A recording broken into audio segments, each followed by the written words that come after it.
mendalami bidang ilmu pertanian yang berorientasi pada nilai-nilai Islam untuk menghasilkan lulusan yang profesional, mandiri, serta berdaya saing.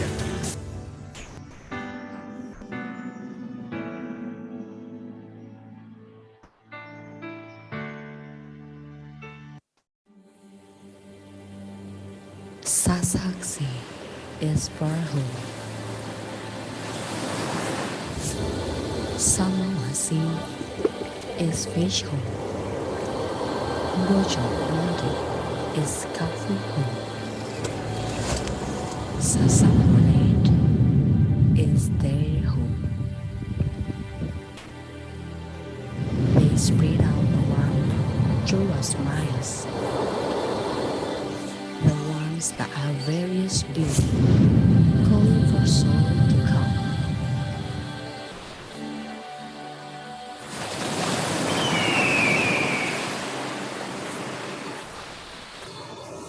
The charm of natural beauty and preserved ancestral heritage is on this island.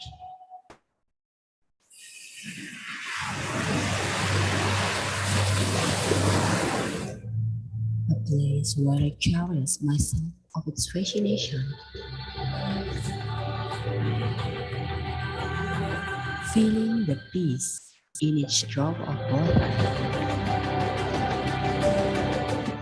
Breathing freely to hundreds, combined with the warm sun and white sand where I put my feet. Covered in diamond with culinary device, typical of the archipelago.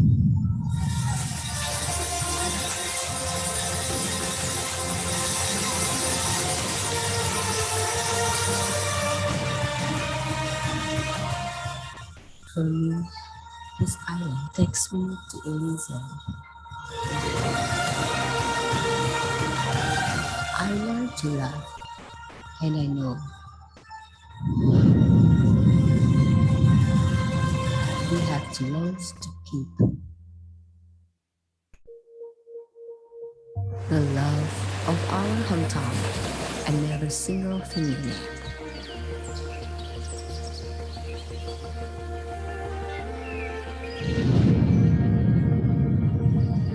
Amazing little island, until the world is enchanted, blessed with beautiful beaches, has a unique attraction and the traditional cultural heritage.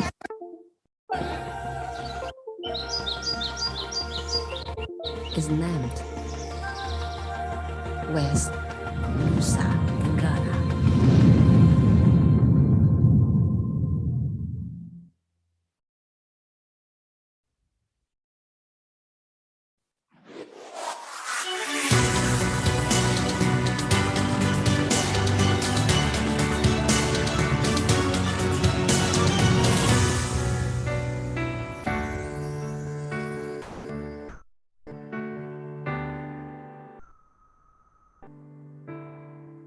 Berdasarkan surat keputusan Dirjen Dikti, Departemen Pendidikan dan Kebudayaan Republik Indonesia, Fakultas Matematika dan Ilmu Pengetahuan Alam, Universitas Islam Al-Azhar, resmi berdiri pada tanggal 28 April 1992.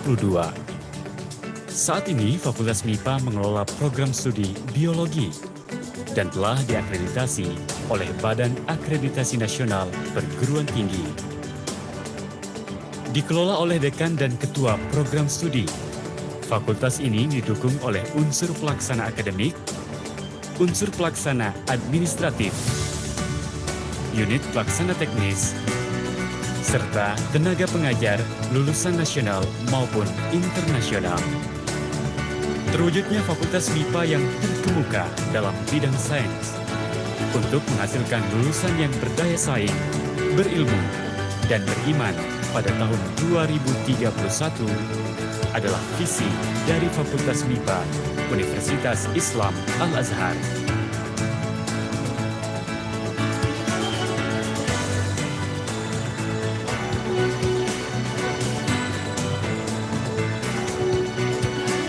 Fakultas MIPA Universitas Islam Al-Azhar bertujuan menghasilkan lulusan yang berdaya saing, berilmu, dan beriman.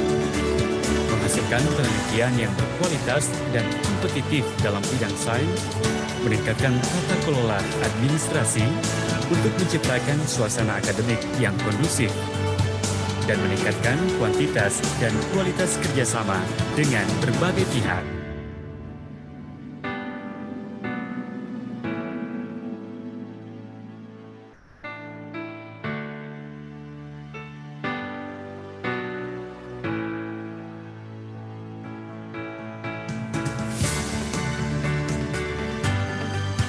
Keberadaan sarana dan prasarana pendukung yang memadai berguna untuk menjamin kelancaran proses belajar mengajar yang kini menggunakan sistem akademik berbasis e-learning. Beragam prestasi dicapai oleh mahasiswa Fakultas MIPA, baik di bidang akademik maupun non-akademik. Salah satunya sebagai delegasi terpilih dalam Olimpiade Nasional MIPA bidang biologi. Fakultas MIPA Universitas Islam Al-Azhar membentuk mahasiswa yang berilmu dan beriman.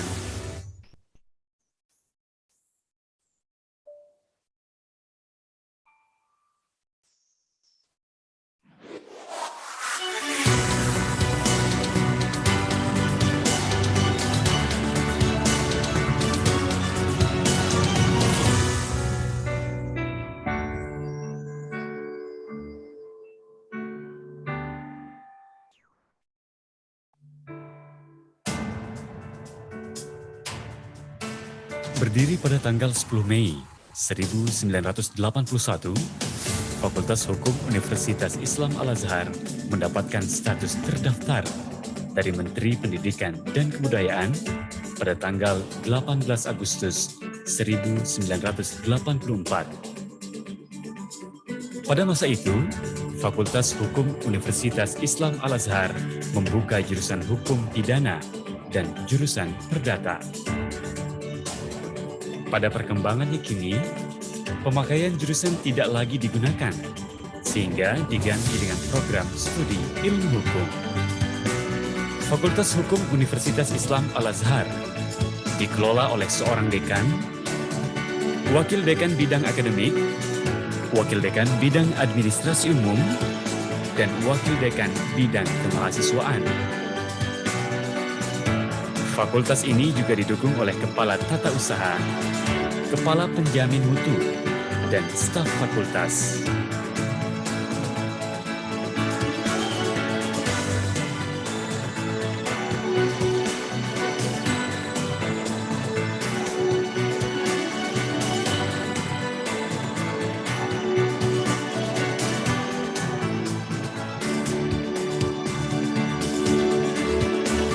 Suasana belajar mengajar yang interaktif dan kondusif, menciptakan suasana yang nyaman. Selain itu, mahasiswa dituntut untuk aktif dan kreatif. Mahasiswa tidak hanya menerima materi dari dosen, tetapi ditunjang dengan praktik untuk dapat menunjang teori yang diberikan oleh dosen. Terdapat beragam fasilitas pendukung perkuliahan di Fakultas Hukum Universitas Islam Al-Azhar. Di antaranya, 4 buah ruang perkuliahan, ruang sidang praktik peradilan, dan perpustakaan. Fakultas Hukum Universitas Islam Al-Azhar telah terakreditasi B oleh Badan Akreditasi Nasional Perguruan Tinggi. Sehingga lulusannya banyak direkrut oleh kantor hukum atau advokat ternama. Tenaga pengajar yang kompeten diharapkan menciptakan dan menghasilkan lulusan yang berkualitas. I am Dr. Ainuddin, the Dean of Law Faculty, Al-Azhar Islamic University. I wish everybody welcome to our university. Thank you.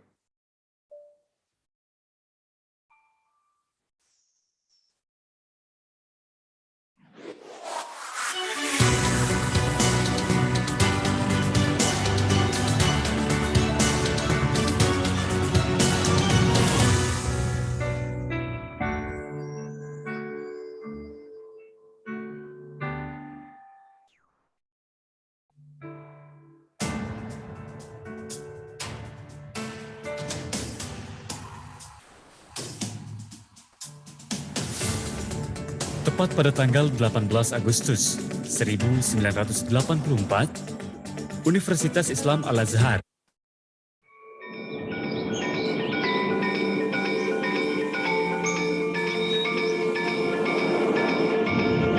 Every cloud has a silver lining. Every challenge is also an opportunity. The world is facing unprecedented situation of COVID-19 pandemic. Tourism is among the most affected sectors that impact economies and livelihoods of around 100 to 120 million worldwide tourism jobs are at risk. Tourism revenues fall by $910 billion to $1.2 trillion, will reduce GDP by 1.5% to 2.8%.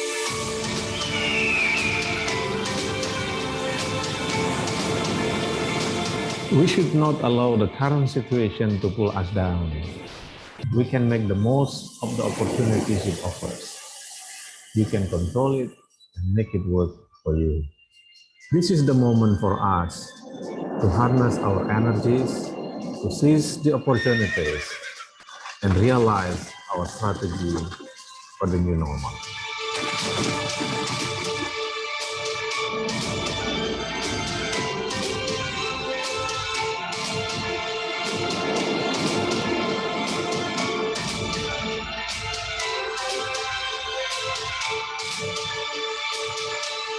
So, what else to wait for? Let's start traveling again, exploring the beauty of the world.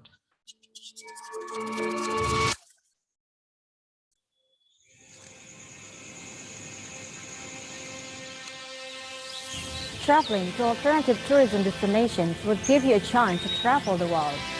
Pandemic gives us a lesson learned that we need to protect ourselves and live together with the world situation in harmony. Now is the opportunity to visit Lombok and Sumbawa.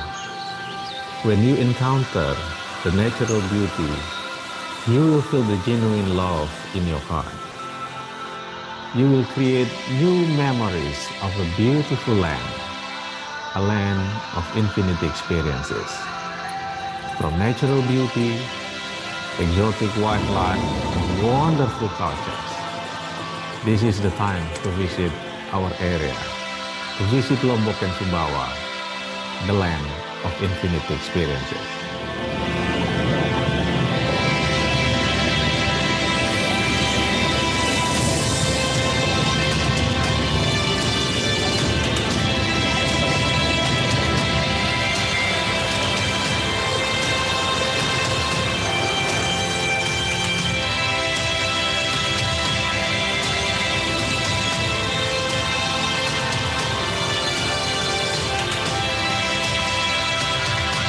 Lombok, Sumbawa, miss you to visit.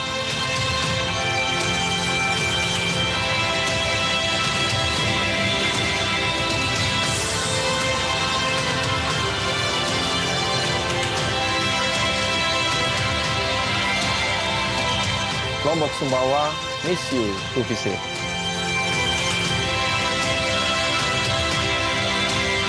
I miss Lombok, Sumbawa. We miss Lombok, Sumbawa. Miss Lombok, Sumbawa.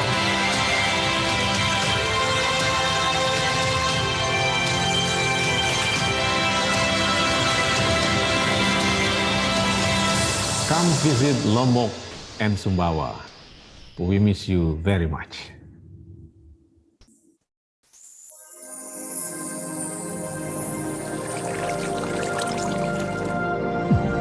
Lombok, Sumbawa, infinite experiences.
Kami adalah mahasiswa SD Mataram, program Diploma 3, dan sekarang kita sedang di Jepang melaksanakan program unggulan dari kampus.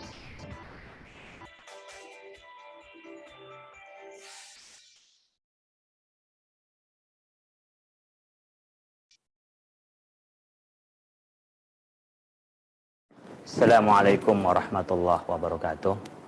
Alhamdulillah wassalatu wassalamu ala rasulillah amma ba'du. Pemirsa yang dirahmati Allah Subhanahu wa taala, pada kesempatan kali ini saya akan mengulas tentang pegadaian syariah.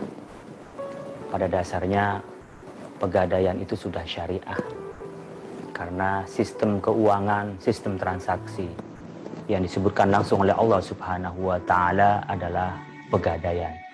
Allah menyebutnya adalah rahan, sebagaimana yang difirmankan oleh Allah Subhanahu wa taala dalam surah Al-Baqarah ayat 283. Wa in kuntum ala safarin wa lam tajidu katiban farihanun maqbudah. Kalau kita dalam perjalanan lalu tidak menemukan tukang tulis dalam proses transaksi kita, dalam proses perjanjian kita, farihanun maqbudah, maka ada rahan yang diberikan. Apa rahan itu? Yang kita terjemahkan dengan pegadaian atau gadai. Rahan itu adalah meminjam sesuatu dengan cara meletakkan atau menjaminkan barang kepada orang yang meminjamkan. Dalam konteks sekarang adalah orang meminjam uang seperti di pegadaian, lalu orang menaruh barangnya sebagai jaminannya. Seandainya dia tidak membayar dari utang-utangnya, maka barang itu akan dijual. Nah, perkembangan waktu, barang jaminan itu bukan hanyalah pakaian, bukan hanya hewan, tapi juga emas. Islam memperbolehkan rahan emas, gadai emas. Kenapa boleh? Karena sekarang emas tidak hanya sebagai mata uang atau alat tukar semata, tapi uang sudah menjadi sil'ah, sudah menjadi komoditi. Jadi emas itu sudah menjadi komoditi sekarang. Bahkan hampir kita melihat di seluruh dunia tidak ada lagi uang dinar yang berupa emas.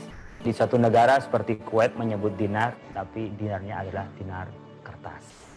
Oleh karena itu, penerjemahan dari hadis Rasulullah SAW bahwa Rasulullah SAW pernah ishtara ta'aman min Yahudin, lalu Rasulullah pernah menggadaikan baju besinya untuk mendapatkan makanan dari orang Yahudi yang akan didermakan kepada orang lain. Rasulullah menggadaikan baju besinya. Oleh karena itu, sekarang Majelis Ulama Indonesia melalui Dewan Syariah Nasional Fatwa nomor 26 memfatwakan bahwa hukumnya rahan emas adalah boleh, halal. Al-aslu fil muamalati al-ibaha, karena dasar dalam muamalah adalah boleh. Sepanjang tidak ada unsur gharar, tidak ada unsur menipu orang lain, tidak ada unsur maisir, adalah perjudian spekulasi yang merugikan orang lain, dan tidak ada unsur riba. Tidak ada unsur riba. Riba ada dua. Ada riba nasi'ah, ada riba al-fadl. Riba nasi'ah adalah riba yang meminjamkan sesuatu berdasarkan tenggang waktu. Makin tambah waktu, makin tambah penghasilannya, meskipun itu tidak produktif. Itu riba nasi'ah. Riba al-fadl, riba karena satu barang, lalu yang satu lebih besar dari yang lain, itu adalah riba al-fadl. Di sini emas posisinya bukan dengan emas, tetapi dengan uang. Emas dibeli dan emas digadaikan hanya sebagai jaminan saja. Atau emas dibeli, emas logam mulia, emas ditukar dengan uang, maka jenisnya berbeda. Yang satu adalah emas sebagai barang, yang satu sebagai uang, alat tukar. Inilah ijtihad para ulama yang memperbolehkan rahan emas, dan boleh juga murabahah, jual beli emas, karena memang emas sudah menjadi barang, alat saving, bukan saja sebagai alat tukar atau standar nilai. Kita berharap bahwa dengan cara membuka pegadaian sesuai syariah dapat membantu masyarakat, dapat membantu kebutuhan-kebutuhan uang mendesak yang diperlukan oleh masyarakat. Pada saat yang bersamaan, orang bisa menabung emas dengan cara membeli emas, lalu emas ditabungnya sebagai cara bagaimana melindungi diri saat butuh nanti mudah menjualnya. Karena emas ada beberapa keunggulan untuk kita jadikan alat saving. Pertama, emas itu tidak pernah kena inflasi, zero inflation. Emas dalam 1 dinar itu 4 gram seperempat sejak zaman Nabi menjadi ukuran harga kambing. Sampai sekarang harga kambing pun juga sekitar itu. 4 gram seperempat. Per gram harganya 550 sehingga sekitar 2,5 juta. Demikian juga emas liquid, mudah dicairkan. Dengan kita punya emas, mudah dijual. Sehingga orang mungkin ketika butuh uang mendadak, butuh barang mendadak, bisa menjual emasnya dengan seketika. Oleh karena itu, emas oleh Majelis Ulama disahkan untuk menjadi jaminan, menjadi marhun untuk orang gadai. Saat yang bersamaan juga Majelis Ulama Indonesia memperbolehkan murabahah, jual beli emas, apakah itu secara tunai maupun secara kredit. Asalkan dalam akadnya dijelaskan harga pokoknya dan berapa keuntungannya, marginnya, dan berapa lama bayarnya. Sehingga ada kejelasan barang, kejelasan harga, kejelasan tempo membayarnya. Mudah-mudahan penjelasan ini dapat membawa ketenangan pada kita dan kita dapat menjalankan dalam kehidupan kita dalam mencari rezeki yang sesuai dengan syariat Allah Subhanahu wa taala. Mudah-mudahan bermanfaat. Wallahul muwaffiq ila aqwamit thoriq. Assalamualaikum warahmatullahi wabarakatuh.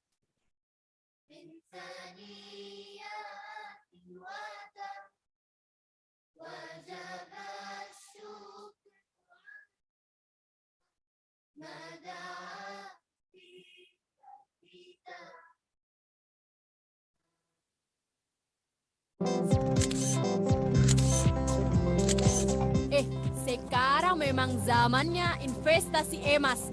Alhamdulillah, aku sudah lama investasi tabungan emas Pegadaian. Puji Tuhan, beta laipung tabungan emas di Pegadaian. Nah kalau beta butuh uang cepat, beta tinggal gade akan sa. Paling gampang Alhamdulillah yo, aku juga wis terbantu banget. Pas aku butuh tambahan modal buat ngembangin usaha salonku, aku gadekan saja sertifikat tanahku di Pegadaian. Alhamdulillah, pas saya ingin mau ganti mobil, saya dibantu pembiayaannya ke Pegadaian. Alhamdulillah, saya dan suami sudah daftar haji berkat Pegadaian. Cukup jaminkan emas 3,5 gram, sudah dapat porsi haji. Alhamdulillah, berkat Pegadaian, semua jadi mudah.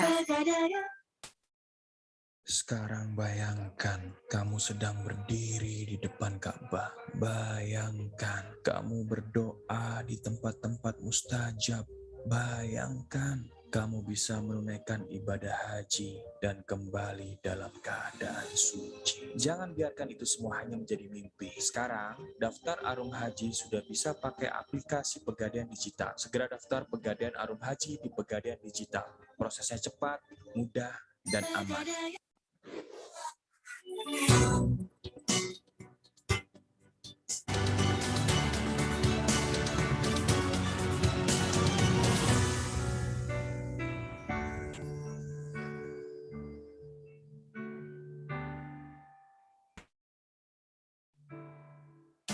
Terbentuknya Fakultas Kedokteran Universitas Islam Al-Azhar berawal dari cita-cita luhur pendiri Universitas Islam Al-Azhar, mendiang Bapak Haji Abdurrahim SH, untuk dapat memfasilitasi anak bangsa, khususnya putra daerah, agar memiliki kesempatan yang sama dan akses yang mudah dalam mewujudkan cita-cita menjadi dokter.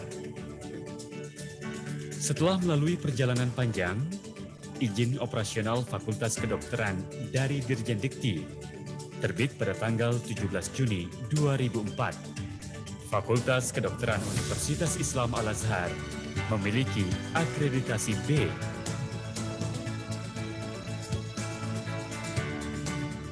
Adapun pejabat yang menjalankan Fakultas Kedokteran Universitas Islam Al-Azhar, yaitu Dekan, Wakil Dekan 1, Wakil Dekan 2, Wakil Dekan 3, Manajer Kemahasiswaan, Manajer Pusat Pendidikan Kedokteran, Manajer Bioetik, Manajer Keuangan, Manajer Sumber Daya, Manajer Riset, serta Manajer Pengabdian kepada Masyarakat dan Humaniora.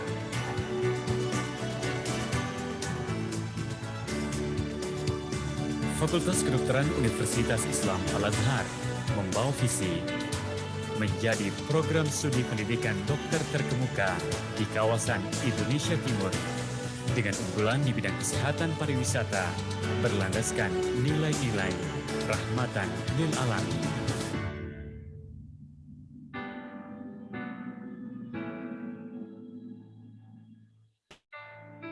Dilengkapi dengan fasilitas belajar mengajar yang lengkap dan ditunjang dengan tenaga pendidik yang profesional, terciptalah suasana belajar interaktif yang baik.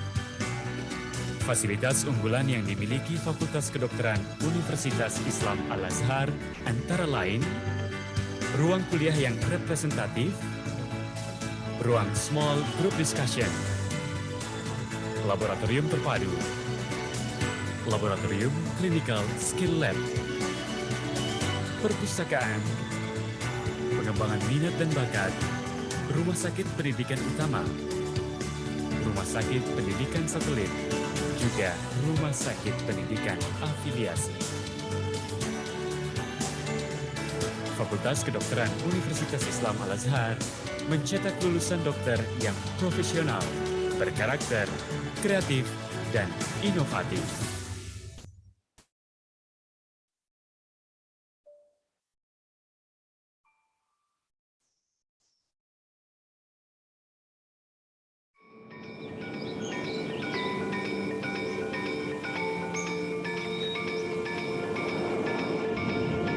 Every cloud has a silver lining. Every challenge is also an opportunity. The world is facing unprecedented situation of COVID-19 pandemic. Tourism is among the most affected sectors that impact economies and livelihoods of around 100 to 120 million worldwide. Tourism jobs are at risk. Tourism revenues fall by $910 billion to $1.2 trillion, will reduce GDP by 1.5% to 2.8%.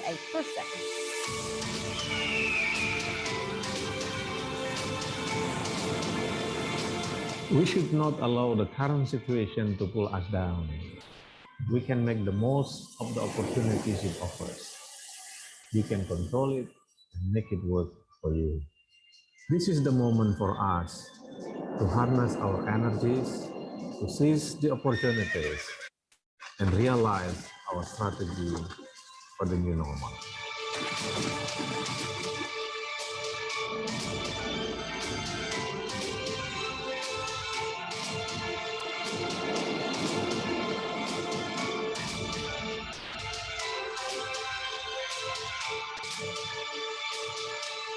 So, what else to wait for? Let's start traveling again, exploring the beauty of the world.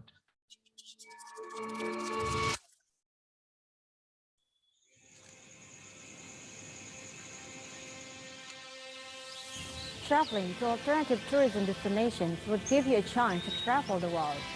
Pandemic give us a lesson learned that we need to protect ourselves and live together with the world situation in harmony. Now is the opportunity to visit Lombok and Sumbawa. When you encounter the natural beauty, you will feel the genuine love in your heart. You will create new memories of a beautiful land, a land of infinite experiences. From natural beauty, exotic wildlife, and wonderful cultures. This is the time to visit our area.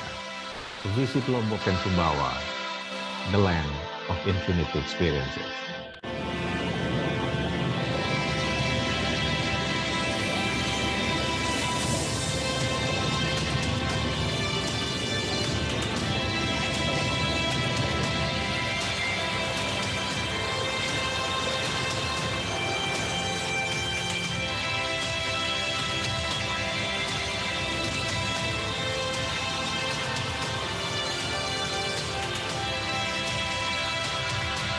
Lombok Sumbawa, miss you to visit.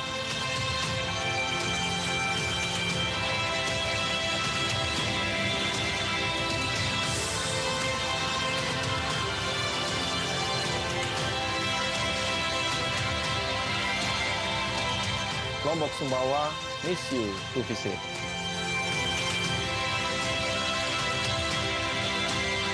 I miss Lombok Sumbawa.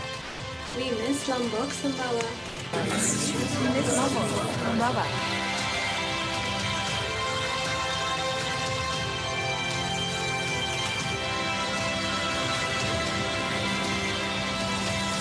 Come visit Lombok and Sumbawa. We miss you very much.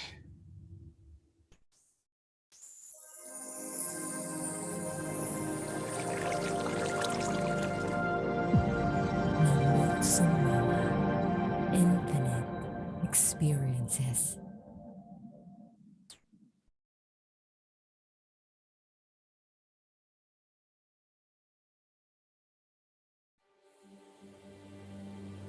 Sasaksi is for home. Samawasi is fish home. Bojong Mandi is kapu home. Sasamulate is their home. They spread out around through us miles.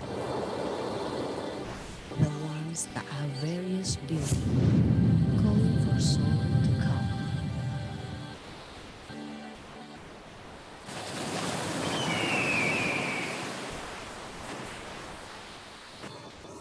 The charm of natural beauty and preserved ancestral heritage is almost island.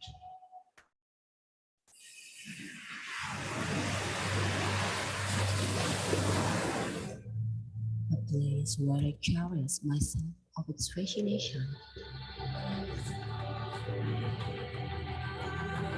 Feeling the peace in each drop of water. Breathing freely to hundreds, combined with warm sand and white sand where I put my feet.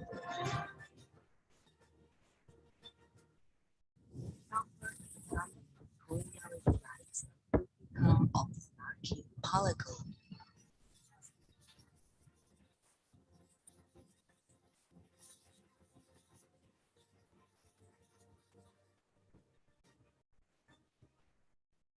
For me, this island takes me to Elysium. I learned to love, and I know we have to lose to keep. The love of our hometown and every single familiar.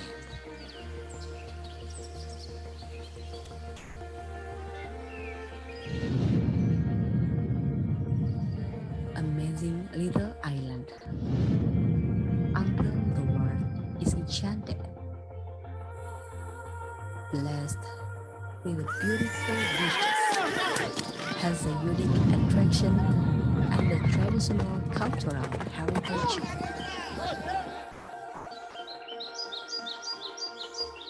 Is named West Nusa Tenggara.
Today is Lombok, Sumbawa.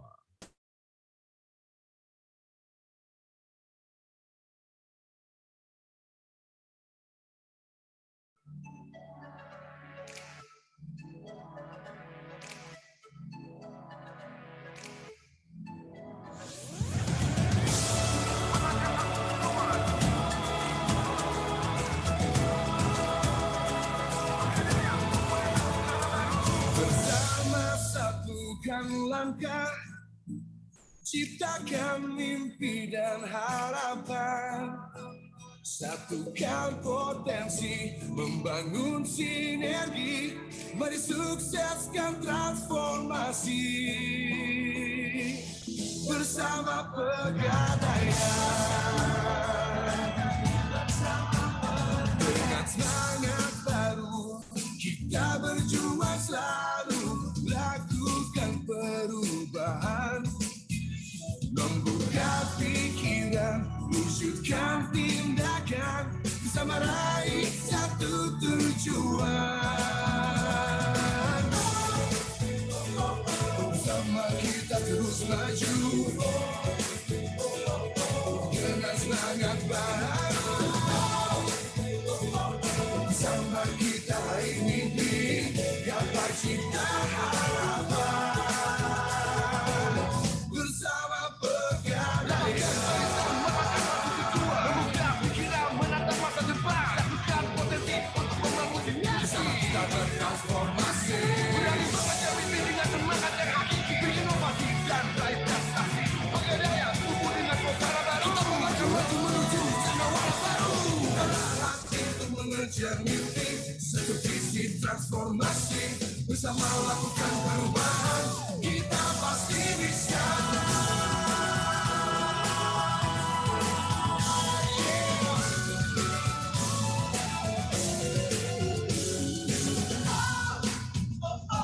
Bersama kita terus maju,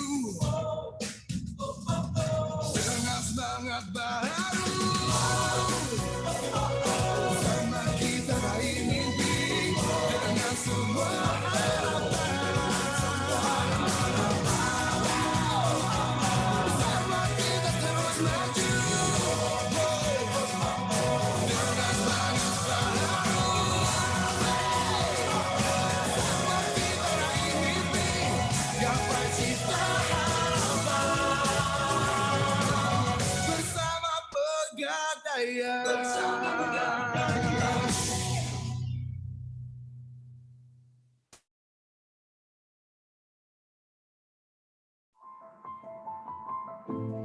Located at the heart of Indonesia, Ntb is an archipelagic province with more than 7,000 square miles of area, becomes home to more than 5 million people.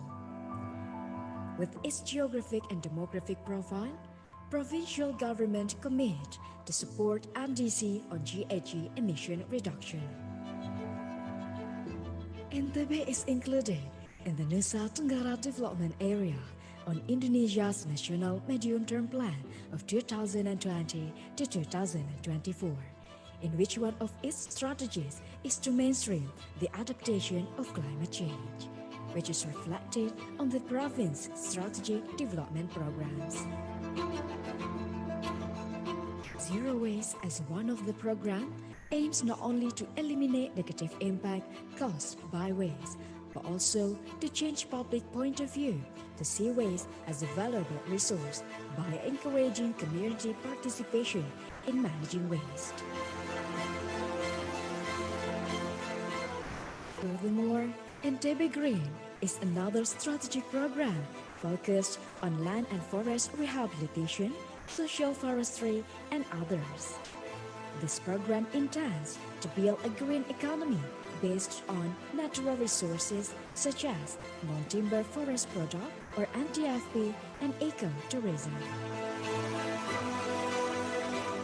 The energy sector, which consists of electricity generation and transportation sectors, are the second highest GHG emitters in Ntb. Therefore, renewable energy is one of the most important on Ntb's government development program. Moreover, NTB is blessed by the diverse renewable energy potential, such as geothermal and hydro, and many more. By utilizing this potential for electricity generation and to provide clean energy for cooking, NTB aims to reach net zero emission by 2050.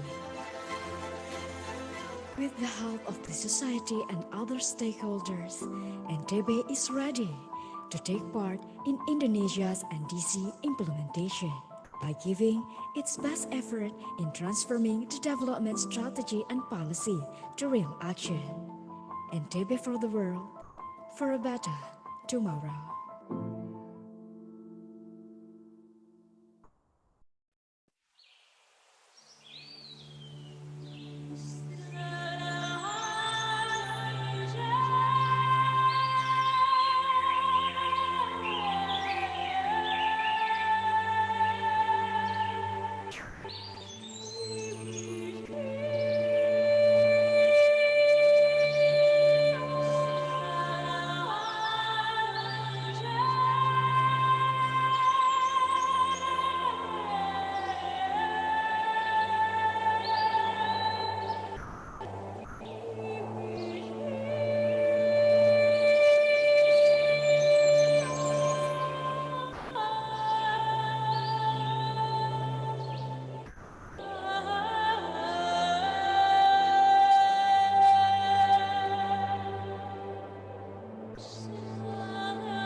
holiday is Lombok Cek Sumbawa. tes 1 2 C.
I see trees of green, red roses too. I see them bloom for me and you. And I think to myself, what a wonderful world.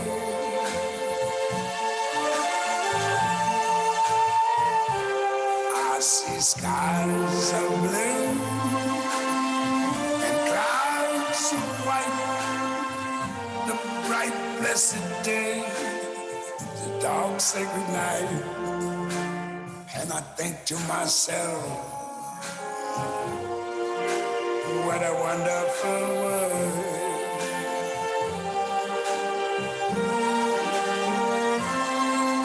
The colors of the rainbow, so pretty in the sky, are also on the faces of people going by. I see friends shaking hands, saying, how do you do? They're really saying, I love you. I hear babies cry. I watch them grow. They learn much more than I never knew. And I think to myself, what a wonderful world.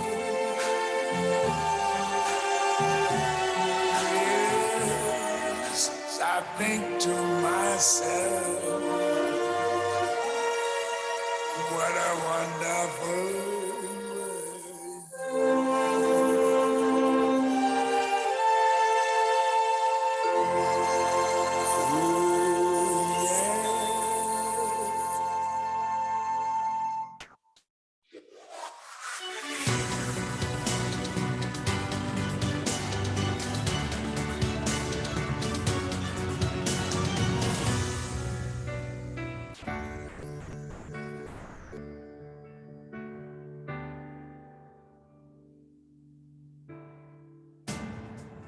Berdiri pada tanggal 10 Mei 1981, Fakultas Teknik Universitas Islam Al-Azhar mendapatkan status terdaftar dari Menteri Pendidikan dan Kebudayaan pada tanggal 18 Agustus 1984.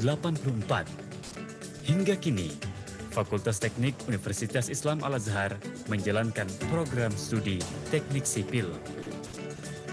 Dikelola oleh seorang dekan, wakil dekan bidang akademik, dan wakil dekan bidang administrasi umum. Fakultas ini juga didukung oleh kepala program studi, kepala tata usaha, kepala laboratorium, dan staf fakultas. Dengan membawa visi menjadi penyelenggara pendidikan teknik sipil terkemuka yang mampu menghasilkan lulusan yang cerdas, berilmu, dan beriman.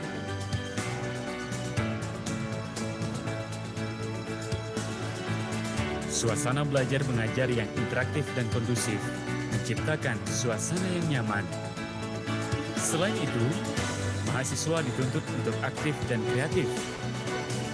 Mahasiswa tidak hanya menerima materi dari dosen, tetapi ditunjang dengan praktik baik di laboratorium maupun di lapangan. Dengan harapan, lulusan Fakultas Teknik Universitas Islam Al-Azhar mampu mengikuti kebutuhan industri saat ini. Terdapat beragam fasilitas pendukung perkuliahan di Fakultas Teknik Universitas Islam Al-Azhar.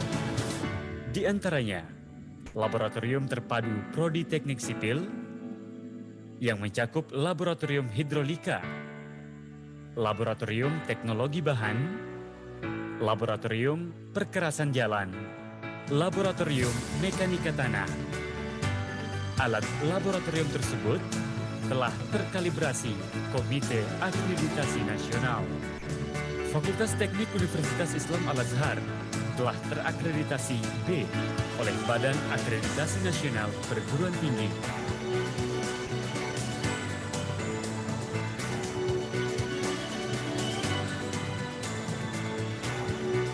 Bergabung di Fakultas Teknik Program Studi Teknik Sipil Universitas Islam Al-Azhar bertujuan untuk mendalami ilmu konstruksi dalam rangka ikut serta membangun negeri dengan kepribadian yang luhur, sebagaimana tujuan dari terbentuknya Yayasan Pesantren Luhur Al-Azhar yang berbasis Islami.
Sekolah Tinggi Pariwisata Mataram merupakan lembaga pendidikan tinggi bidang pariwisata pertama di Nusa Tenggara Barat.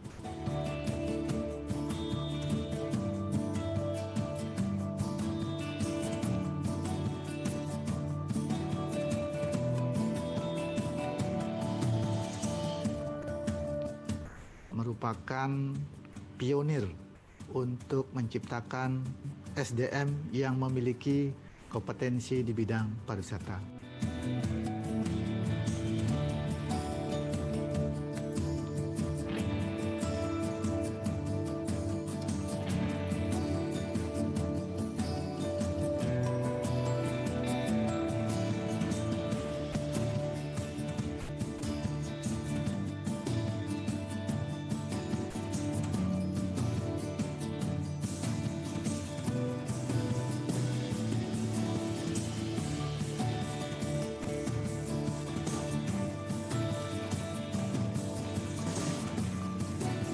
Usianya sudah 33 tahun 10 tahun melaksanakan vocational training.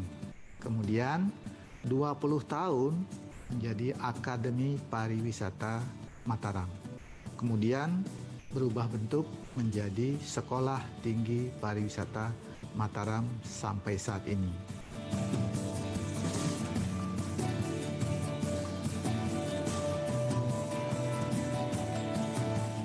Kami mempunyai visi menciptakan sumber daya manusia yang unggul berlandaskan budaya pariwisata.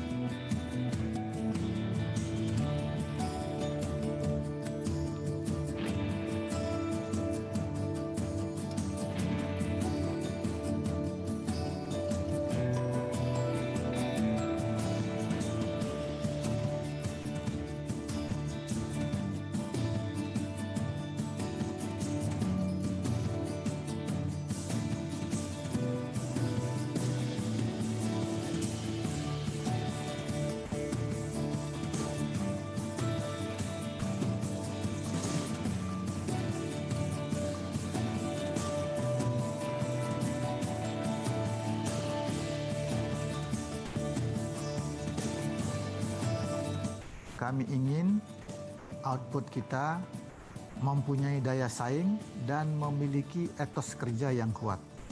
Tidak canggung bekerja dalam bidang pariwisata. Profesional dan siap mengabdi di mana saja.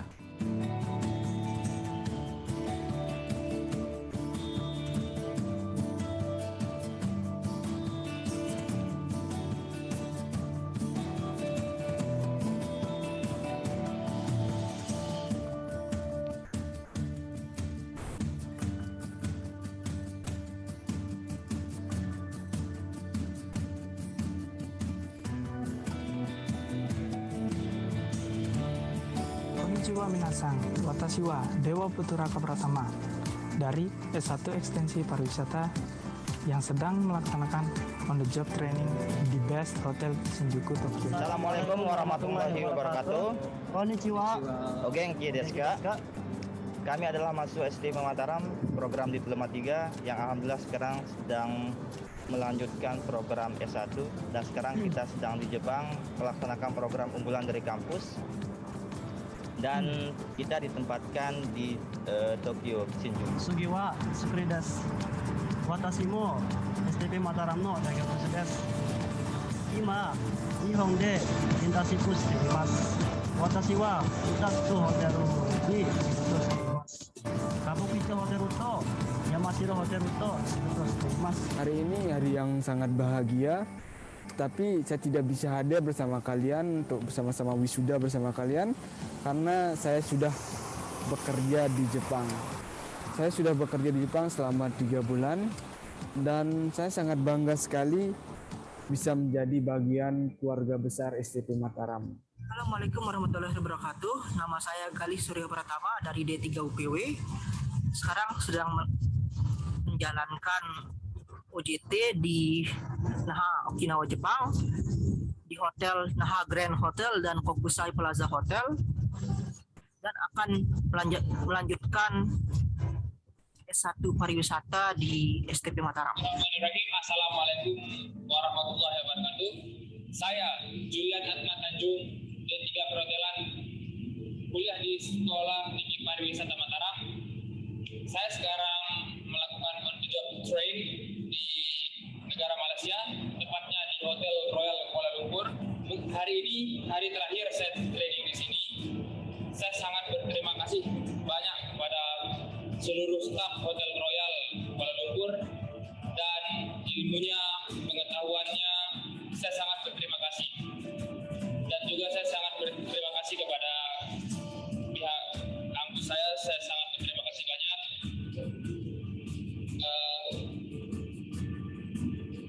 Mungkin hanya ini yang bisa saya sampaikan. Dan juga jangan lupa buat teman-teman yang sudah termasuk saya semangat. Oleh karena itu, saya berharap masyarakat NTB Tidak perlu lagi harus keluar daerah memuliakan putra-putrinya, dan silakan kami membuka diri untuk siap membantu generasi muda untuk bisa mendalami bidang pariwisata di Sekolah Tinggi Pariwisata Mataram. Untuk itu, mari bergabung bersama STP Mataram, menyiapkan tenaga kerja yang profesional, menyongsong masa depan pariwisata yang lebih gemilang. Terima kasih.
Experience the wonder. Lombok Sumbawa.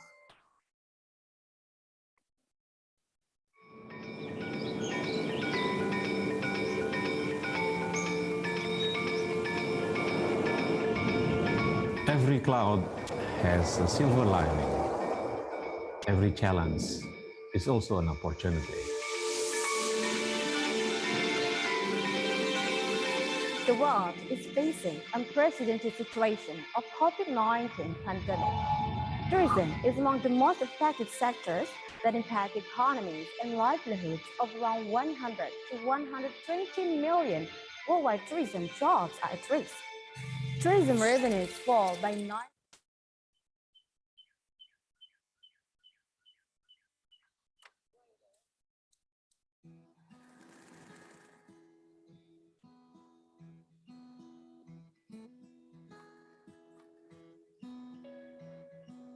At Plastic Kembali, we make art and home goods from recycled plastic.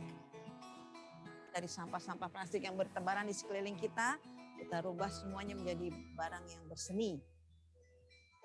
Kita ingin jadikan plastik ini menjadi sesuatu yang bernilai lagi dan menghasilkan uang ya, sehingga bisa membantu perekonomian masyarakat. My name is Elisa Jertsen with Plastic Kembali. Nama saya Ida, saya sebagai manajer desainer di sini bersama Ibu Elisa. Nama saya Azrin Fanani, saya biasa dipanggil Azrin, tim dari Plastik Kembali yang berlokasi di Selong Belanak, Lombok, Nusa Tenggara Barat. In 2018, my husband and partner, Daniel, and I moved to Lombok. We thought it was the most beautiful place that we'd ever seen. We're just really overwhelmed by how much plastic waste along the coastline. We became involved with the Selong Belanak Community Association, where we live now. And we were doing things like beach cleanups, village cleanups. This inspired us to look at ways that we could use plastic in a new way. By creating art from plastic waste is creating a new dialogue or a new conversation about what plastic waste can really be. We want to take one of Indonesia's biggest challenges, plastic waste, and transform it through Indonesia's greatest strengths, arts and crafts. Kita kerjasama juga dengan penduduk lokal di sini, ada yang dari nelayan, ibu rumah tangga, guru. Respon mereka tidak percaya awalnya, dan mereka tertarik. Bisa kita buatnya? Bisa, kamu pasti bisa. Mereka coba sekali, dua kali, tapi akhirnya sempurna hasilnya, sesuai. Dan banyak yang suka dengan produk mereka. 6, 7, 8 months later, we have 11 weavers here locally in Selong Belanak. Beyond Selong Belanak, we have weavers in Sukarare. Masyarakatnya adalah penenun-penenun handal secara nasional maupun internasional, itu kualitasnya luar biasa. We have weavers in a village called Beleke. Di Beleke itu juga kita menggunakan produk lokal, kearifan lokal, tapi kami sajikan sesuatu yang berbeda. It's been such a joy and pleasure to meet these people and become friends with these people. Other way that community is involved is we are working toward creating a waste infrastructure with other groups, hotels, restaurants, and we're trying to collaborate that we can create opportunity through plastic waste as well as clean up our environment. We're still a new company. Since our first inception, we've recycled almost 1.5 tons of plastic, polypropylene or HDPE, and approximately 125,000 plastic bags. With this plastic, we create a type of rope or tali that is combined with scrap fabric or or natural fibers. And we have made over 87 kilometers of tali. So that's been an amazing feat. And our team has really helped, clean up some of that waste. Misi yang ada kami bawa, kita berusaha plastik yang sudah dibuang-buang itu kita jadikan sesuatu yang lebih bernilai. Membuat suatu hal yang unik, kreatif, dan bermanfaat, lebih bersih lingkungan, ekonomi meningkat, turis-turis suka. I hope Plastic Kembali's impact to the community is positive, inspirational, and I hope it is energetic. What we strive to do is bring enthusiasm to the community, finding solutions, creating art, working together and collaborating. So I really hope that our impact is positive and is one that brings us together.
ladies and gentlemen. Assalamualaikum warahmatullahi wabarakatuh. Welcome back to the second day of the third Sustainable Tourism International Conference held collaboratively by Mataram Tourism Institute, Department of Environment and Forestry of West Nusa Tenggara, and Tu Dao Mot University, Vietnam as an academic partner. This event is supported by Regional Tourism and Promotion Board and state-owned pawn shop, aka Pegadaian. This conference is conducted under the theme Environment, Protection and Preservation for Sustainable Destination. Honorable, the Minister of Tourism and Creative Economy of Republic Indonesia, Vice Governor of West Nusa Tenggara, the Head of Department of Environment and Forestry of West Nusa Tenggara, the Chairman of Mataram Tourism Institute, Rector of Islamic University of Al-Azhar, the Head of Department of Tourism of West Nusa Tenggara, the Head of Regional Promotion Board of West Nusa Tenggara, and all presenter of the third Sustainable Tourism International Conference. Welcome to Lombok.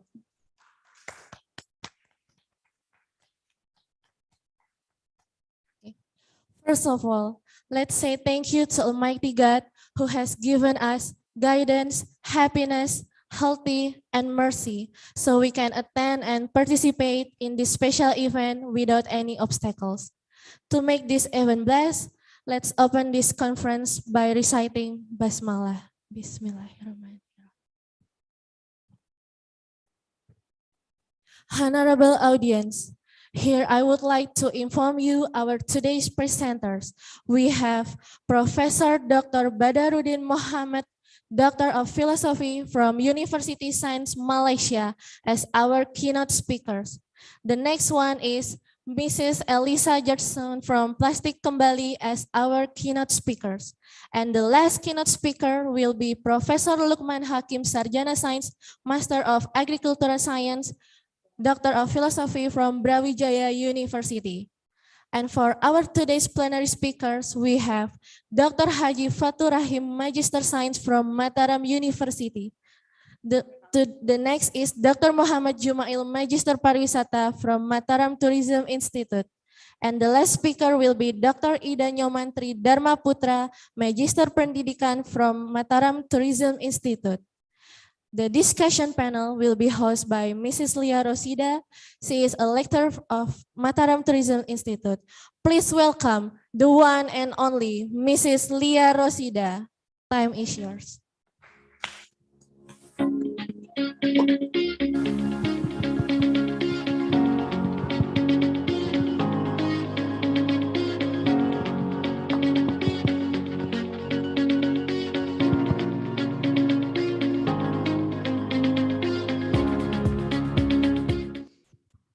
Hi, good morning, ladies and gentlemen. Welcome back to the third International Conference on Sustainable Tourism, held collaboratively by STP Mataram or Mataram Tourism Institute, and also the Department of Environment and Forestry of West Nusa Tenggara Province, and also Al-Azhar Islamic University of Mataram.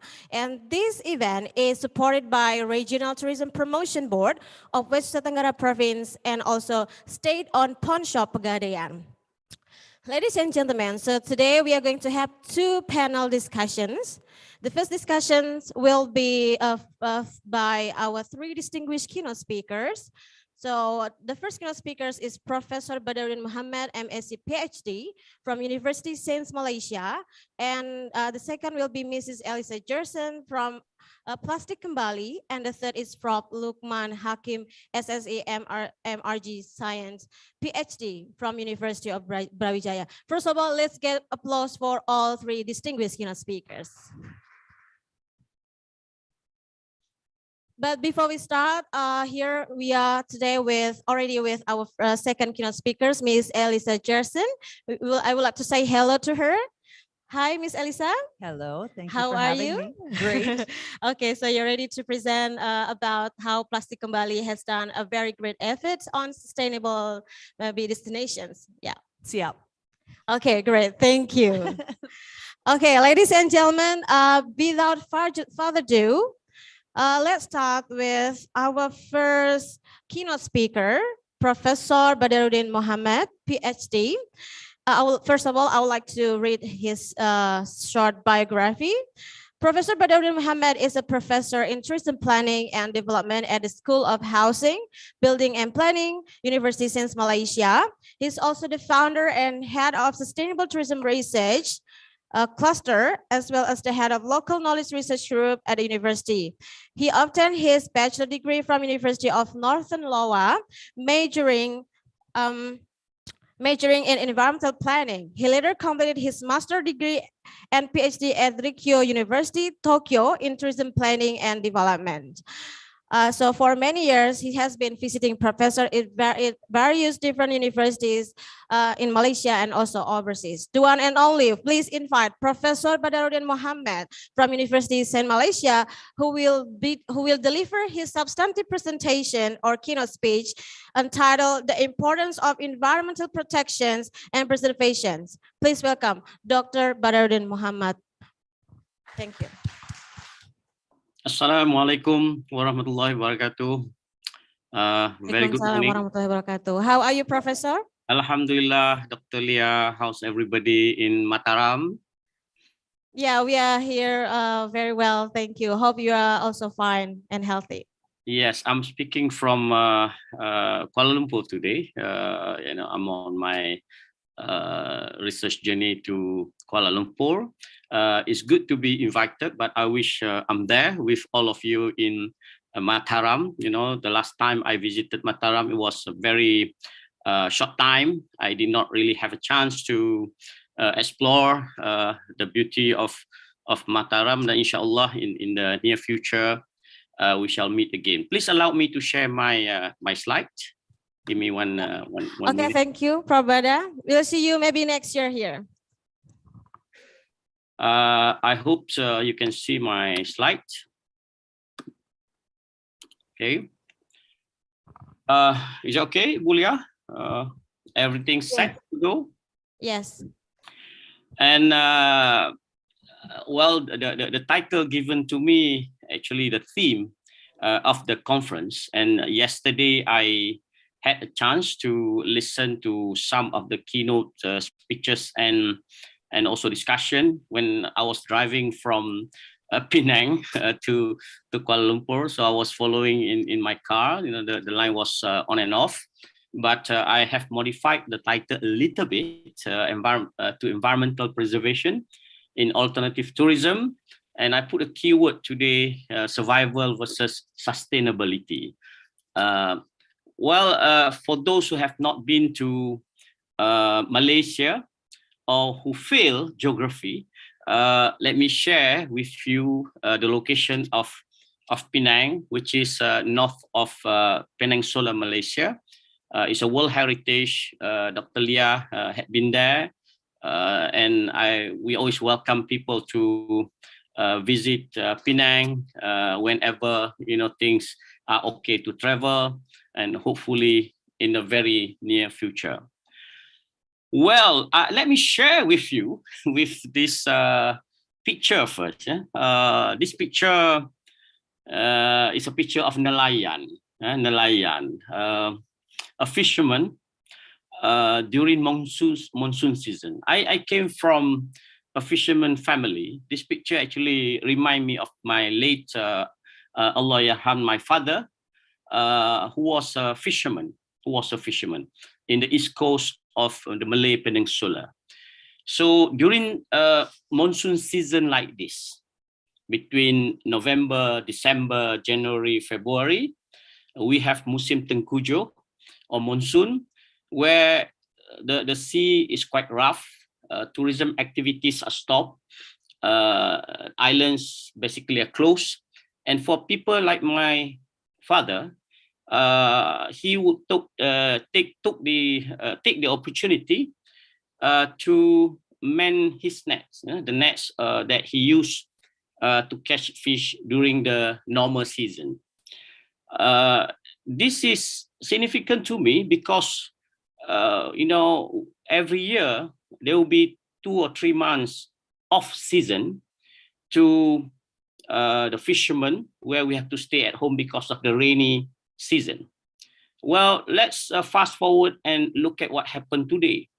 I think what happened in the world of tourism, when tourism has been impacted due to monsoon in for some of the island in the east coast of Malaysia, the COVID-19 actually should be taken like a long monsoon for people in the tourism industry, for many of us, even not in the tourism industry. And we should take this opportunity, well, 2 or 3 years or long years, for us to make preparation untuk menjahit pukat, to do the housekeeping, to prepare and to strategize what to do next, when to go to the sea, when to open tourism, when to open our restaurant, and so on.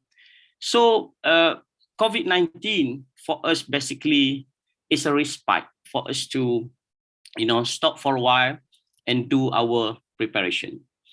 Being trained as a tourism planner, I will not be giving you a very specific case study, but I'll be giving a macro view of things. But I'm sorry that perhaps some of my view may not be jiven with the common view on preservation, on sustainability, because that's what academic supposed to do. We have to look at the status quo, perhaps challenge the theory, and perhaps look at whether the theory that we have been studying all these years, is it really practical and relevant to the things on the ground?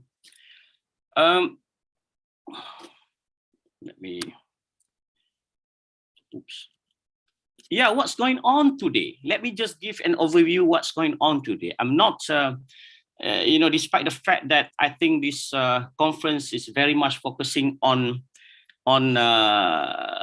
preservation, environmental sustainability, but we cannot stop from, looking at what's going on today, with the COVID-19 still prevailing throughout the world. We know that the global destinations, including Bali, Phuket, Lombok, are slowly recovering from the impacts of COVID-19. And people are taking cautious approaches, both by the host destinations and visitors alike. The host destination has been introducing many measures, trying to get people to come in, but most of the time it was being blocked by policies, by the sentiment, by what's going on in the health sector. And similarly, visitors are also taking a cautious approach when they want to travel. Security, safety, health, and so on have been taken into consideration, and most of the time we would stay in our own country. Tourism has been a positive for so many years, but now our optimism about tourism has turned into pessimism. We are now start to worry whether tourism can really help us to survive and so on. Every nation in the world are looking for the magic formula to revitalize the economy through tourism. We are still struggling, the best way to bring back the good old days from tourism growth. Unfortunately, many was looking for quick wins. Everybody talk about quick wins, especially the politicians. Quick wins to bring back tourists with various SOPs and strategies in place. And host destination, let me share what's going on in Malaysia perhaps, are taking advantage on the reopening of tourism. Penang, for example, we introduced responsible tourism scheme, telling the world that it is safe to come to Penang, and Penang is very responsible destination. Phuket government has introduced Phuket Sandbox, and they keep on changing whether people have to be quarantined or not quarantined from 7 days to 3 days to 0 and so on. But Phuket Sandbox has been very successful, because even though Thailand, for example, has opened their country, even to Malaysia to visit, but the problem is that the government of Malaysia do not allow people to go out, and if you go to Thailand, you come back, you stay subjected to 7 days quarantine when you come back. So what's going on? When the states, the states in Malaysia open up their our borders, tourism destination like Langkawi has been excited, and a lot of people have suffered because of some greedy entrepreneurs in Langkawi take this opportunity of the reopening of tourism by extra charging the local people. And last week, the news about the most expensive sea bass dish come into the news, has been debated, has been discussed, has been criticized, and then the owner of this restaurant has been charged by the authority for taking too much of the profit from this dish.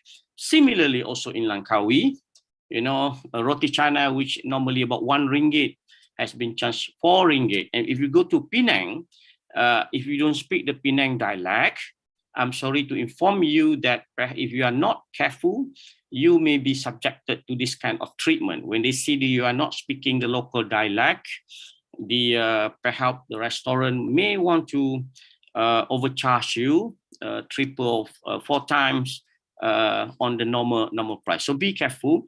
And this is the unfortunate thing that's happening in places in Malaysia nowadays, because after long layoff of 2 or 3 years, they do not have good business, and suddenly they see local tourists coming, if not international tourists, and they take this opportunity to start charging people.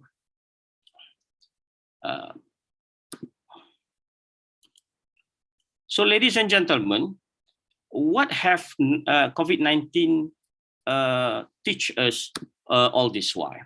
Yeah, for so many years before, we'll be talking about over tourism, Bali especially, Lombok especially, and also Phuket and many other places, Pattaya, for example. We were struggling with over tourism.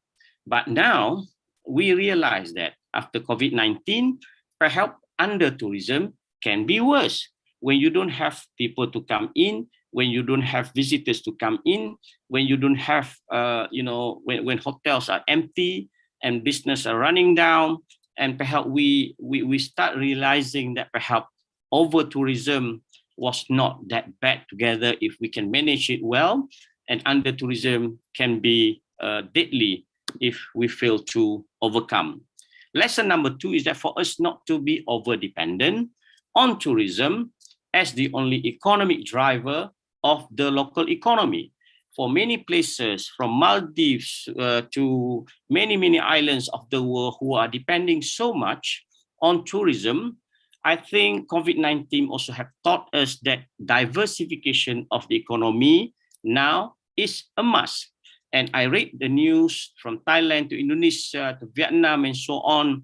I think places, people who used to work in the tourism economy now have moved back to their home or balik kampung to start, running the field and become fishermen, become farmers to feed their family.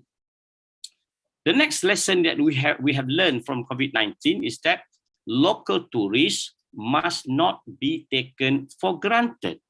They must be respected and treated equally to the foreign tourists.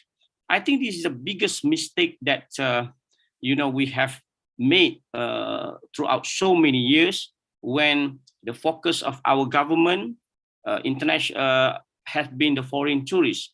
When you talk about pariwisata, when you talk about tourism, we have all these international tourists in mind. And a lot of fund development, infrastructure, promotion has been directed toward welcoming more and more foreign tourists to our country. Similarly in Malaysia. But COVID-19 has elevated the value of the local tourism. Now we talk about domestic tourism. Even our keynote speaker, Neil, yesterday mentioned about how we have to help and promote domestic tourism. So I think this is the lesson that we have to take it seriously. In Malaysia, for example, the local tourists always complain they are not treated well when they enter tourist attraction, or even when they enter hotels or even airlines compared to the international tourists.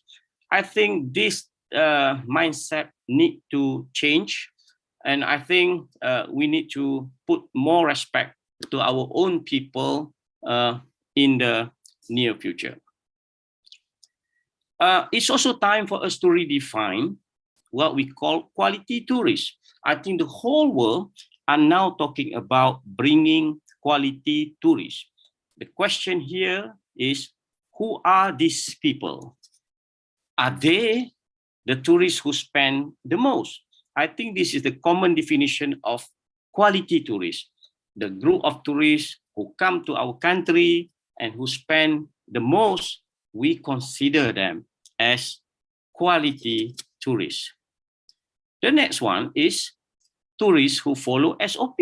Now, the standard operating procedure, who respect the SOP, we call this quality tourists.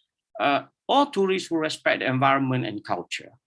So I leave the definition back to you, but still unfortunately that if you look at the news, the policy, the strategy that has been defined by many countries across the world, we still equate quality tourists to be the tourists who spend the most rather than tourists who are responsible and respect the environment and also the culture. COVID-19 also learned that we must quick to adapt and adopt, which is the key to sustainability. We need to learn the technology and bring our product into the global market. I still remember, I think 2 or 3 years, the last time I attended the conference, during the QA, there is one lady, I think from Sasak village, come to the microphone and ask me this question. Professor Bada, my village has been receiving so many tourists every year, and the number is getting better and better, greater and greater. And we are the local people who live around that, have been looking at the development, in front of our eyes. And she was worried. The question to me was, what happened to us, to our culture in the near future? I think, tourism has changed a lot of locality. Tourism has changed the tourism business, and also what we call eco-tourism and community-based tourism. Whether you jump off the bandwagon and stay out of the tourism business, but if you want to be a part of the tourism business and you want to survive, then you need to learn the technology. You need to bring out the products that you have developed in your village to the global market through, for example, Shopee or Lazada and many other forms. If you go to Nasi Kandar or Indian Muslim restaurant in Penang nowadays, you'll be welcomed by robot servant nowadays. You will see robot running around, serving you dish, serving you drink, and so on. Well, this is example of how the Nasi Kandar store adopted the technology because of they have lost the majority of the foreign workers who used to work in our industry due to COVID-19. This foreign worker has been sent home, and the local entrepreneurs have to think of ways to survive, and at the same time to serve the client without while retaining the quality. COVID-19 also asked us to revisit the concept of carrying capacity. The over-tourism was a concept, or the over-tourism issue was basically related to the carrying capacity issue. And now, COVID-19 have taught us perhaps this is one of the most important aspects of the sustainability, and we need to revisit them back. Throughout the years, the notion of sustainable has been very much focused on environment preservation. But in my personal opinion and observation and my research, and the reality, at least of what happened in my country, Malaysia, and my state, Penang, I think the bigger force behind everything that we talk about sustainability is the economy. How come we ask the people to be sustainable when they are hungry? So I think, if the economic situation is not good, I think those are the basic things that we have to make sure first before we even talk about asking them to preserve the environment, to preserve the culture, but at the same time their kids are hungry and so on. Eventually, I realized that economic forces will overtake ecology interests. This is a very, very, very sad and unfortunate reality that we have to face today. That when you put economic versus ecological interest and cultural interest, most of the time the economic forces and interests will find a way, and after that you will see a lot of negative impacts will appear because of that. And the destruction of culture environment normally result of greed. And also I mentioned about the quick wins and the shortcut that people want to take to gain some financial interests and so on. So the tourism rush, the one that I mentioned in Langkawi, when the government opened the island for tourism, a lot of local entrepreneurs being pessimistic of the future of tourism, they take the opportunity to overcharge the local people because they do not have foreign people to overcharge. So they start rushing to gain quick money, and I think this is not healthy altogether. I want to throw to you that sustainable concept is just a gimmick. It's just a notion that has been created for us to ponder with. I want to put it to you, ladies and gentlemen, who are listening to my talk today. Sustainability perhaps is just an old wine in a new bottle. Being a part of a big research on local wisdom or local knowledge, I hope for us to realize that perhaps the lifestyle of our people, our indigenous people, of our late old grandfather has been sustainable altogether. But they do not call it sustainable. They do not call it kelestarian, kemampanan. They just run their life, but the way their life has been sustainable. We are the one that repackage the whole concept of sustainability, just like putting an old wine in a new bottle. If you revisit the indigenous people in Borneo, for example, they normally fish the fish that they want to eat for that day. They will not catch the whole river. They will save, the small one for them to grow. This is example of sustainable living, taking what you need for that day and leaving the rest for the future, for the future generation. Ibu-ibu, bapa kita juga mengajar apabila kita makan, jangan lupa untuk tinggalkan kepada orang belakang. Bukankah itu konsep sustainability? Let me translate it. Our mother, my mother, when we eat something, she always reminds us, take only what you need, and please remember to leave some for people who came back home late. perhaps, ladies and gentlemen, this is the concept of sustainability. Well, so let's take a look at how we do things before and after the COVID pandemic.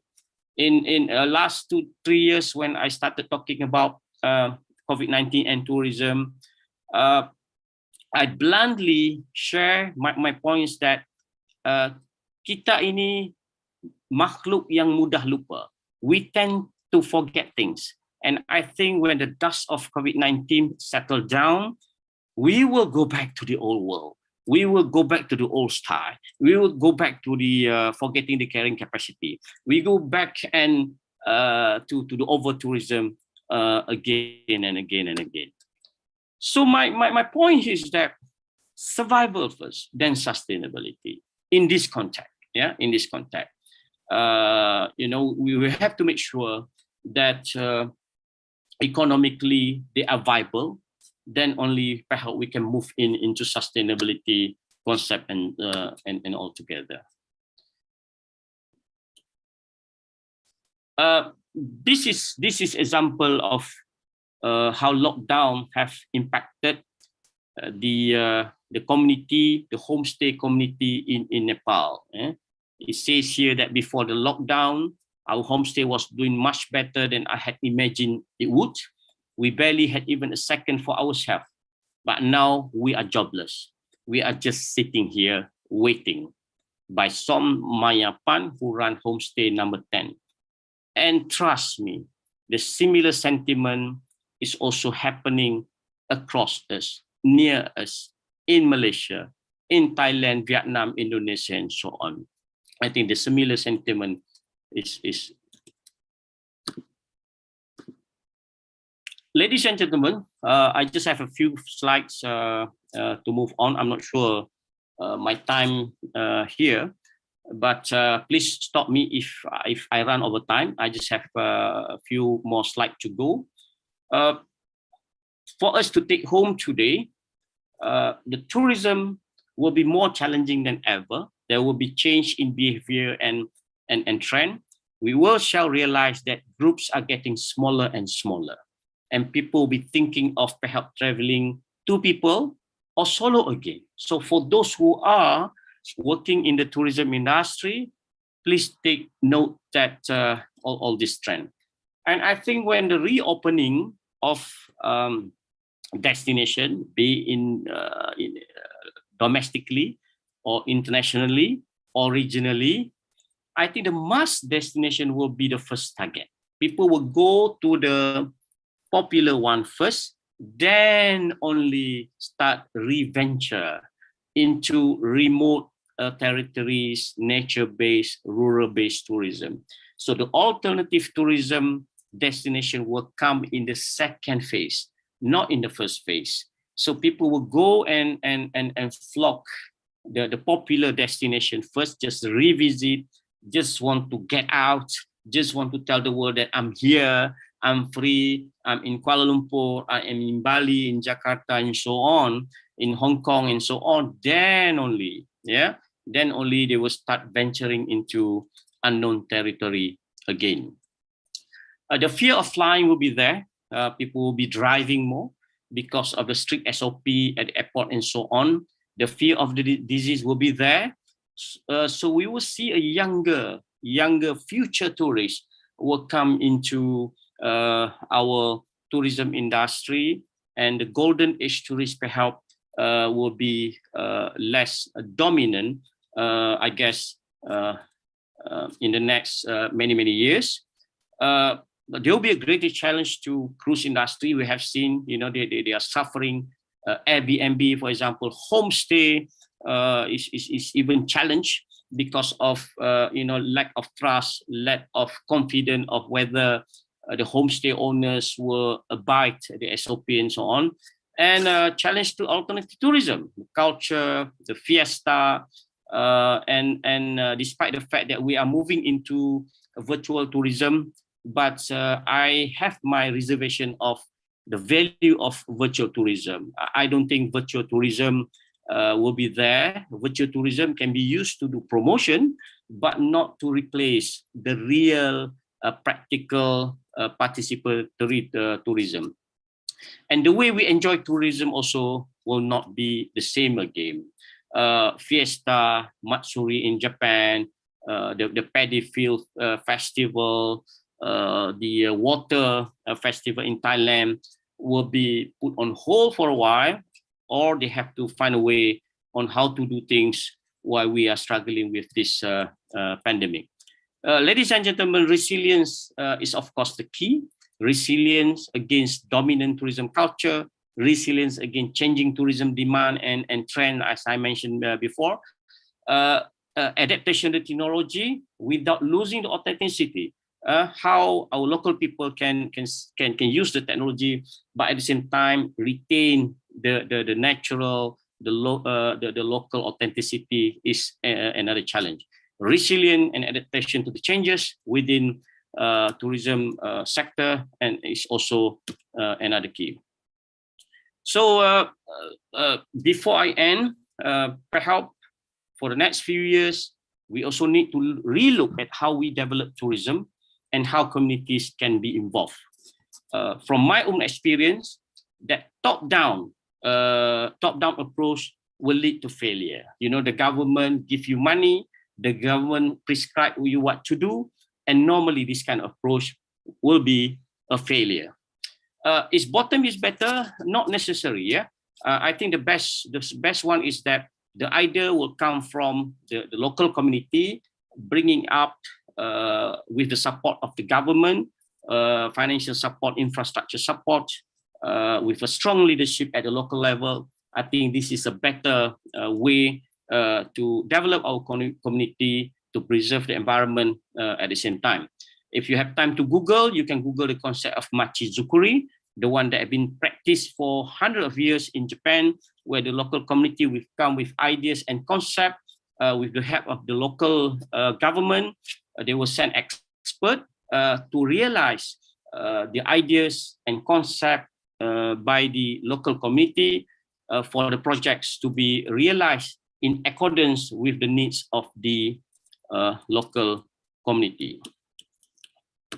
Okay, I think my time is up, I assume. So let me make a conclusion that alternative tourism will take a back seat for the time being before its potential can be realized again. This is time for us to do housekeeping and strategy for the future. And sustainable tourism development could be realized with proper planning management in place. And of course, we need a strong political support to make sure that we do not kill the goose that lays the golden eggs. I hope you understand that, you know, sometimes what we have is wonderful, what we have is beautiful, what we have attract people to come and visit and spend money and appreciate our culture. But sometimes we are the one as a local community who normally destroy our own environment, thinking of quick wins, and eventually we will lose everything. Thank you very much, and thank you for listening. I hope I did share something for you to think, and hope you have a wonderful conference. And I look forward to meeting you in person in the near future. Assalamualaikum warahmatullahi wabarakatuh. Thank you very much. Waalaikumsalam warahmatullahi wabarakatuh. Thank you so much, Prabhada. It was really wonderful and very fruitful keynote speech from you. So as we know that now we are striving to revive our tourism industries after COVID-19 pandemic, and we have learned from Prabhada, in which actually we know that over-tourism was actually bad if we refer to the concept of sustainable tourism. But now we understand that under-tourism is actually worse because it's related to the economic. So people now getting suffering from the economic, crisis situation because of the pandemic. And another things that we also learned from Prabhada is there are several strategies that have been conducted by several countries in terms of how to revive tourism, like Phuket and also in Penang, and there are some suggestions that have been also suggested in his study. Thank you so much, Prabhada. Please stay tuned with us because we are going to have question and answer at the end of this panel session. Okay, well, ladies and gentlemen, so for the second keynote speaker, we are going to invite Professor Lukman Hakim SSE, is his PhD, and he is the lecturer of Brawijaya University, and his field of study is more on environmental conservation and tourism management as well as planning. He earned his bachelor degree at Universitas Brawijaya Malang, Indonesia, and the second master degree from Graduate School of International Development and Cooperation, Hiroshima University, Japan, and his PhD at Graduate School for International Development Cooperation, Hiroshima University, Japan as well. So in this occasion, he's going to deliver his presentation or keynote speech entitled Ecological Conservation for Sustainable Development. Please welcome Professor Lukman Hakim. The time is yours. Hi, Prof. Lukman. You're here with us? Yeah. Yes. Yes, the time is yours. Okay. Yeah. Can you hear my voice? Yeah, it's audible already. Thank you, moderators. Yeah, okay. Assalamualaikum warahmatullahi wabarakatuh. Good morning, everybody. Actually, today I would like to present my material will be the environmental protection and preservation for sustainable tourism in especially in Indonesia, especially in East Java, in some case study. You know that actually if we are talking about the tourism and environmental impacts, one of the highlight issue that many people discuss is about the negative impact of tourism. In Indonesia, of course, there are so many negative impact in environments.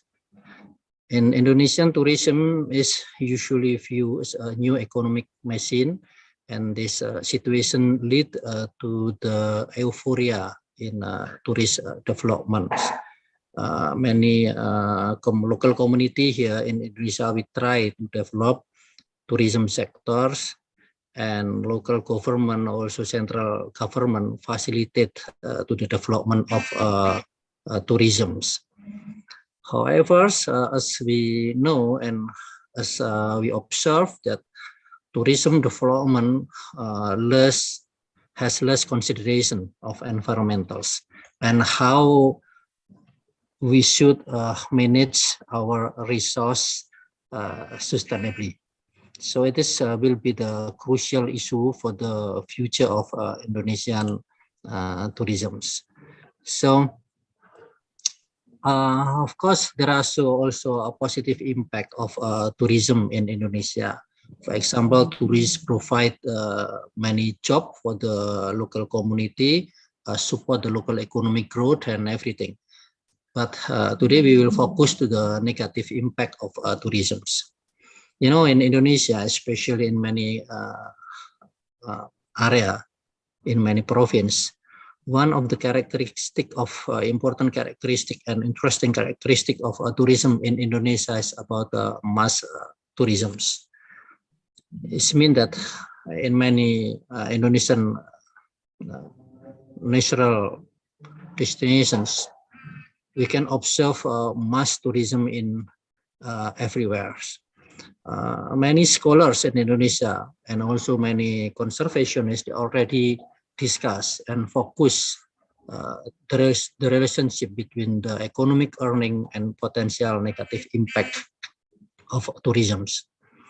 The mass tourism in Indonesia, in many nature-based destination, destination, usually associate with the high number of visitations, because also many local community that manage tourism, they are thinking that high number of visitation will be relevant with the high income they will generate it.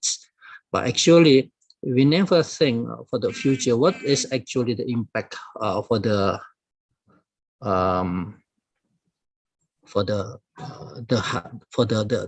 high number of tourisms, number of visitors. As we know that we already make some observations we already make some research that mass tourism in Indonesia, especially in East Java, lead to the numerous environmental degradations. The tourism also provide negative impact to the wild populations, and the high number of the high number of the community in the particular area with the less controls of the management lead to the vandalisms, and it's lead to the decrease of natural beauty.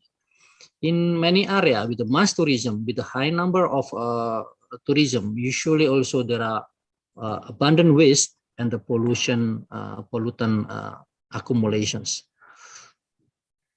So we also have some data and some information about the relationship between the mass tourism without controls, how they contribute to the biodiversity. It is one of an example of tourism and environmental issue in Indonesia. That if we look about the relationship between tourism and wildlife, we conclude that many tourism without control, they threats to the population sustainability of many wildlife. Usually in many nature-based tourism area, we can observe a change in animal behaviors.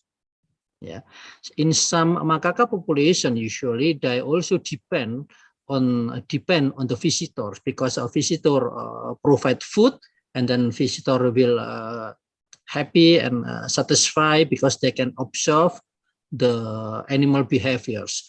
But in the perspective of our wildlife population, actually it is the very critical situation, because the change of the behavior will be changed the population ability to live in the wild environments.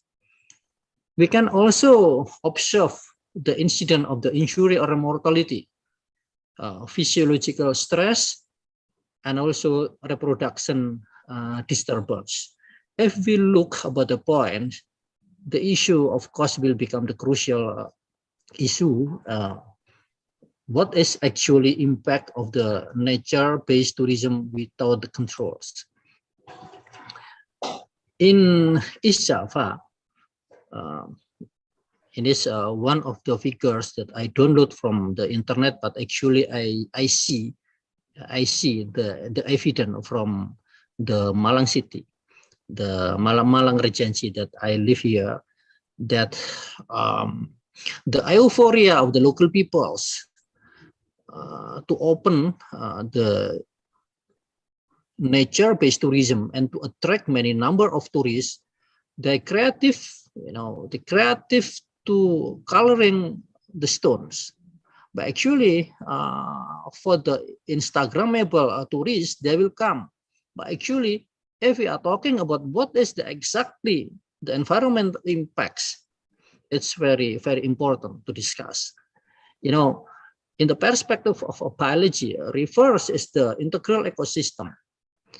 Inside the stones along the waters, there are the living system.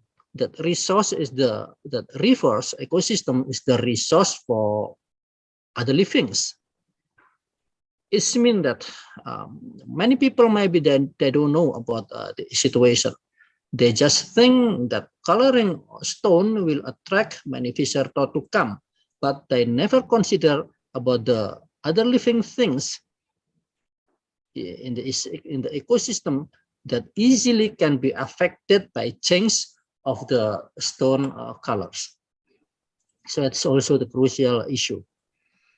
And in Indonesia, actually we try to develop several mechanisms and action to support environmental protection and preservation for sustainable tourism.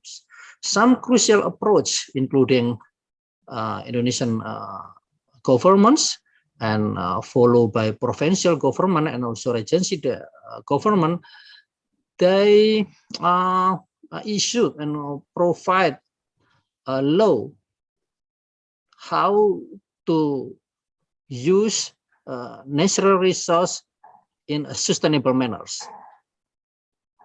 So actually, for the tourist managements, we support that they should follow the regulations, because it is crucial for us, because the regulation provide a guideline how we use the resource in a sustainable manners.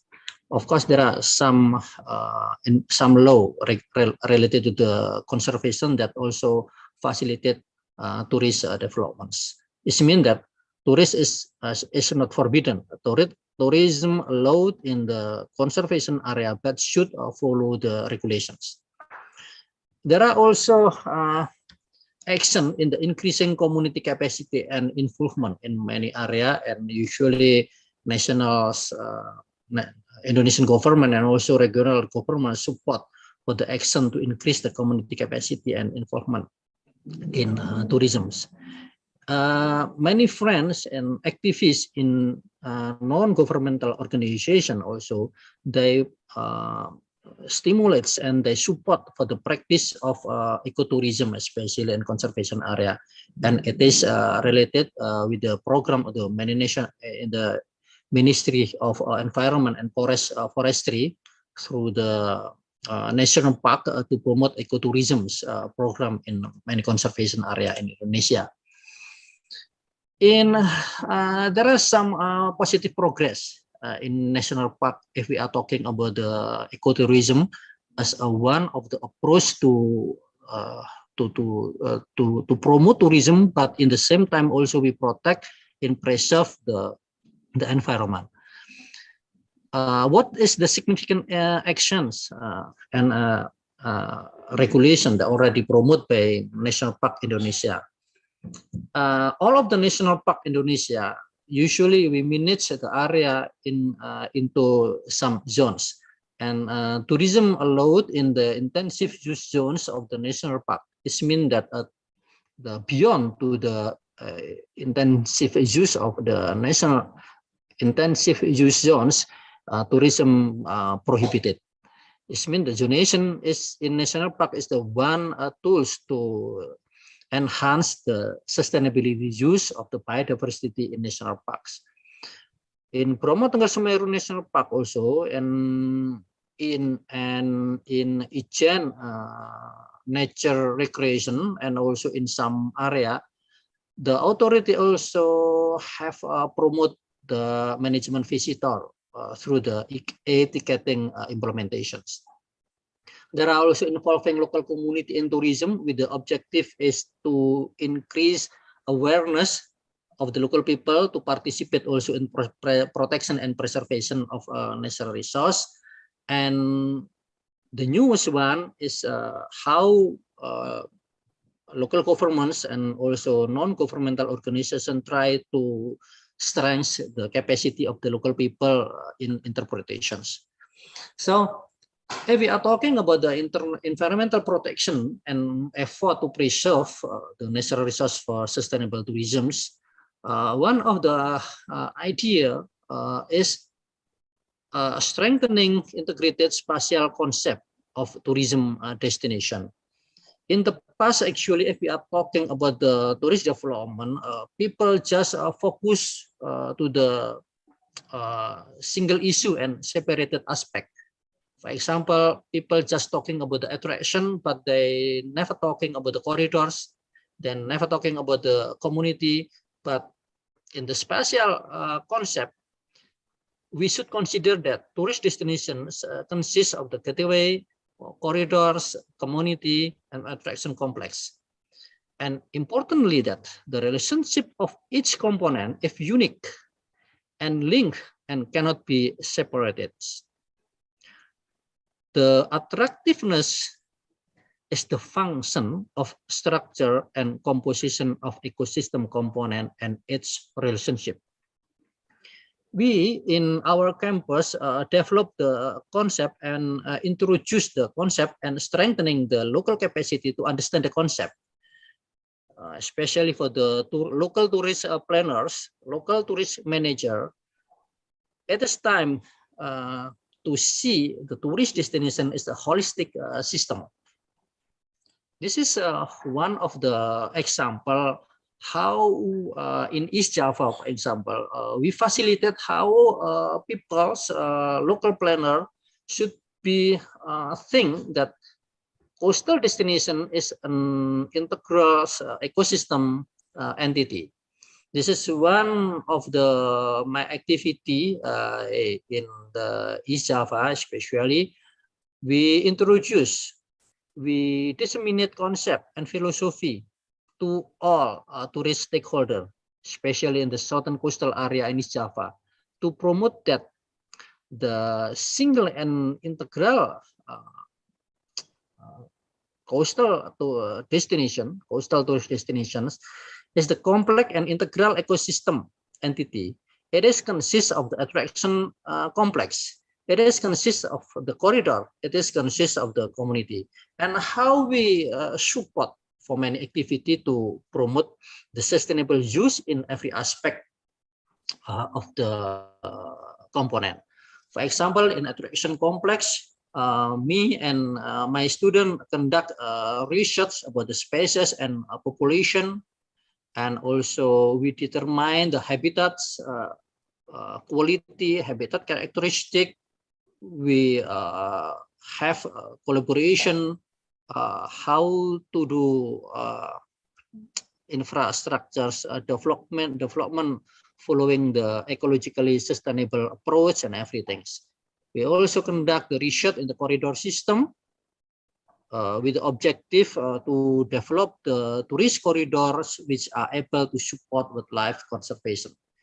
And in community, we also practicing educations and strengthening the local community to support wildlife conservations. And this is one of the our activity here, where how we support the research about the corridor conservations. There are two main objectives.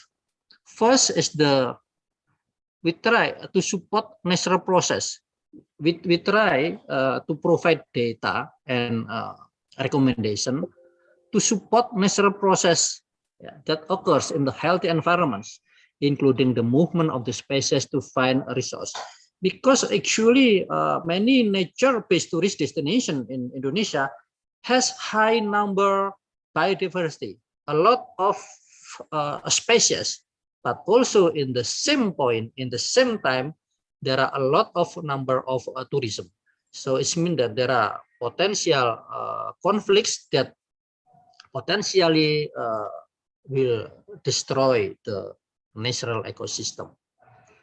We also wish through the study of the conservation corridor, we will contribute to the minimizing impact to wildlife, facilitating movement, tracking, evolution, and everything, and also increase tourist satisfactions. However, as you know that in Indonesian conservation strategy, usually we classify conservation area into several categories, including national park, wildlife reserve, and also strict nature reserve. Strict nature reserve, including our regulation, is the particular area that dedicated to conserve the whole area, and importantly, tourism not allowed. It means that tourism not permitted to visit a strict nature reserve. But because strict nature reserve in Indonesia, they have many beautiful spots and offers spectacular landscape and high number of biodiversity, people interest to come, and travel agent they promotes. For example, in case of the Pulau Sempu, we know that Pulau Sempu is the strict nature reserve. It is forbidden to visit the area, but tourists want, and travel agents also want to promote. So we make some movement to reject the idea, and hopefully that this case success. And in our opinion, strict nature reserve is strict nature reserve. tourism prohibited to conduct in this area. The last issue that we also conduct how to conserve and preserve the environment is the increasing local community involvements. Significant issue and action that we already conduct in East Java is describing the local knowledge. We study about the ethnobiology, ethnoecology, local wisdom, with the objective is to support the conservation and tourist development. We also try to invite and involve local people to support tourism capacity or to support tourism sustainability. And also we involve local community to be able to achieve the benefits. The benefits, special economic benefit, is the crucial issue here. And we know that still we have, crucial point and discussion to discuss how local people actually can generate the optimum benefit generated from tourism. Okay, maybe this is my presentation. Thank you for your attention. Assalamualaikum warahmatullahi wabarakatuh. Waalaikumsalam warahmatullahi wabarakatuh. Thank you so much, Prof. Lukman, for your presentation. It was really wonderful presentation. And we could learn also from him that there are several crucial approach for environmental preservation. The first is policy or regulations for resource use management. And the second one is how to increase community involvement and also capacity. And the third one is how to promote ecotourism in conservation area. Thank you, Prof. But I'm so sorry, Prof. Could maybe your background, yes, black and white before, so we cannot see your face. Now it's okay. Yeah, thank you. So Yeah, would you be staying with us until discussion session? So we are going to have another keynote speaker, Miss Elisa. So after that, we are going to have question and answer because we already have some questions for you. Is it okay if you wait for around 30 minutes? Yeah, okay. Okay, great. Thank you. So next we move to our third, or last but not least, Miss Elisa Gerson. And let me read his short biography, her short biography. And Miss Elisa is the owner of Plastik Kembali, located in Selang Belanak, Lombok. Welcome, Miss Elisa. And she is co-founder and director of Plastik Kembali, a recycle art and design studio located in Selang Belanak. And she is originally from Minneapolis, Minnesota, USA. Oh, it's far away from USA, yeah? Okay, and she studied marketing and women's studies at University of St. Thomas until 1996. And she began her successful career, 22 years successful career in advertising and marketing. And she's also accomplished writer with a published book that turns travel into personal development adventure entitled Evolution Through Vacations. Currently, along with her team of 40 plus local artisans and 95% of them are women, she leads the Plastik Kembali visions of taking Lombok's greatest challenge of plastic waste and transforming it through one Lombok's greatest strength, traditional arts and craft. Please welcome the one and only Miss Elisa Gerson, who will be talking her presentation on the added value perspective of plastic waste towards recycling art and supporting zero waste program. It's okay. You want to stay here or you stand? Maybe stand. Yeah. Okay. Yeah. Okay.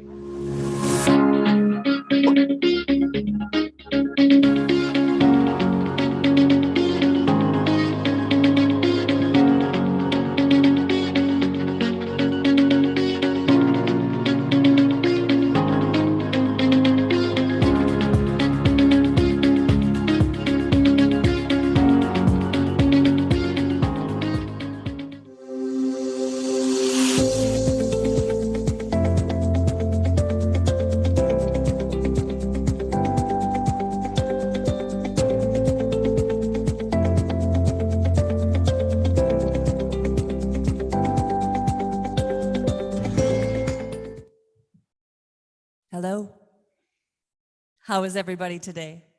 Good, thank you. Fine, great. Thank you so much for joining us. I'm really happy to be here, especially after hearing the first two very inspirational and educational speakers. I'm here today to talk to you about the concept of giving single-use plastic a second life and Lombok a new opportunity, how eco-products inspire and empower. So as we get started, I'd like to show you a short video.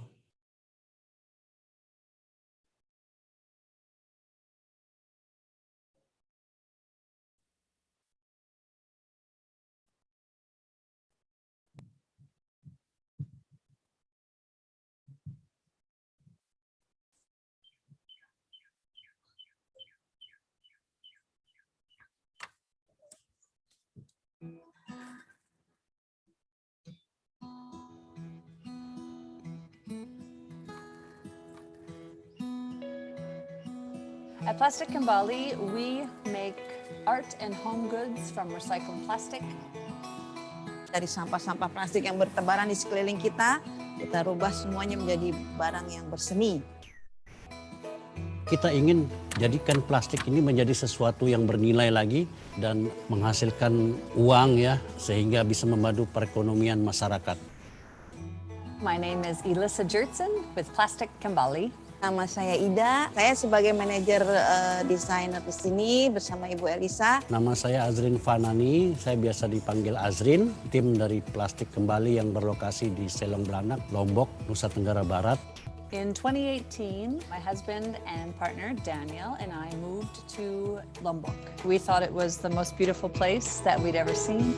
We're just really overwhelmed by how much plastic waste along the coastline. We became involved with the Selong Blanak Community Association, where we live now. And we were doing things like beach cleanups, village cleanups. This inspired us to look at ways that we could use plastic in a new way. By creating art from plastic waste is creating a new dialogue or a new conversation about what plastic waste can really be. We want to take one of Indonesia's biggest challenges, plastic waste, and transform it through Indonesia's greatest strengths, arts and crafts.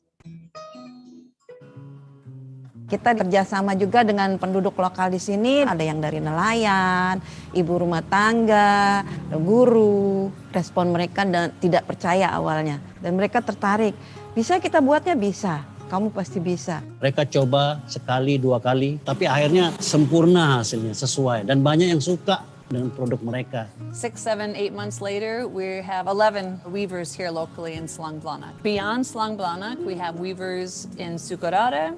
Masyarakatnya adalah penenun-penenun handal secara nasional maupun internasional, itu kualitasnya luar biasa. We have weavers in a village called Beleke.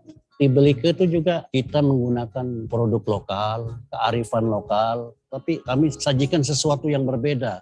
It's been such a joy and pleasure to meet these people and become friends with these people.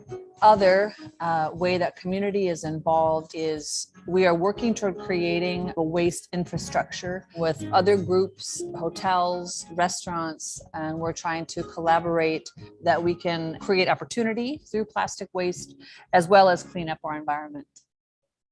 We're still a new company. Since our first inception, we've recycled almost 1.5 tons of plastic, polypropylene or HDPE, and approximately 125,000 plastic bags. With this plastic, we create a type of rope or tali that is combined with scrap fabric or natural fibers. And we have made over 87 kilometers of tali. So that's been an amazing feat. And our team has really helped clean up some of that waste.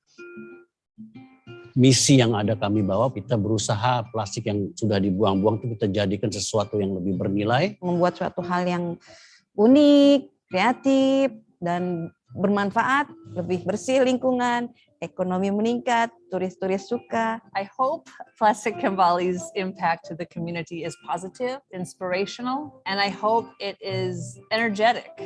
What we strive to do is bring enthusiasm to the community, finding solutions, creating art, working together and collaborating. So I really hope that our impact is positive and is one that brings us together.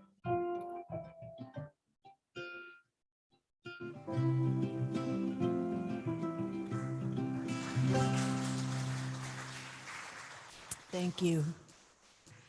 So today I'll talk more about what you saw in the video and really bring it all together when we think about ecotourism. So first off, I'll share a bit more about our philosophy. As mentioned in the video, we're a recycled art and products design studio located in Selang Blanak. And whoever has charge of the slides, you could skip ahead to page 4.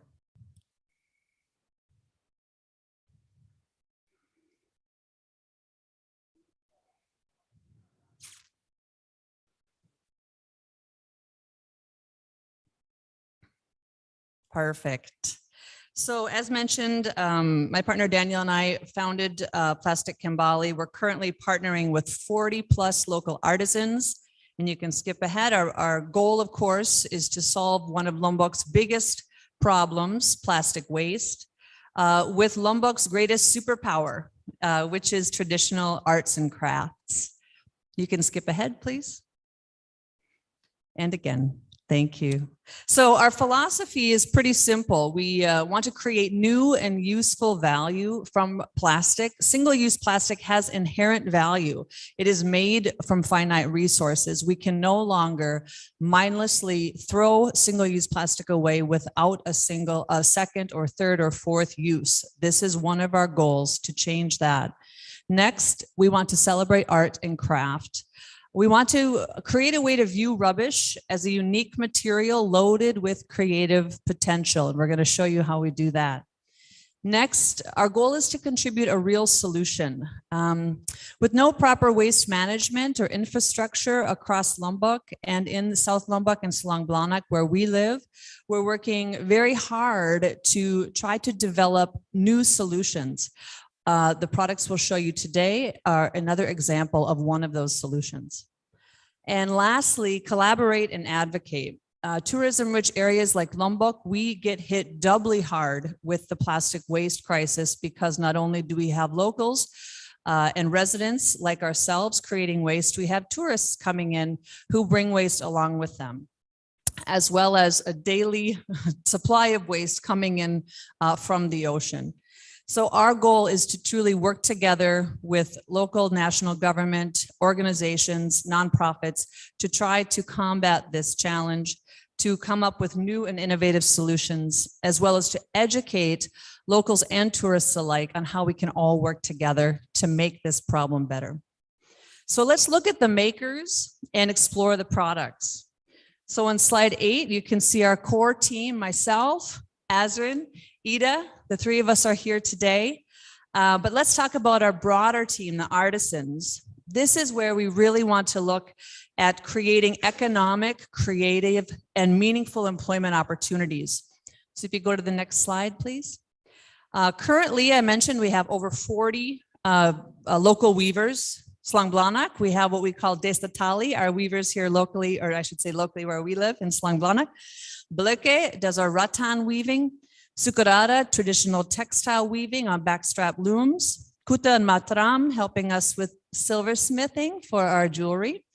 We're also working with different villages and companies around pottery, and bamboo is coming next. So let's look at our products quickly. I'll snap you through this. We can show you examples outside, but first we do our recycled bowls, basins, jewelry, and more. This we create, if you go to the next slide, with recycled polypropylene. How we make a bowl, for example, we work with the local Bank Sampah. We're trying to get all of our local waste to our local Bank Sampahs, who then sell the waste to larger recycling companies in Java. These companies in Java have the technology and the skill to sort the plastic correctly, clean it, melt it down, and create small pellets, which are safer to melt in the oven, which is how we then create our bowls or other molded products. Then you'll see at the bottom, we're working with a collaboration with the SPCA, and I'll talk more about this a little bit later, but that creates that circular inter-island supply chain of plastic.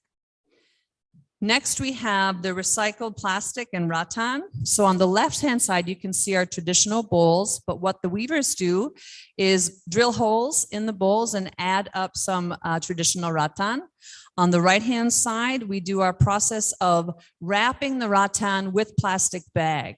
So if you skip ahead, you can see this process here where plastic bags are collected, cleaned, cut into strips. Then the rattan is wrapped with plastic as the weaving is completed. And that's how we create all of our unique baskets, trays, platters, etc. Next, we have Desatali.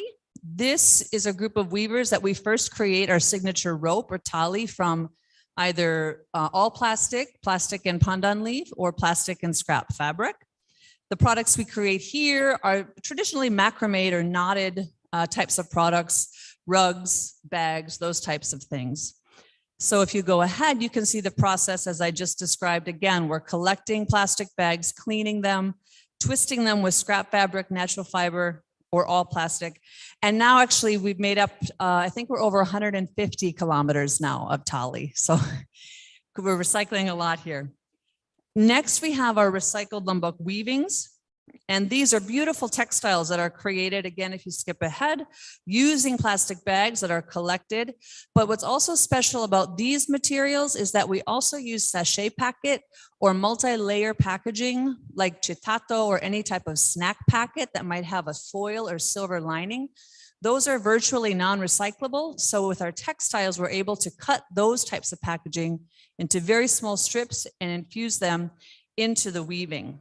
So if you click ahead, you can see here again, we're simply collecting, cleaning, and then in this case, the weavers are pushing the plastic through, as you saw in the video, and by hand putting in pieces of the sachet packets.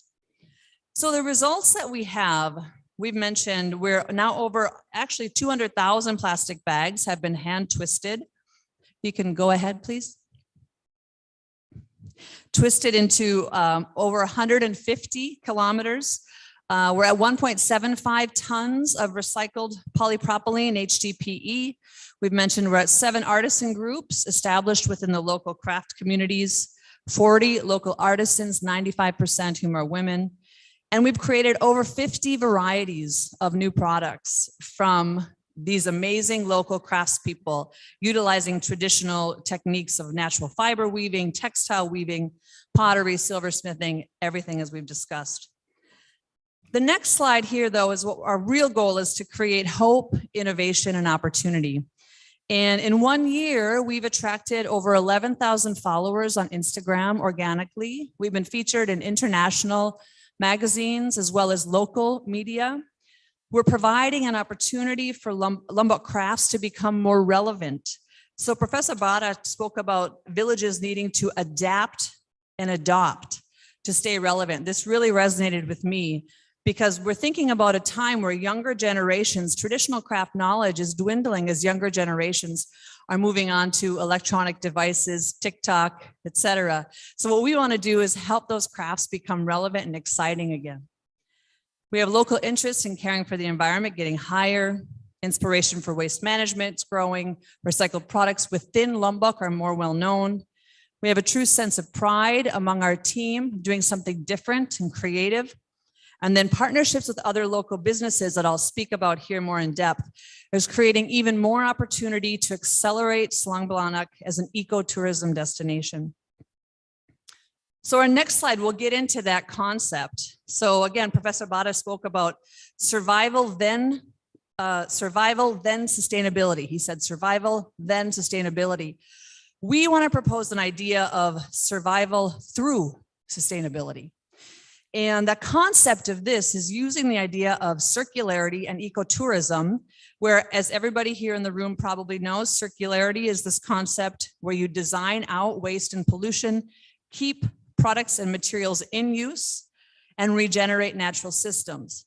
Ecotourism, everybody could repeat this back to me here, focus on conserving the environment, the social and economical well-being of local people, and the knowledge, understanding, and education of all involved, including staff, travelers, community residents. So if we go ahead, I can show you how Plastic Kembali is trying to unite these two ideas. We really are striving to position Selang Belanak to become the new ecotourism destination in South Lombok. The goal here is to inspire local participation and educate visitors on plastic innovations and solutions. So here we think of Selang Belanak as that nature-based alternative to Mandalika, which would be that mass tourism destination, as our last speaker mentioned.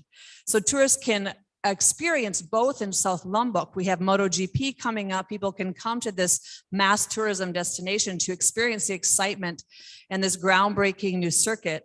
But then Selang Belanak, as the neighbor of Mandalika, is really positioned to be this hub of creative, recycled arts and crafts. And I have 6 channels to show you how Plastic Kembali will help do this successfully.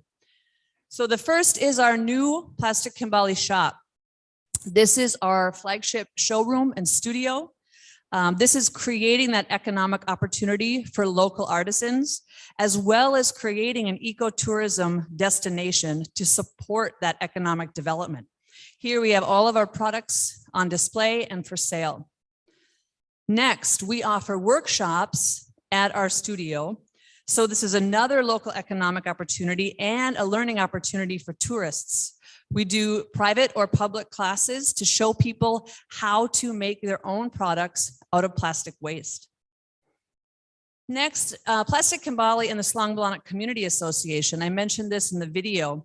So this is where we're really working with our broader village and our broader community to come together to create solutions that are truly sustainable.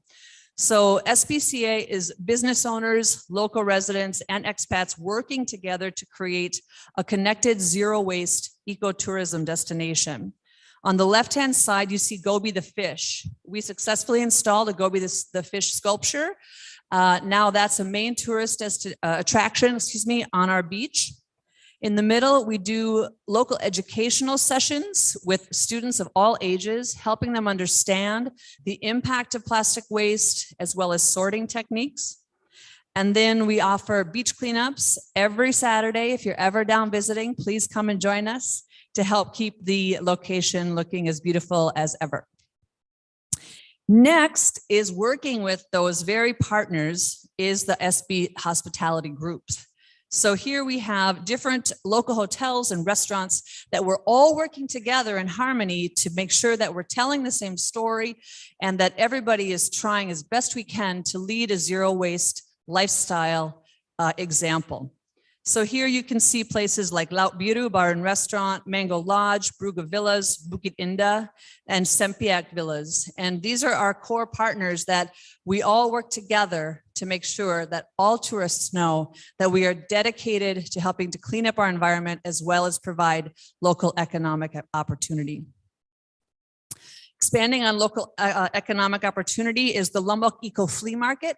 Plastic Kembali is one of the founding partners of the Eco Flea Market. And currently we have a pop-up shop in Selang Belanak that will be open hopefully through MotoGP. This is a place where you can see crafts from all over Lombok, all sustainable, all natural. Many are recycled or made from organic material, again, offering that experience for tourists to bring home a souvenir that celebrates local arts and crafts, celebrates local culture, as well as help clean up our environment. Lastly, we have our Plastic Kembali Moko, or our mobile toko, and this is where we can kind of take our show on the road and travel around to either do additional educational opportunities or sell products at markets or events happening around Lombok. So I'd like to invite you to come and experience this for yourself. The next slide here is a lot of text, but let me summarize it for you. That the last speaker talked about that spatial concept.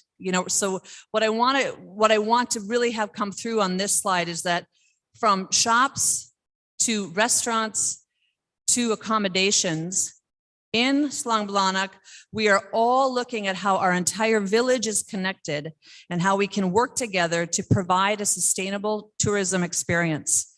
So from a shopping standpoint, bringing home local souvenirs, local crafts, things that really mean something to the people within Lombok, as well as to travelers coming here. We have Plastic Kembali, we have the Lombok Eco Flea Market, we have Sempiak Boutique, a new resort boutique focused on eco products, locally made jewelry, arts, and gifts. The goal of all of the shopping experiences within Selang Belanak is local, local, local. Next, restaurants supporting this mission. Go back one slide real quick. Laut Buta Restaurant, Rooftop at Mango, Surf Kitchen, restaurants all using sustainable materials. And then same with the sleeping destinations and accommodations within the village. We're all working together to provide solutions that lower the environmental footprint of tourists as well as locals. So an example of this, yes, is our Selang Belanak Eco Tour, which you can skip ahead. So what we're going to create here, what we have created and are offering is a day-long tour where visitors can come and do a beach cleanup and have a great Instagrammable moment with Gobi the fish. And in that case, what we do is we walk along the beach, clean up the beach, take tourists down to the local fishing village so they can experience that culture and enjoy a nice morning on the beach on one of the most beautiful beaches, voted one of the top 5 in Southeast Asia. Number 2, workshop at Plastic Kembali with an eco-friendly shopping experience. Next stop, of course, would be the Eco Flea Market, where people can, again, see more and more crafts created within Lombok that are all sustainable. And then lastly, visiting the boutique at Sempiak, and then enjoying the Water Buffalo Parade at the end of the day, and one of the best sunsets in South Lombok. So on the 18th of December, please, this Saturday, come to see us. We're having our official grand opening of Plastic Kembali. There'll be specials and deals at Sempiak Boutique, as well as the Lombok Eco Flea Market pop-up shop. And we have live music at Bruga Villas that evening, along with free door prizes. So it's a great opportunity for you to come down and see how we're really trying to embrace ecotourism and sustainability in a new way. So that's my time. That's my information. Thank you so much for your attention. And I look forward to the Q&A. Please give applause, ladies and gentlemen. It was really a wonderful speech.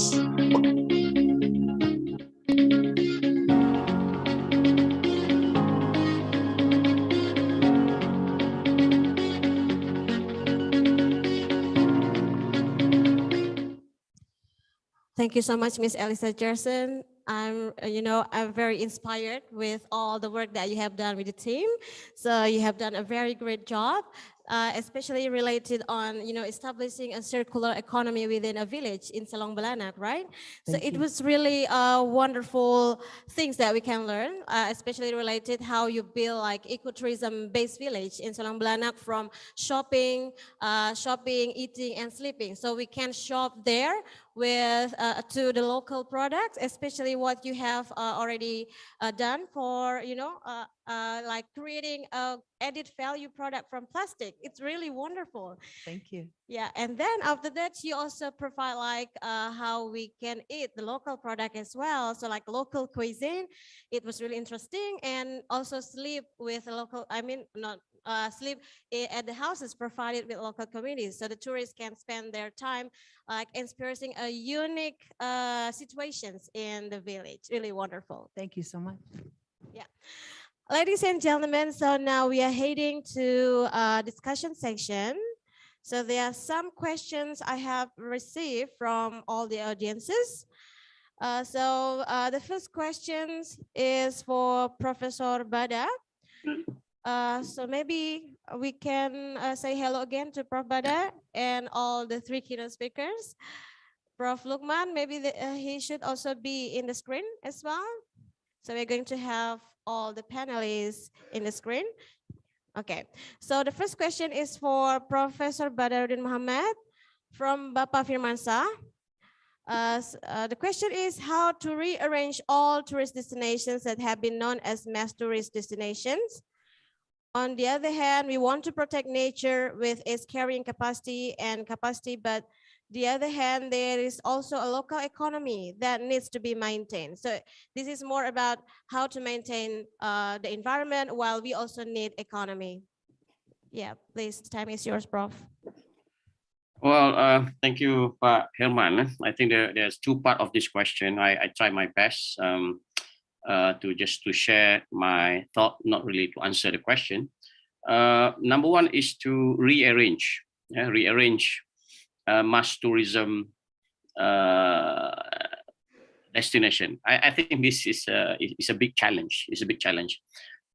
Once you take off, the Butler's curve from a small village becoming popular and popular and popular into a town and popular destination, viral, and now social media play its role, and you got mass tourists coming, McDonald's come in, Starbucks come in, then suddenly it's become overcrowded and you want to put a back step, to become humble again.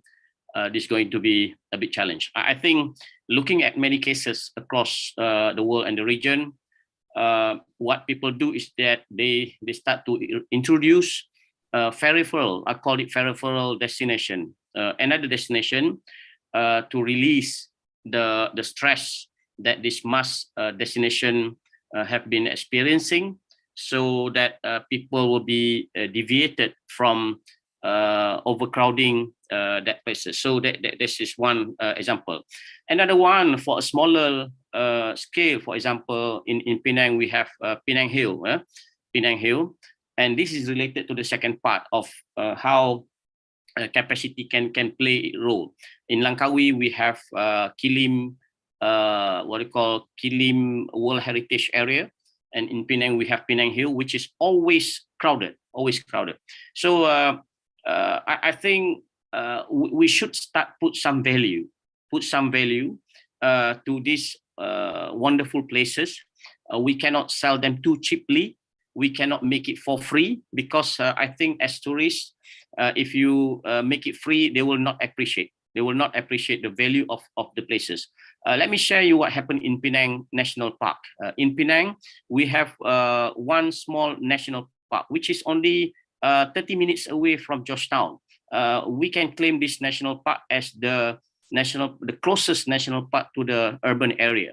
The problem is that in the beginning, the government puts some charges to this entrance to this national park, but eventually, because of the change of the government, they decided to make it free. So after spending so much money building infrastructure, promoting this national park in Penang, when you make it free, it's become a public area again, and people just enter the national park for nothing, picnic and hanging around, doing nothing without really appreciating the nature. Then if you visit this national park again today, you will see the infrastructure has been rotting down, because there's no money coming to improve the infrastructure. So my point is that I want to make is that to protect the capacity, perhaps you should put some measure to control the number of visitors to any places of beautiful nature. I think, trust me, that my study shows that people are willing to spend.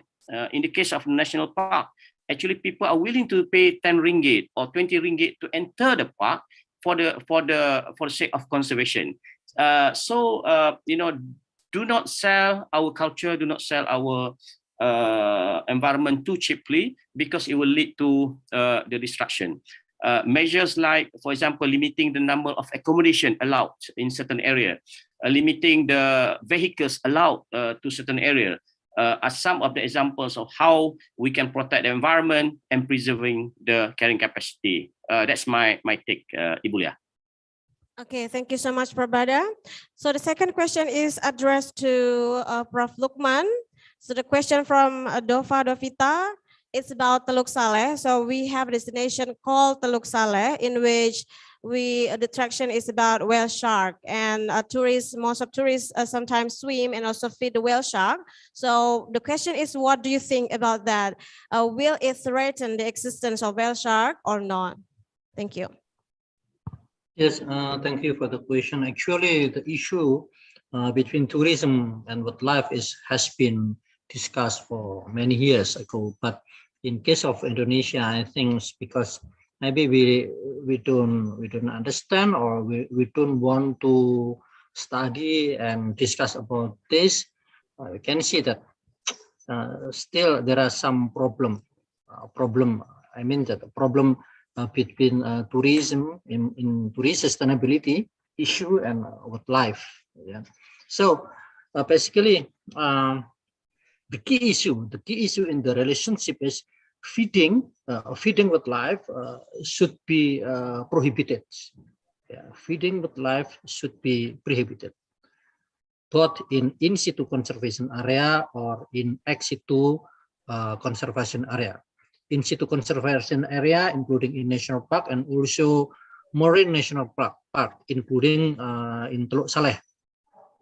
Why it is important? Because feeding wildlife will potentially provide negative impact, especially change of behaviors, and also feeding potentially will be able to poisoning animals. So the second is in case of the Teluk Saleh, we should make some calculations and discuss with the stakeholders about the carrying capacity of the area. How many tourists will be allowed? How about the infra developments? How about the local people perspective? Because many area also they have they have crucial issue in the culture, spiritual and religions. This is my answer. Thank you, Prof. Lukman, for your answer. So the third question is addressed to Mrs. Elisa, and this question comes from Prof. Lukman.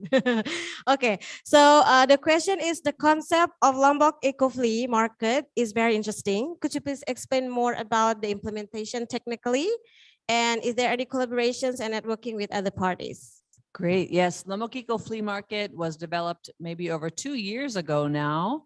And the concept of the Lombok Eco Flea Market was to bring together all the amazing local craftspeople within Lombok. There are 6 criteria that you must meet.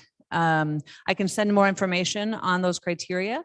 But the concept truly is to empower women, to clean up our environment, to have sustainable packaging, to use no harmful ingredients, things like that. Yeah. So that list of criteria was created by the founder, Paula Andres, and she really had this vision to bring this concept of all of these different vendors together.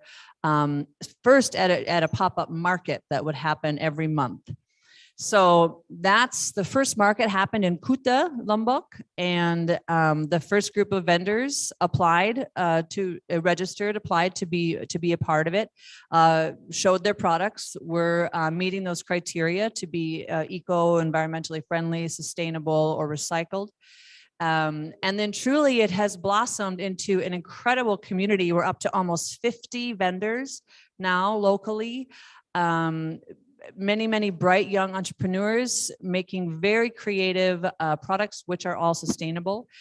You can visit the website lombokecofleamarket.com, or also find us on Instagram, and there you can connect with the application forms, as well as learn more about the details of if your product meets the criteria.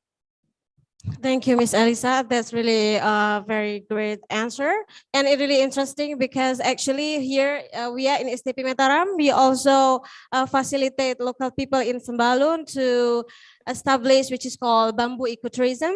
Maybe you heard about it. It's called Our Sembalun. Yeah, maybe we can later we can collaborate with Plastic Kembali. Yeah, because it's really, green product we sell over there as well. Great. Yeah, I'd love to learn more. Thank you. Okay, ladies and gentlemen, so that's all the first session of the panel session of our keynote speakers. Now, please give applause for all this distinguished keynote speakers for their substantive presentations. Ladies and gentlemen, before we close the first session, I would like to conclude what we have learned from all the keynote speakers. So as we know that we are now striving and we are going to apply some strategies in order to revive tourism back to normal again. And so there should be some strategies to cope with the situation, because not only environment that we need to protect, but also we need to make sure that economical aspect of local society also should be fulfilled as well. And beside that, ecological preservation is very important, especially there are some strategies like, making policies in terms of how to protect our protected areas. And of course, we need to think about how to establish like ecotourism-based village within our communities, which are sustainable, and which are beneficial for our locals, like conducting the capacity building, and also how to make them involved in all the activities that will be beneficial for them in terms of economically, socially, and environmentally. Thank you very much. And we're going to have 5-minute breaks after this session, and we're going to have a panel session for our plenary speakers after 5 minutes. Thank you. Let's take picture together. Oh, yeah, yes. Okay, before that, let's take a picture together. Once again. Maybe all the speakers. And also 2 of us, Ibu Elisa as well. Yeah. Okay. Yeah. Okay. I think yeah. Once again. Okay. Finish. Yeah. Okay. Thank you so much. Once again, give applause for all the keynote speakers. Thank you. We'll see you after the break.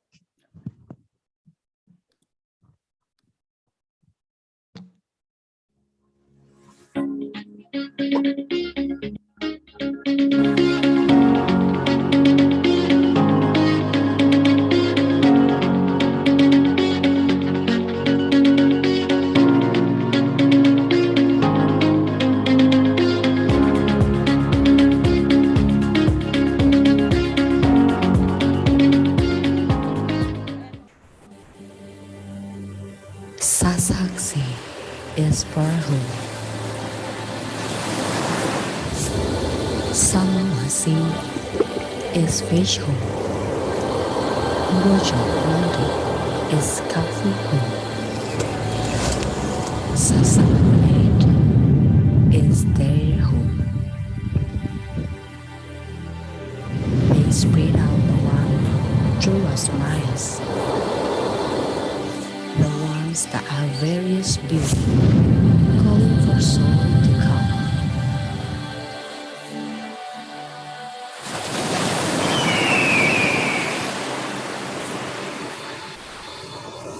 The charm of natural beauty and preserved ancestral heritage is on this island.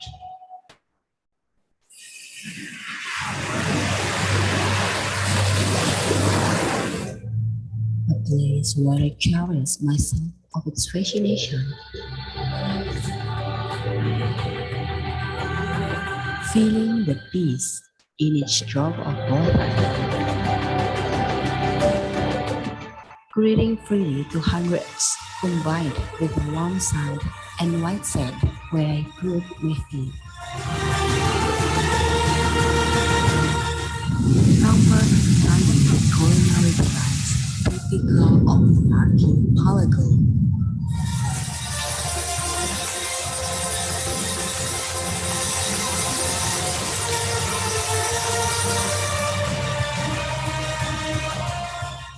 For me, this island takes me to a reason. I learned to love, and I know we have to lose to keep. The love of our hometown. and never single familiar.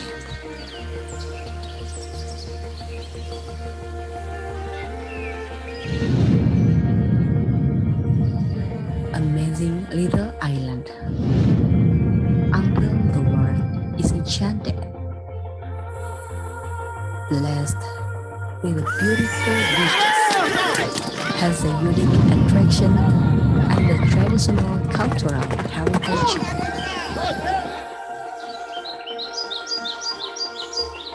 Is named West Nusa Tenggara.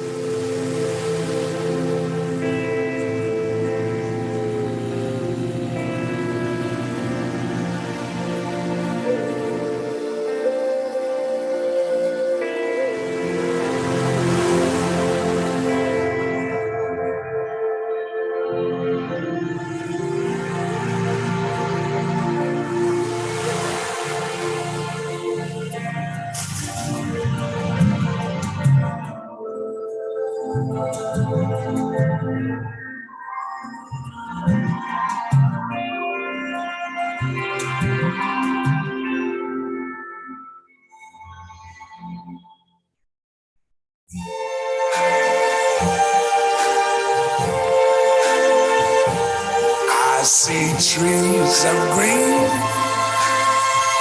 red roses too.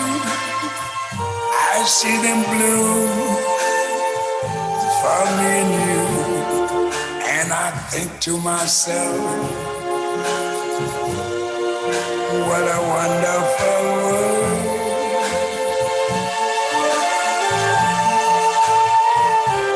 I see skies of blue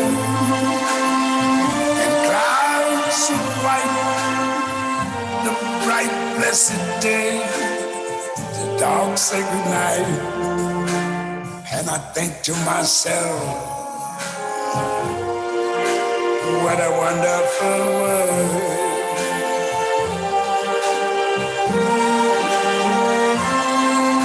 The colors of the rainbow, so pretty in the sky, are also on the faces of people going by.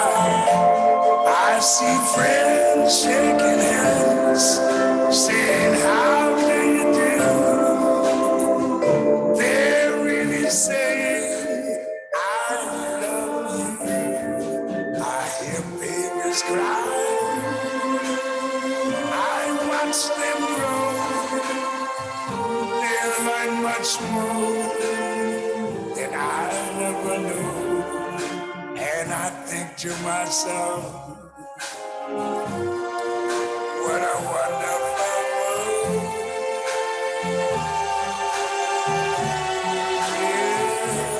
Yes, I think to myself, what a wonderful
Hi, ladies and gentlemen, welcome back to our second panel session of our plenary speakers. So we already have here two of our panel speakers, Bapak Dr. Haji Fatur Rahim, MSc, and also Bapak Dr. Muhammad Jumail Empar. And one of our speakers will be through online media.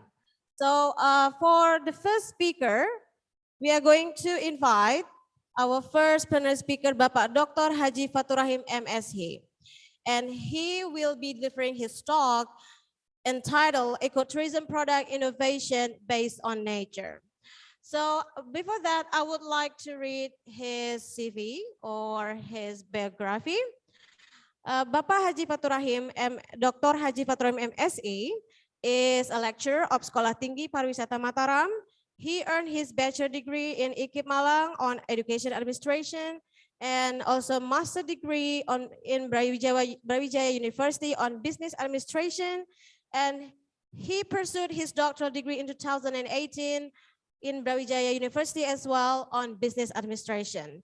Please welcome Bapak Dr. Haji Fatur Rahim, MSc, for his 20-minute substantive presentation on ecotourism product innovation based on nature.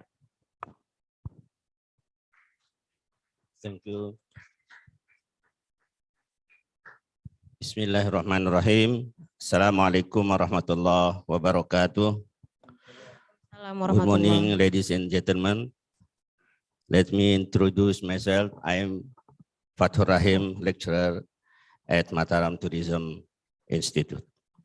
I'm going to present my paper entitled Ecotourism Product Innovation Based on Nature.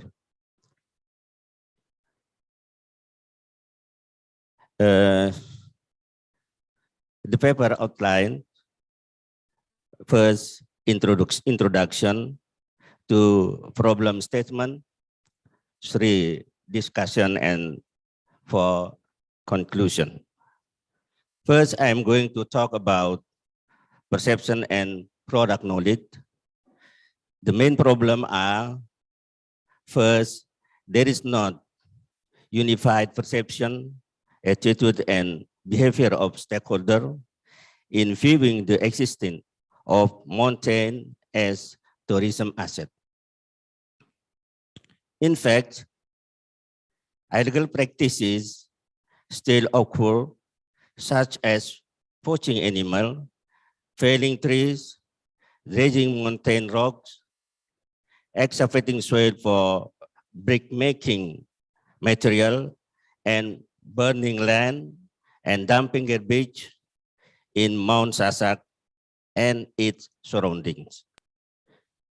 In other words, the development of mountain Sasak has not been integrated with tourism as a social ecological system in society.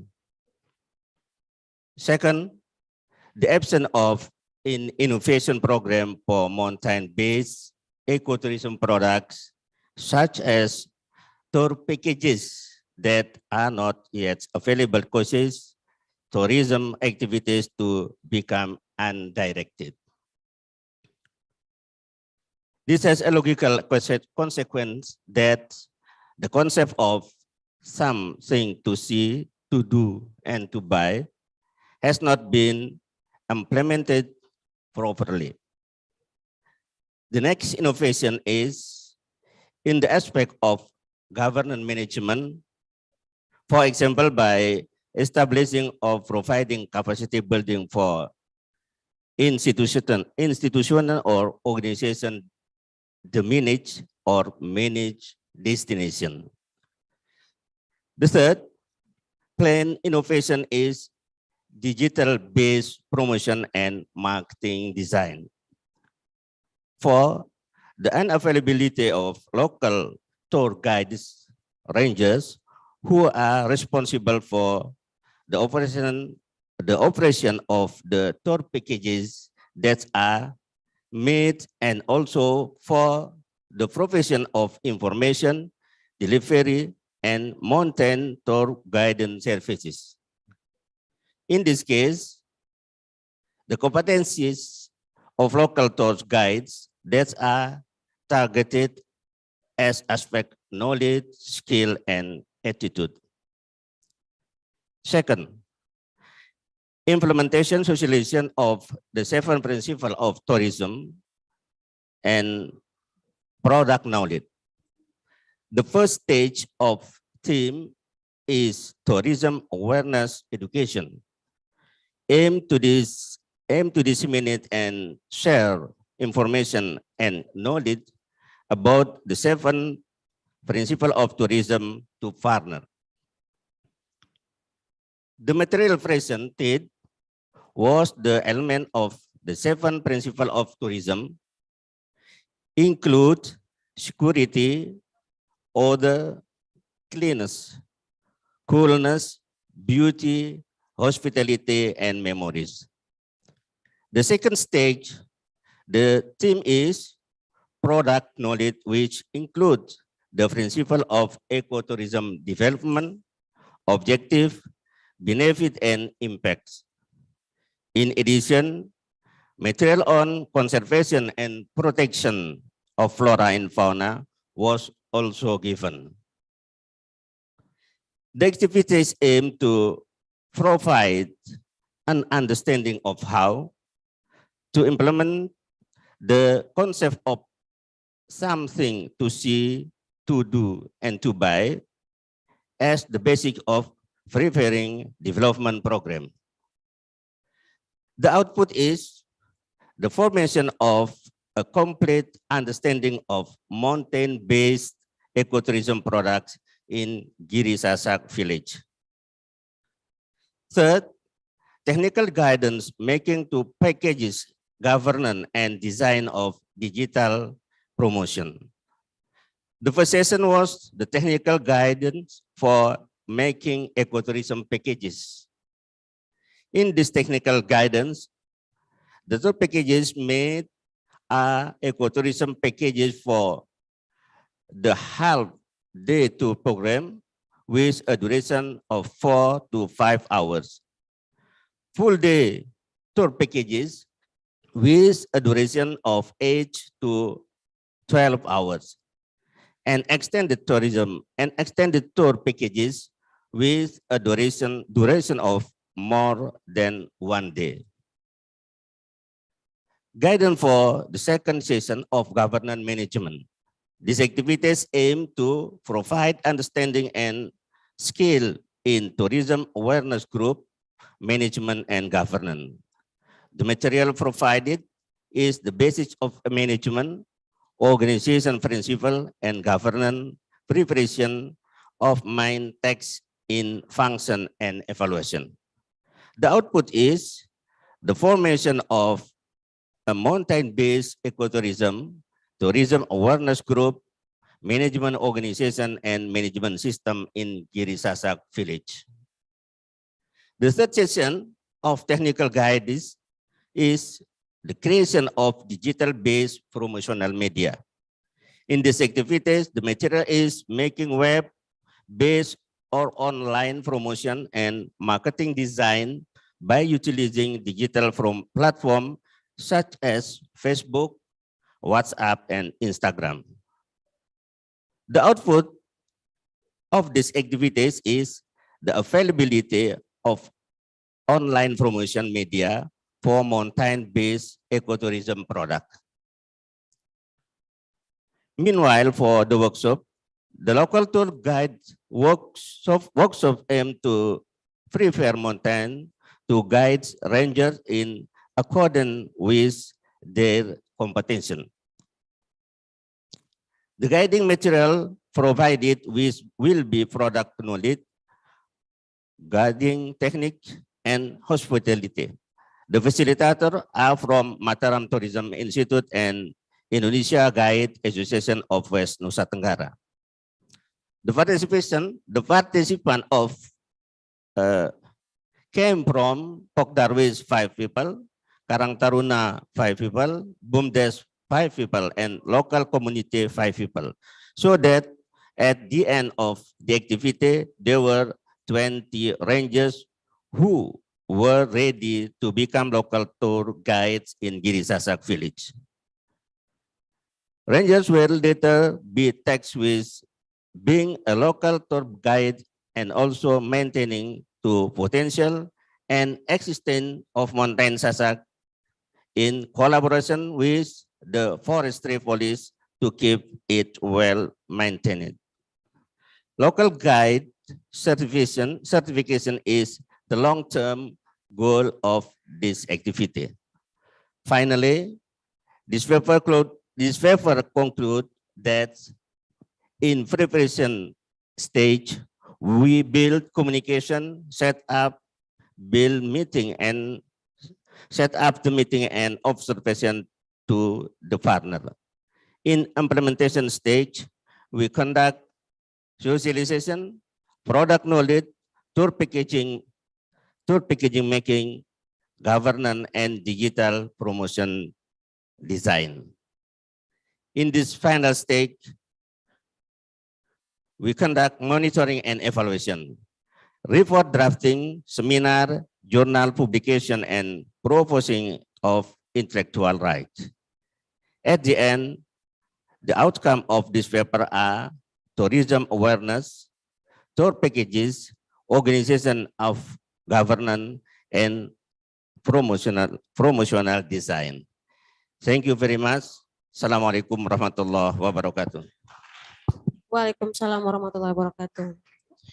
Thank you, Bapak Dr. Haji Paturoim MSc for his great presentation. So we have learned from him that regarding his research in Gunung Sasak village, so there are several steps that he has done in order to create an ecotourism product innovation based on nature in that place. The first is by building communications with local communities, and the second one is conducting socializations and capacity building in order to enhance the product knowledge of local communities. And the last one is conducting monitoring and evaluations in terms of how far that the product has been marketed by digital marketing promotional media. Okay, ladies and gentlemen, we go to the next plenary speaker.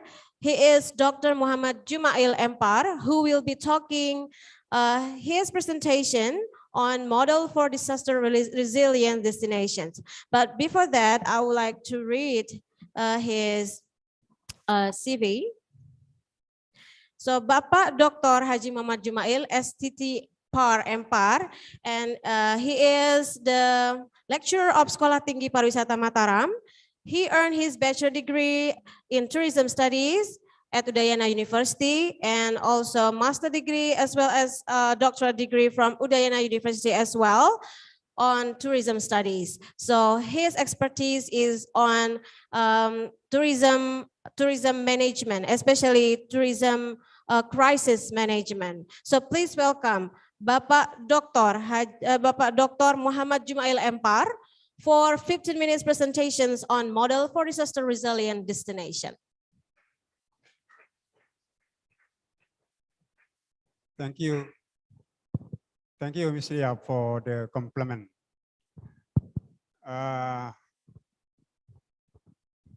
Thank you, Ms. Lia, for the compliment. I'm very happy to sit down here, and today we are going to share a little bit about the resilient destination. So let me display the topic of paper today, model for resilient in small island destination. This focus on Gili Trawangan. The topic outline will be first, I'm going to share about disaster at the glance in Indonesia. Secondly, I'm going to focus on Gili Trawangan as small island destination. Third, resilience of what for what, resilient for who, resilience for when, resilient for where, resilient for how, and finally, we are going to talk about why resilience is important. Next slide, please. Let me start with these figures. It is the highlight of Indonesian disaster in 2018. Let's see on the figures. We have total number of disaster reached to 3,397 of natural hazard in 2018. And it brings devastating impact on 150 of housing, damaged housing, and 2,984 educational facilities are breakdown, and 280 of health facilities also breakdown, and 1,500 of worshiping facility are damaged. Meanwhile, more than 10 million people are suffering and being refugees. And very sorry to see the figure of 6,240 people are died. Next slide, please.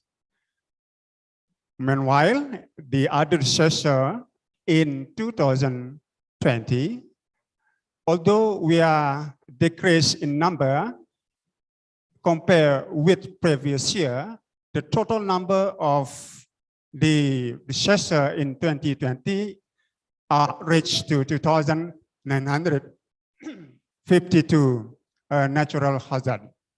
Natural disaster. And it brings also devastating impact on more than 6 million people are suffering and refugees, and 370 people died, 39 lost, and 536 serious injured. Next slide. Yeah, it is the other pictures of Indonesia hazard of mountain eruption in Indonesia. If we focus on this picture, as if there are no run to where. But yeah, that's the fact, okay? All red. There are 129 volcanoes in Indonesia, and it is the biggest number of volcanoes in the world. So 16%. It is the volcanoes we have in Indonesia. And for the current news that Semeru had erupted weeks ago, okay, weeks ago. Okay, next slide, please. That's we are facing for today.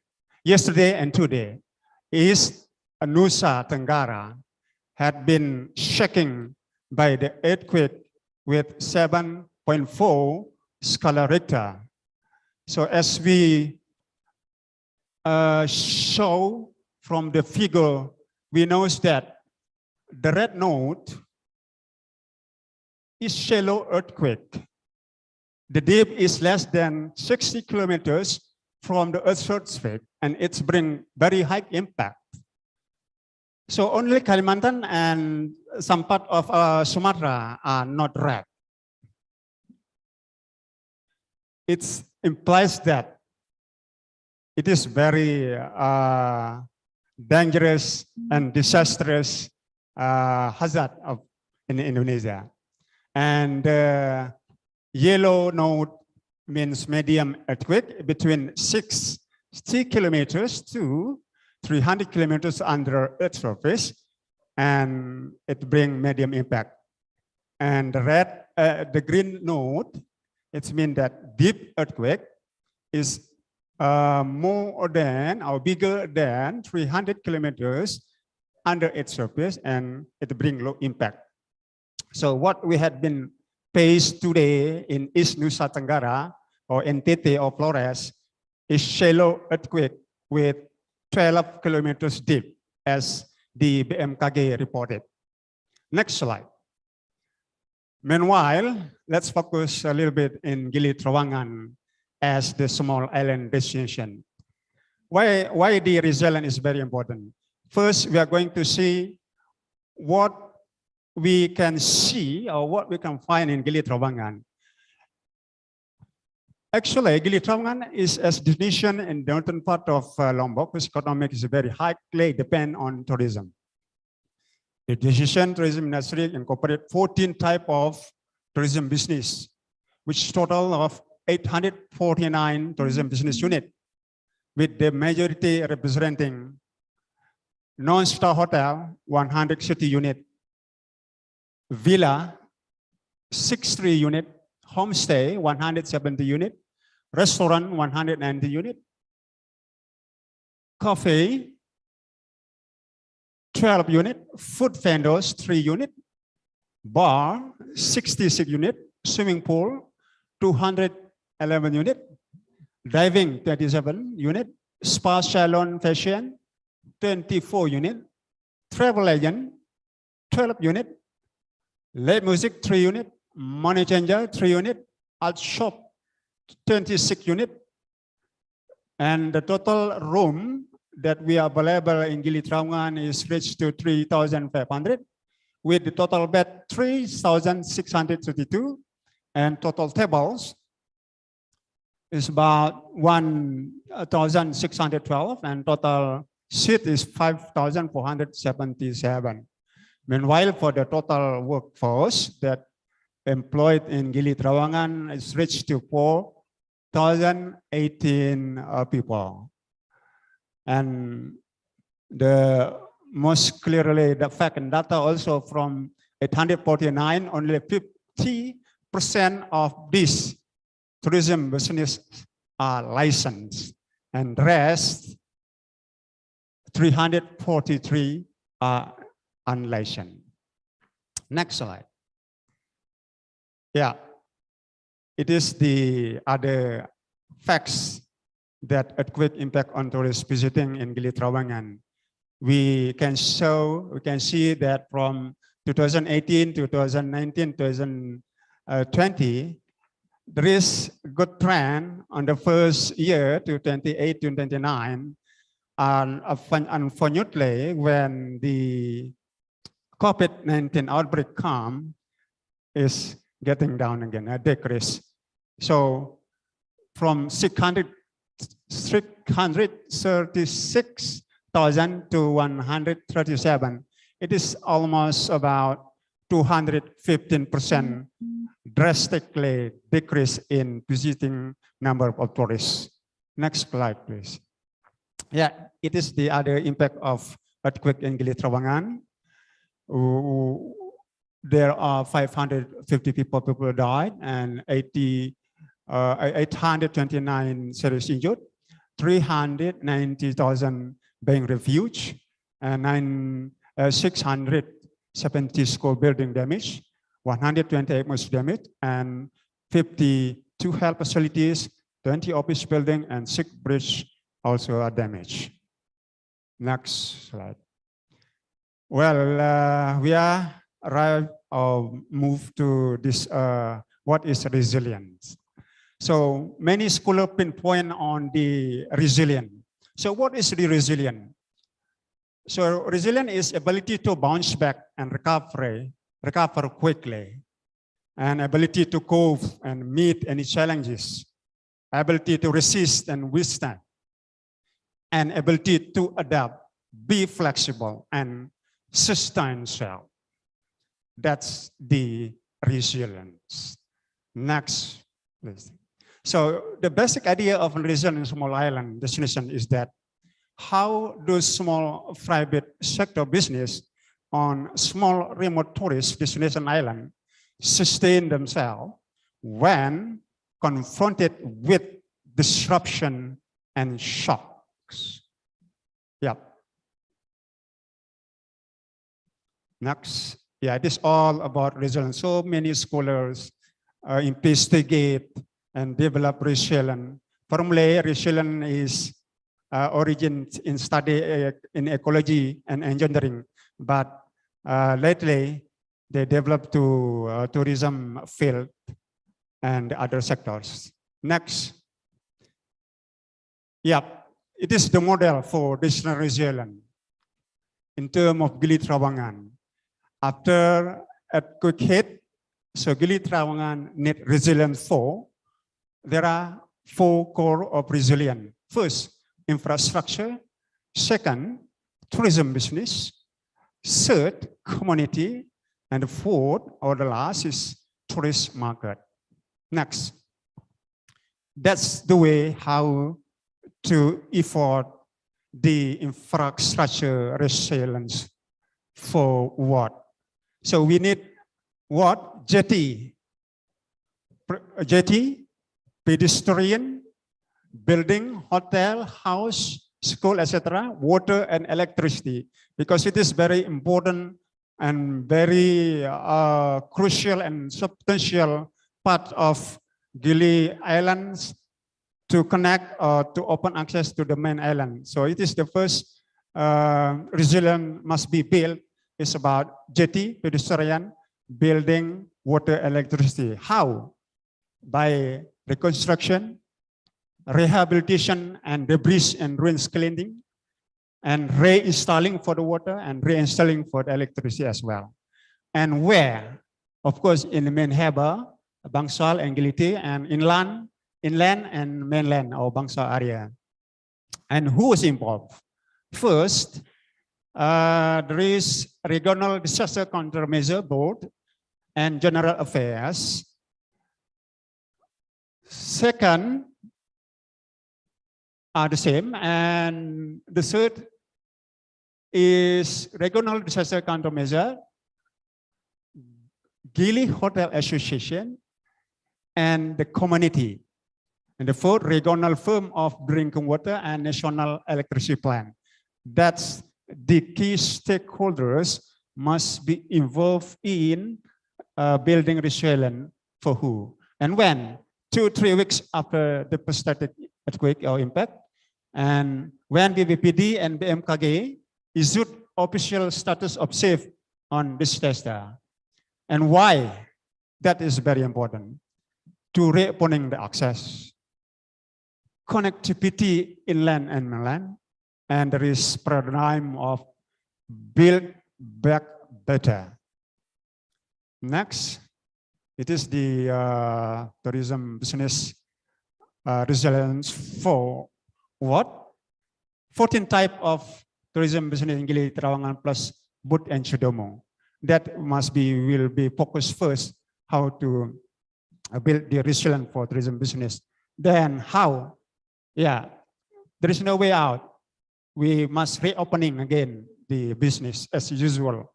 And the local government also gave a tax relaxation and financial aid from government, efficiency on operational cost, focus on domestic customer. That's the how to build the resilience for tourism business. And where?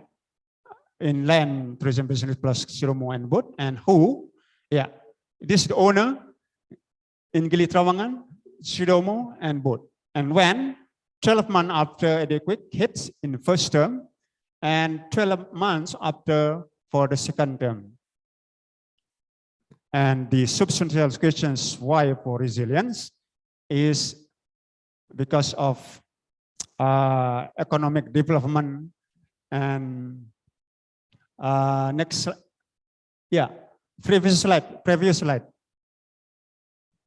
Yeah, business sustainability and economic development. That's the reason why tourism business resilience is very important, because of business sustainability and economic development. Yep.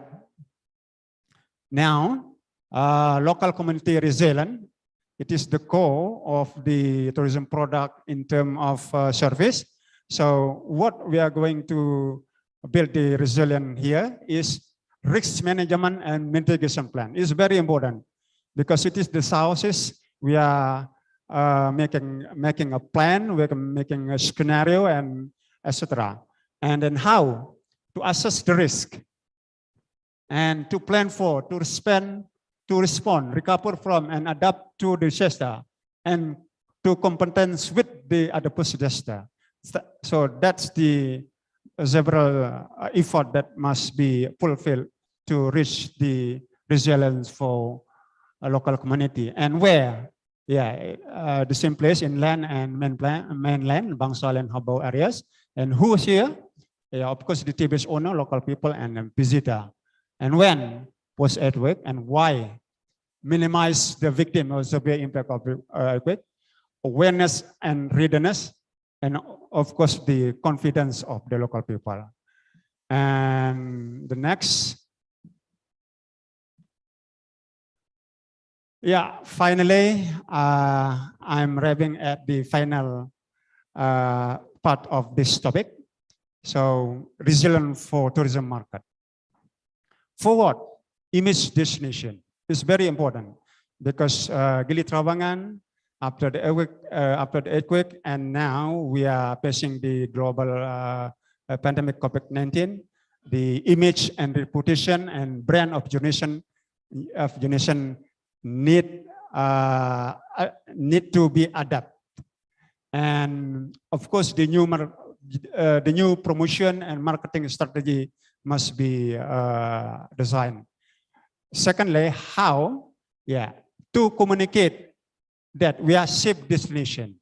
That's the way how to reach this resilient for tourism market, and to design new brand of Gili tea and after earthquake, and to ease travel access to expand the market. Where? Domestic and international market, and who? Yeah, there are several key stakeholders involved here: tourism office and regional tourism of professional board, Gili Hotel Association, and the media. And when the post earthquake, now and then, and why? To manage image and reputation of the nation, to maintain tourist market, and marketing sustainability. Yeah. This is my conclusion for today. Finally, Gili tea is resilience now. So please come and have a nice day. Thank you very much. Give applause to our speaker.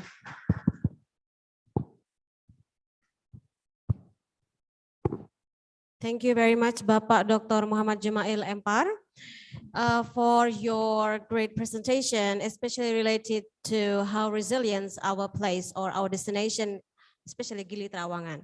So we know that our place Lombok has been hit by two crises. So we already had earthquake in 2018, and from early 2020 we had a pandemic which is experienced globally, and it really hits our tourism industry. But of course, we need to be very optimistic. We have some strategies that have been suggested by our plenary speaker.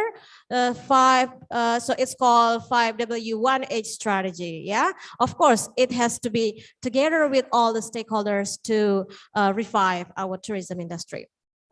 Ladies and gentlemen, so we move forward to the next plenary speaker, Bapak Dr. Ida Nyomantri Dharma Putra, MPD. Are you with us now, Bapak? Yes, I'm joined with you. Okay, his presentation will be Achieving Environmentally Sustainable Tourism Destinations in NTB. But before that, I would like to read a little bit of his biography.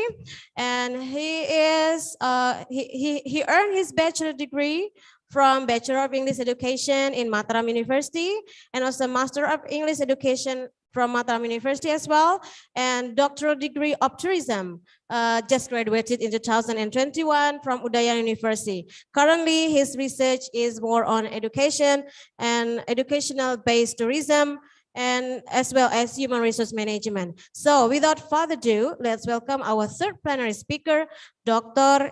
Ida Nyomantri Dharma Putra, MPD. The time is yours. Okay, thank you for the chance, Mr. Ms. Lia. Okay, my presentation today entitled Achieving Environmentally Sustainable Tourism in NTB Tourist Destination. Tourism is one of the biggest industries of our time and is generating around 9.5% of the world total gross domestic product. About 10% of all jobs are directly and indirectly related to tourism. In 2030, there will be probably 1.8 billion tourist arrival. But what does that mean for our environment? Sustainable tourism is defined by the World Tourism Organization as a tourism that takes full account of its current and future economic, social, and environmental impact, addressing the needs of visitors, the industry, the environment, and host communities. The environmental, economic, and social cultural aspect of tourism development and a suitable balance must be established between these three dimensions to guarantee its long-term sustainability. As the sustainable development goal in tourism, in life and on land, sustainable tourism can play a major role, not only in conserving and preserving biodiversity, but also in respecting terrestrial ecosystem, owing to its efforts toward the reduction of waste and consumption, the conservation of native flora and fauna, and its awareness-raising activities. Tourism stimulates GDP growth, increase international trade, boosts international investment, drive infrastructure development, and support low-income economies. However, one major trait of tourism is exploitation of natural resources. Sustainable tourism ensures the use of resources such as natural, social, and cultural, which is a very crucial issue and makes long-term business sense. Reducing the overconsumption and waste avoid costs of restoring long-term environmental damage and contribute to the quality of the tourism. Besides a positive impact on people welfare, development in tourism sector activities also have a negative impact on ecosystem. This is because development activities are often carried out without ecological aspect, or it can be said that the development carried out is more dominated by the economic aspect. Tourism often put pressure on natural resources through overconsumption, often in places where resources are already scarce. Tourism put enormous stress on local land use and can lead to soil erosion, increased pollution, natural habitat loss, and more pressure on endangered species. Water, and especially fresh water, is one of the most critical natural resources. The tourism industry generally overuses water resources for hotel, swimming pools, golf courses, and personal use water. This can result in water shortage and degradation of water supplies, as well as generating a greater volume of wastewater. In dry regions like Indonesia, the issue of water scarcity is a particular concern because of the hot climate and the tendency of the tourists to consume more water when on holiday than they do at home. The amount used can run up to 440 liters a day. This is almost double what the inhabitants of an average people city use.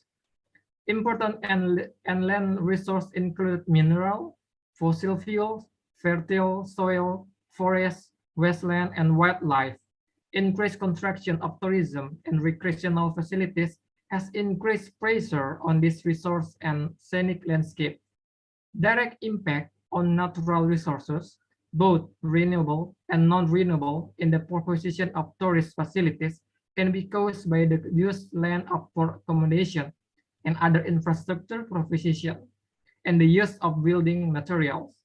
Forests often suffer negative impact of tourism in the form of deforestation caused by the fuel wood collection and land clearing.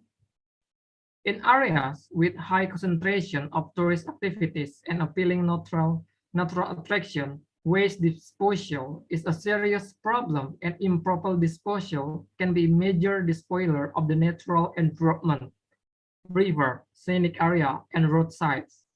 In mountain area, trekking tourists generate a great deal of waste. Tourists on expedition leave behind their garbage, oxygen cylinder, and even camping equipment.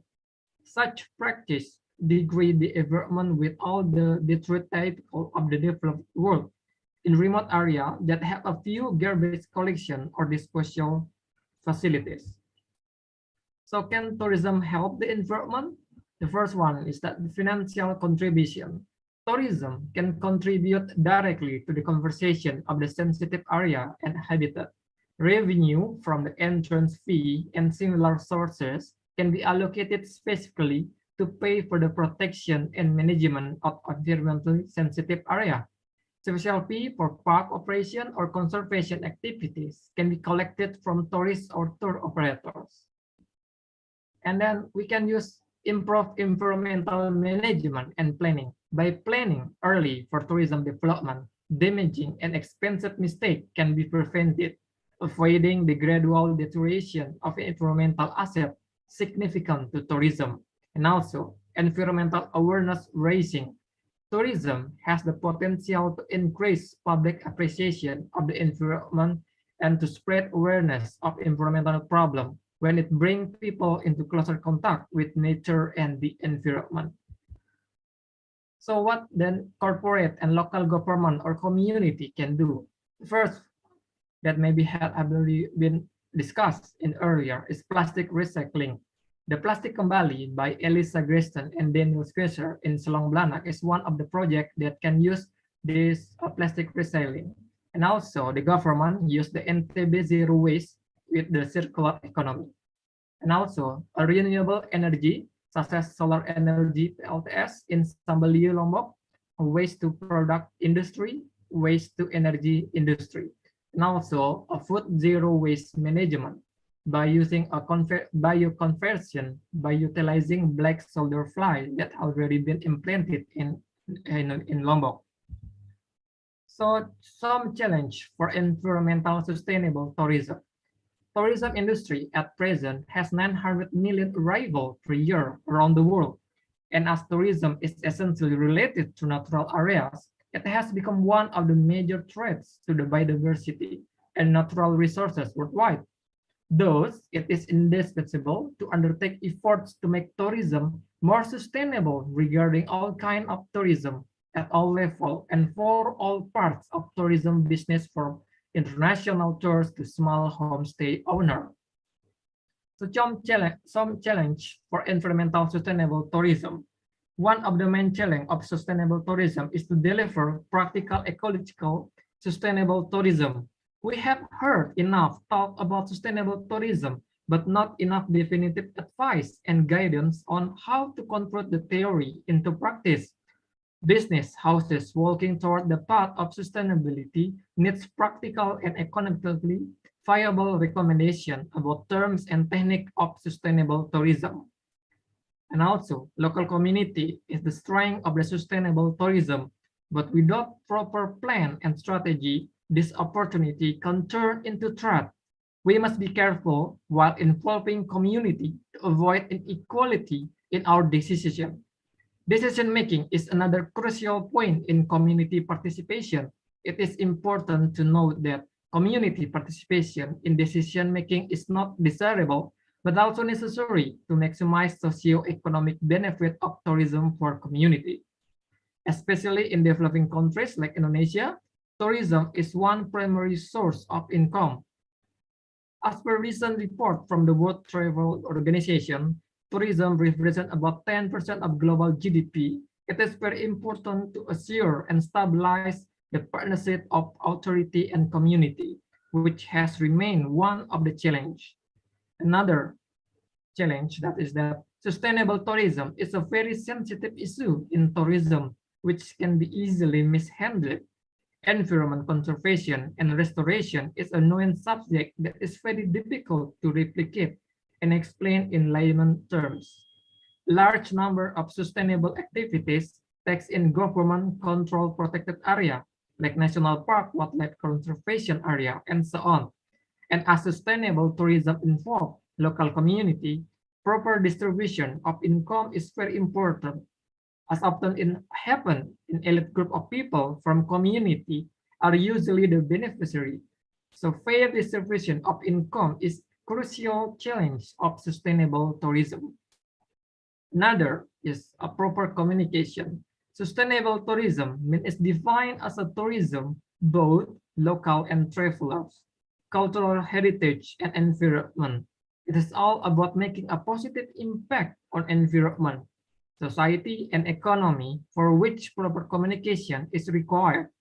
Sustainable tourism value the culture and belief of indigenous communities and look forward on working in partnership with them. So, for effective and efficient operational environment to work on full potential of sustainable tourism, communication between authority, tourists, and community is an important issue and have been challenged as well. So how can we work in this challenge? We cannot achieve full level of sustainability, but with our joint effort, we can always make it work more. First, educating travelers. Travelers should be educated about making responsible travel choice. For example, small step like taking a water bottle and refilling in a way and staying in homestay. These small steps are just initiation towards a big programs. Next is the government program. Sustainable tourism cannot be accomplished alone by a private sector. A joint hand with the government allow greater opportunities and mechanisms to work on a drawback. Government must consult and implement policies that foster sustainable tourism, and then tourism should be developed only within sustainable development parameters. Sustainable tourism requires properly integrated planning. Those government must partake to work on the challenge and creating new opportunities. And also NGO and local community participation. Local community is a significant stakeholder, and their participation in tourism decision making is must to have to say on how to grow their communities become tourism destination. Therefore, for successful operation of sustainable, ensuring local communities association is very important. And the last, management of tourism industry. In a country like Indonesia, where tourism earn major part of the national revenue, tourism industry must need to assume greater responsibility, bring a responsible tourist operator, educating client on responsible tourism, and working on regulation so their presence can build thriving communities should be a matter of concern in tourism industry. The roles and responsibilities should be properly defined and managed. Okay, thank you. I think that's all that I can explain about my presentation.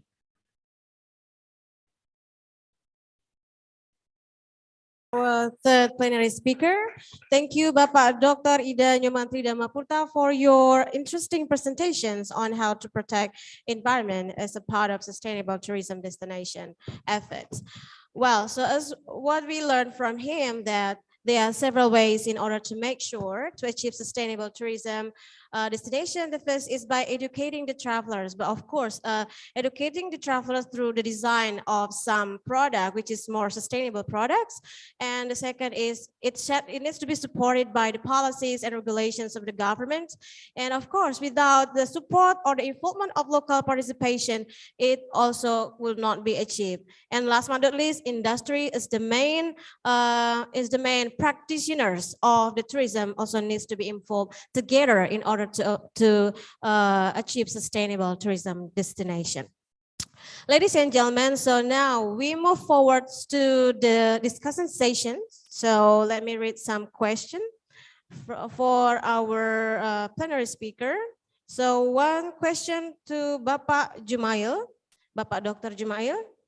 So the first question is from Bapak Firman Shah. It's about how do you think that our people here in Lombok, in NTB, is resilient? How resilient we are in NTB, especially in coping with crisis, because we are hit by two crises. And what do you think it could influence their aspects or life aspect, like social, environment, and also economic aspect? Yes, please. Well, thank you. It is a very difficult question actually, but I'm going to try to share this several ideas. First, how resilient of our local people here after facing the disaster of earthquake in 2018, and now we are also in crisis because of the COVID-19 outbreak. Let's see first on the first cycles of the disaster. When we are in Lombok in 2018, shaking by earthquake with 7 scale Richter, and then as we know that so many people died and so many public facilities are damaged, lost, and everything. And we don't have any experience actually to coping with this disaster. So the key point in 2018 is very good to learn. There is many things that we can learn, that we can take from lesson learned from the earthquake hit in 2018. First, for example, the house construction. So after the earthquake hit, so many people now realize that the local architecture is bring good impact on how to minimize the victim, the loss, the damage. So that's why the local government built new design of the house with this very environmentally architecture. That's number one. That good point we can learn from the earthquake hits in 2018. And the secondly, how people resilience from economic, for example. Yeah, it is very difficult when we are focused on economic, because until now, I must say that we are not resilient yet for the economic. I must say that because the COVID-19 are still unpredictable so far. But when we focus on the earthquake in 2008, the local people, the tourism business in Gili, 1 week, even three days after the big hit on 5 August, and the day after, 2 days after, 3 days after, people are living as usual. And they are aware, they are realize that this disaster is what we are going to call, is given from the God, for example, like that, something like that. Yeah. It is given from the God. Yeah. We are not create the disaster, but it is given from the God. So we must realize about that. And the local people also aware it is not only happen in Lombok, but the other part of the world also facing the same disaster. So that's several points that I'm going to share about how people are resilient for the disaster. Thank you. Okay, thank you so much, Bapak Dr. Joe. And the next question is for Pak Dr. Ida.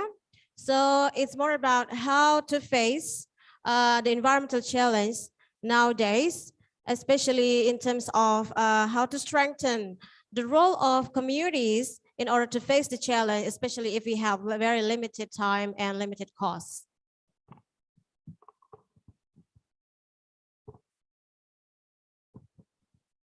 Pak Ida? Pak Ida is not here with us? Okay. Unfortunately, Pak Ida has left the conference. Maybe Pak Joe and Pak Fatur Rahim would like to answer? Pak Joe, so how do you think we can face the challenge, especially environmental challenge? Environmental challenge as related to, especially for the role of community in facing environmental challenge in tourism destination. Yeah. Yeah. Yeah, when we talk about the resilient, I declare there are 4 resilient encompassed. First is resilient on economic. Second is resilient on social. Third, resilient in culture. And the last is resilient on environment. So it is the big picture of the resilient. But when we are break down again to the destination, it's really depend on the characteristic of destination itself. For example, in Gili Trawangan, so because it is small island, the vulnerable of Gili Trawangan is not only vulnerable to the disaster, but also sensitive to the access to resources. So it is a very good idea for the basic idea how to make it resilient for our environment, more sustainability. And the other key point also is the entrepreneur or the local business practitioner, very important role in playing in building resilience in small island. And of course, the policy from the local government also play important role to enact it to impose all people move according to their resources. Thank you. Okay, thank you so much, Dr. Joe. So the discussion session is completed because we ran out of time. But before that, I would like to summarize what we have learned from 3 plenary speakers. So if you want to innovate or establish a more sustainable product, what we need to do is we need to communicate with local society and increase or improve their product knowledge, especially related to more responsible product. And for coping with some crisis, we need to be resilient. Of course, there will be strategies to cope with the situations, especially by involving all the stakeholders like communities and also industries as well as the government regarding to their policies. So in order to achieve sustainable tourism destination, let's work together on sustainable tourism destination. Thank you, everyone. And this is the end of the session, the second panel session. But please stay tuned because we are going to have another presentation from other presenters for their interesting presentations after the break. So now we're back to our host. But before that, please give applause to all our plenary speakers. Thank you so much. We'll see you soon after the break, and we'll see you also again next year on the 4th Sustainable International Conference. Bye.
Ladies and gentlemen, move to the next agenda.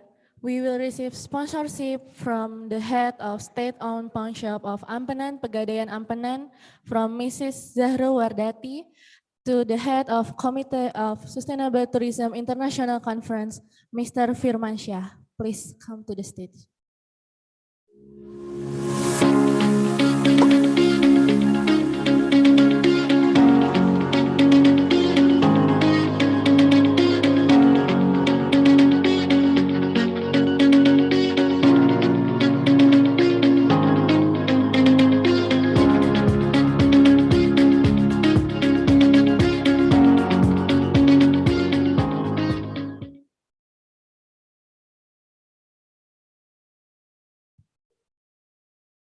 Please give a round of applause.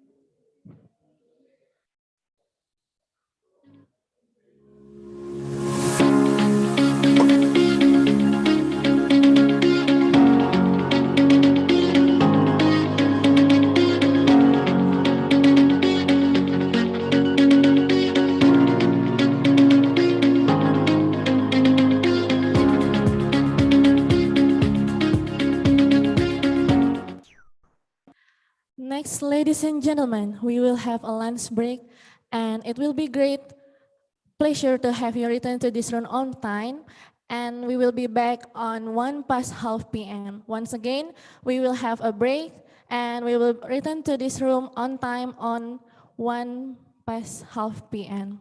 Thank you. Please enjoy your lunch.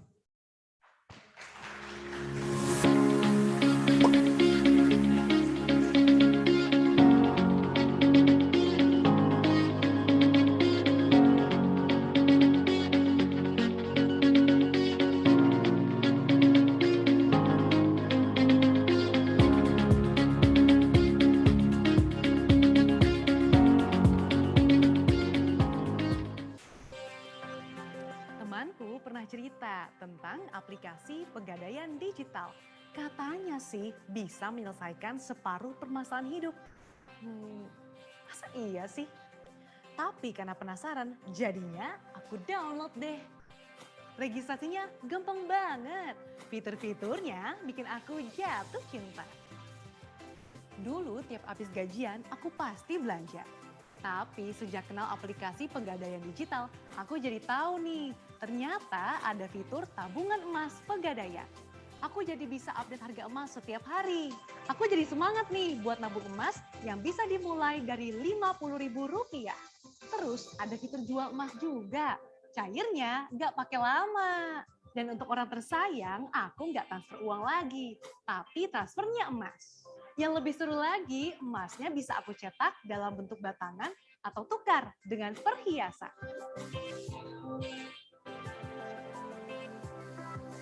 Seiring berjalannya waktu, aku perlu mengupgrade portofolio investasiku. Aku coba deh fitur cicil emas di Pegadaian. Bedanya dengan tabungan emas, kalau cicil emas cocok banget buat aku yang disiplin merencanakan masa depan. Aku bisa pilih emas batangan yang aku suka dan besarannya sesuai dengan kemampuan. Angsurannya tetap sampai lunas meskipun harga emas naik dan bisa dicicil hingga 36 bulan. Baru kali ini beli emas batangan dengan mudah dan fleksibel, cukup dari smartphone. Yah, paket dataku mau habis. Tapi aku kan bisa beli pulsa dan paket data di Pegadaian digital. Aku juga bisa bayar listrik, bayar air, sampai tagihan telepon. Sekarang hidupku benar-benar jadi mudah. Ya ampun, ternyata di Pegadaian digital juga ada pembiayaan ibadah haji loh. Hanya dengan jaminan emas batangan dan perhiasan udah bisa daftar haji. Canggih banget kan? Bersyukur banget aku memilih emas batangan dan tabungan emas sebagai pilihan investasiku. Karena kalau lagi butuh, gampang banget buat dicairin. Dan ada fitur booking gadai, jadi nggak perlu antri saat di outlet. Tabungan emas juga bisa digadai loh, cairnya cepet banget. Tapi jangan lupa upgrade akun premium ke outlet terdekat. Karena aku sudah menjadi nasabah Pegadaian, aku bisa tebus, perpanjangan, dan bisa minta tambah pinjaman. Cukup dari aplikasi Pegadaian digital. Gak nyesel deh kenal aplikasi Pegadaian digital. Yuk, download aplikasi Pegadaian digital sekarang. Biar hidupmu makin mudah. Pegadaian.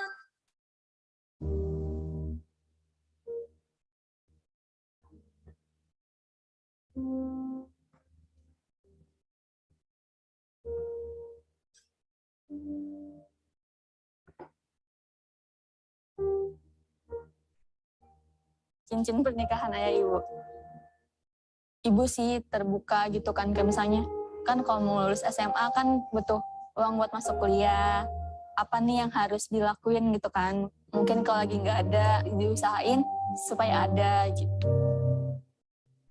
Nggak bisa ngasih apa-apa dulu ke ayah sama ibu, mungkin nanti kalau aku udah beneran kerja gitu kan, bahagiain ayah sama ibu gitu.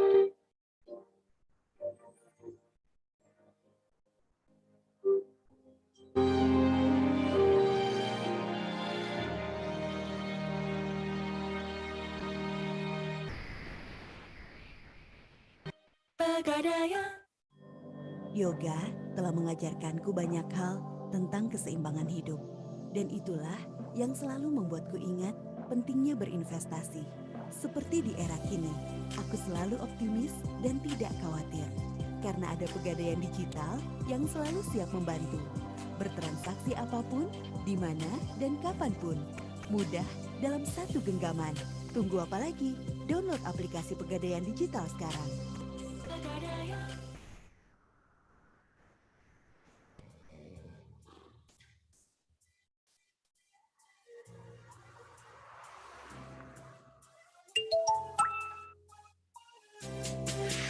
Gajian, gajian, gajian, emas, emas, emas. Selalu, selalu, selalu, emas, emas, emas.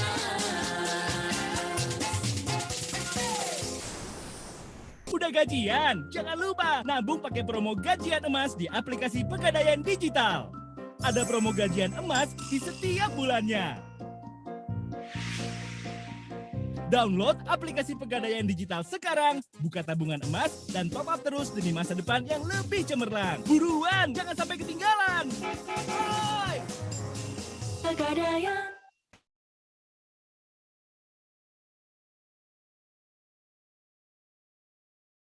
Sekarang bayangkan, kamu sedang berdiri di depan Ka'bah. Bayangkan, kamu akhirnya bisa menyentuh Hajar Aswad dan Kiswah. Bayangkan, kamu berdoa di tempat-tempat mustajab. Bayangkan, betapa bahagianya keluargamu bila berada di sana. Bayangkan, kamu bisa menunaikan ibadah haji dan kembali dalam keadaan suci. Jangan biarkan itu semua hanya menjadi mimpi. Sekarang, daftar Arum Haji sudah bisa pakai aplikasi Pegadaian Digital. Dengan jaminan emas di Pegadaian, memudahkan kamu ke Tanah Suci. Kamu bisa daftar dalam genggaman smartphone-mu. Segera daftar Pegadaian Arum Haji di Pegadaian Digital. Prosesnya cepat, mudah, dan aman. Tahun 2020 masih nggak pede? Saatnya pede, Pegadaian Digital. Buka aplikasi Pegadaian Digital untuk transaksi di mana saja. Bisa di kantor, parkiran, rumah, bahkan rumah mantan. Dengan beragam fitur, mulai dari jual beli dan transfer tabungan emas, booking gadai tabungan emas dan gadai efek, pembiayaan untuk kembangkan usahamu, bayar angsuran gadai, tebus gadai dan tagihan bulanan, dan cicilan emas dengan beragam brand ternama. Saatnya pede. Gue jiwa muda yang penuh semangat. Semangat melangkah, berkarya. Semangat melewati rintangan untuk mengasah potensi diri. Walau ada berbagai kebutuhan yang harus dipenuhi, semangat gue nggak pernah padam karena ada yang memberikan kemudahan dalam memenuhi berbagai kebutuhan dan selalu dapat diandalkan, yang memberikan banyak pilihan dan harapan. Buang jauh ragu dan teruslah maju dengan semangat berinvestasi demi terwujudnya sebuah mimpi. Karena gue punya semangat emas.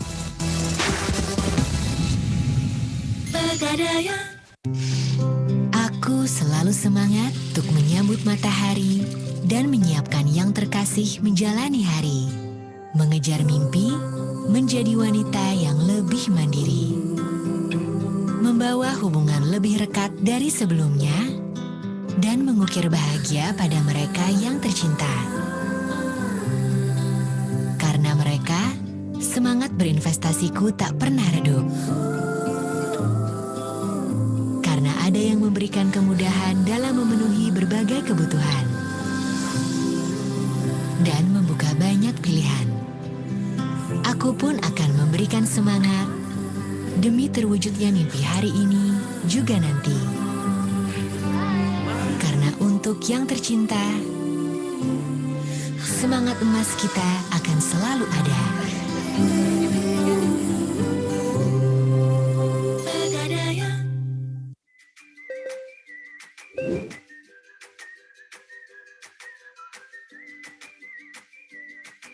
Game terus. Sepeda terus. Daster terus. Mas, bobanya satu ya. Boba terus. Terus. Terus, terus, terus, terus. Terus, terus, terus, terus. Kalau terus-terusan boros, kapan nabungnya? Yuk mulai nabung, nabung. Tabungan Mas di Pegadaian Digital aja. Ada promo mulai nabung hingga akhir tahun. Top up-nya bisa pakai kode promo gajian Mas yang ada di setiap bulannya. Kamu bisa dapat diskon hingga Rp250.000. Download aplikasi Pegadaian Digital dan mulai nabung dari sekarang. Yuk mulai nabung Mas sekarang untuk masa depan yang cemerlang. Nabung terus ya.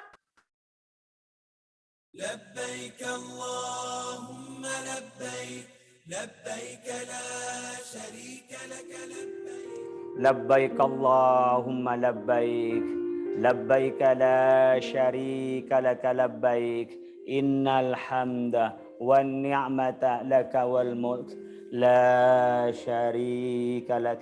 Assalamualaikum warahmatullahi wabarakatuh.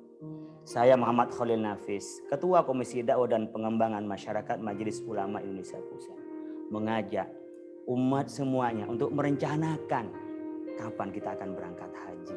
Karena Allah Subhanahu wa taala memerintahkan kita, mewajibkan untuk menjalankan ibadah haji. Nabi Ibrahim alaihissalam telah menyuruhkan, Nabi Muhammad sallallahu alaihi wasallam telah memerintahkan kita untuk melaksanakan ibadah haji. Sebagaimana firman Allah Subhanahu wa taala, walillahi 'alan nasi hajjul baiti man istata'a ilaihi sabila. Kita wajib berangkat haji bagi yang mampu bekalnya, mampu juga perjalanannya. Saudara, bagi kita yang beriman pasti ingin melaksanakan ibadah haji, merindukan Ka'bah di Makkah Al-Mukarramah. Oleh karena itu, tiap tahunnya jutaan umat Islam dari seluruh penjuru dunia memadati Mekah untuk melaksanakan ibadah haji. Tidak luput juga jutaan umat Islam dari Indonesia yang datang ke Mekah untuk melaksanakan ibadah haji. Rata-rata kita ini menunggu 20 tahun. Tapi nggak usah khawatir. Karena Pegadaian Syariah memiliki produk namanya Arum Haji. Cukup 3,5 gram tabungan emas atau emas batangan atau perhiasan yang setara, kita sudah mendapatkan porsi haji. Sisanya tinggal dicicil. Jadi kita bisa mendapatkan antrian lebih dulu. Tidak usah menunggu sampai 25 duta yang kita miliki baru kita daftar. Karena itu akan menunda pemberangkatan kita semua. Oleh karena itu, produk ini sudah sesuai dengan peraturan perundang-undangan. Dapat izin dari Otoritas Jasa Keuangan. Mendapatkan legalitas dari Fatwa Dewan Syariah Nasional Majelis Ulama Indonesia. Dan kita semua sudah merasakan betapa mudahnya berangkat haji dengan Arum Haji. Ayo, tunggu apa lagi? Segera daftarkan diri Anda untuk berangkat haji melalui produk Arum Haji Pegadaian Syariah. Insya Allah tepat caranya, berkah hasilnya. Terima kasih. Wallahul muwaffiq ila aqwamit thoriq. Wassalamualaikum warahmatullahi wabarakatuh. Hai, tahu nggak sih kalau berinvestasi bisa dilakukan dengan cara menabung loh? Kita tahu investasi sangatlah beragam, mulai dari properti, bisnis, franchise, surat berharga, dan emas. Mengapa memilih emas? Karena emas tahan terhadap inflasi. Mudah diuangkan, mudah disimpan, dan juga mudah dibawa. Kalau kamu sudah tahu soal tabungan dalam bentuk uang, apakah kamu juga sudah tahu soal tabungan emas? Tabungan emas adalah layanan pembelian dan penjualan emas dengan fasilitas titip emas dengan harga yang sangat terjangkau mulai ribuan rupiah. Fasilitas ini memberikan kemudahan masyarakat untuk berinvestasi emas. Apa aja sih keunggulan dari tabungan emas Pegadaian ini? Harga beli dan jual emas sama di seluruh Indonesia. Dapat diakses online melalui aplikasi Pegadaian Digital, atau Anda juga bisa datang langsung ke lebih dari 4.000 kantor cabang di seluruh Indonesia, serta agen Pegadaian. Pembelian emas dengan harga mulai dari ribuan rupiah. Tidak perlu khawatir dengan pelayanannya, karena Pegadaian merupakan BUMN yang berpengalaman dan diawasi oleh OJK, serta selalu dijamin emas fisiknya. Tabungan emas juga dapat dicetak sebagai emas batangan dan ditukarkan dengan perhiasan. Lalu, gimana nih cara agar kita bisa punya tabungan emas? Ada 2 cara pembukaan rekening. Yang pertama, melalui cabang Pegadaian dengan melengkapi persyaratan yang ditentukan. Cara kedua, download aplikasi Pegadaian Digital melalui Play Store atau App Store. Ikuti tahapan registrasi. Pilih menu tabungan emas, input data diri dan pilih cabang lokasi pembukaan rekening. Pilih metode bayar dan lakukan pembayaran. Buku tabungan dapat diambil di cabang pendaftaran yang dipilih. Jangan lupa untuk aktivasi finansial di cabang ya, agar kamu bisa memanfaatkan fitur lengkap Pegadaian Digital. Nah, mudah kan buka tabungan emas di Pegadaian? Tabungan emas ini juga memiliki keunggulan. Di antaranya bisa digadaikan, bisa dicetak jadi emas batangan, ditukar jadi perhiasan, pembiayaan perhiasan, transfer antar rekening, dan bisa dijual kembali. Nah, saya sudah punya nih tabungan emas Pegadaian. Kamu kapan? Pegadaian. Apa yang kamu lihat itu tak sesuai dengan pikiran kamu. Dalam pemilihan peran di film, saya memilih peran yang syar'i. Saya berusaha berbuat baik kepada siapapun dan dimanapun. Dalam keseharian, kita juga saling mengingatkan.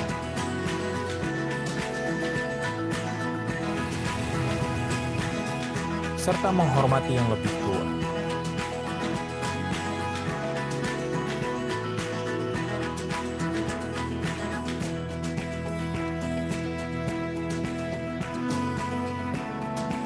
Semua kegiatan saya pilih yang syar'i. Termasuk pemilihan dalam pembiayaan kendaraan bermotor, saya pilih Pegadaian Syariah. Angsuran ringan, hati tenang, transaksi syariah. Tepat caranya, berkah hasilnya. Pegadaian. Ibadah haji merupakan rukun Islam yang kelima. Jadi kita harus punya niat yang kuat. Nah, niat yang kuat itu... Itu azam. Ya, niat yang kuat itu azam. Dan harus diwujudkan dalam bentuk perencanaan haji. Niat sih sudah lama ada, tapi dananya belum ada. Insya Allah, dengan arum haji dari Pegadaian Syariah, niat dan perencanaan bisa terwujud dengan menggadaikan emas. Mulai dari 3,5 gram untuk mendapatkan porsi haji. Kalau belum punya emas untuk digadaikan, mudah kok. Tinggal buka aja tabungan emas di Pegadaian. Nah, selengkapnya, jamaah bisa langsung menghubungi seluruh outlet Pegadaian atau download aplikasi Pegadaian Syariah Digital di Play Store. Gimana? Mudah kan? Ingat, jadi dimulai dari azam.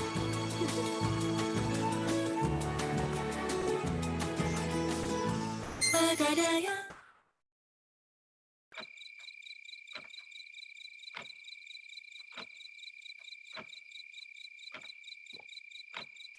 Ya Allah, berikanlah hamba-Mu kesempatan untuk beribadah ke rumah-Mu, ya Allah. Sebelum Engkau memanggilku, ya Allah.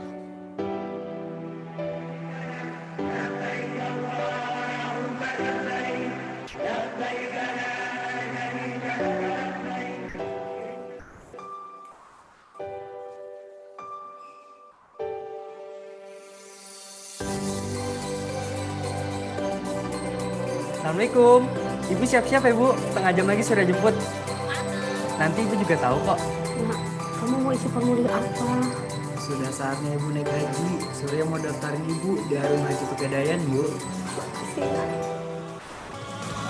Bersama Pegadaian.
Itu anak saya pernah sakit panas, saya terpaksa angin kenceng pulang sampai perahu saya di tengah perjalanan hancur ombak. Saya kalau masuk dari laut saya sisihkan untuk simpenan ada emas, saya nyimpennya di Pegadaian. Setelah juga saya dapat emas, saya juga dapat perlindungan diri keluarga, mungkin udah nggak khawatir lah gitu. Itu semua dipersiapkan untuk kebutuhan masa depan.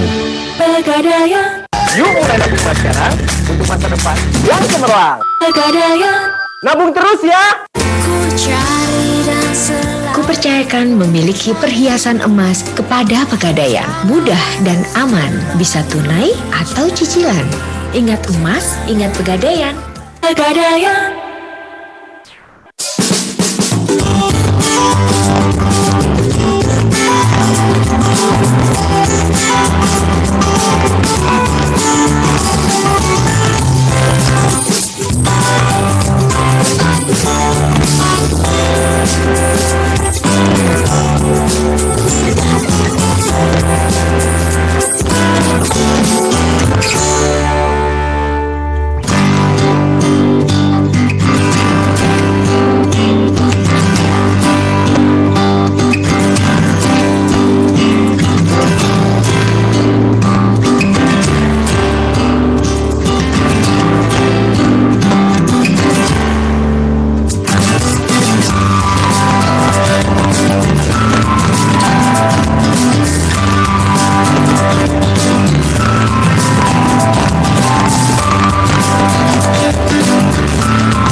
Kami adalah mahasiswa SD Mataram, program Diploma 3, dan sekarang kita sedang di Jepang melaksanakan program unggulan dari kampus.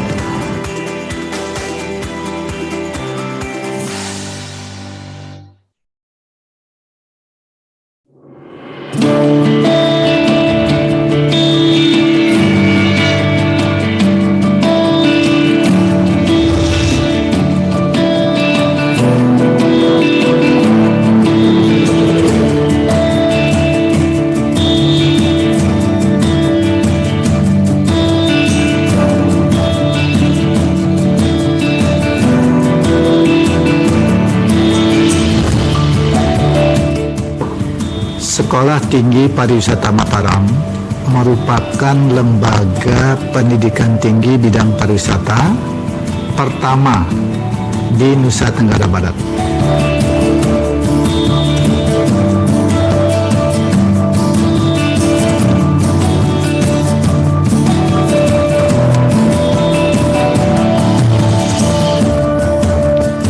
Merupakan pionir untuk menciptakan SDM yang memiliki kompetensi di bidang pariwisata.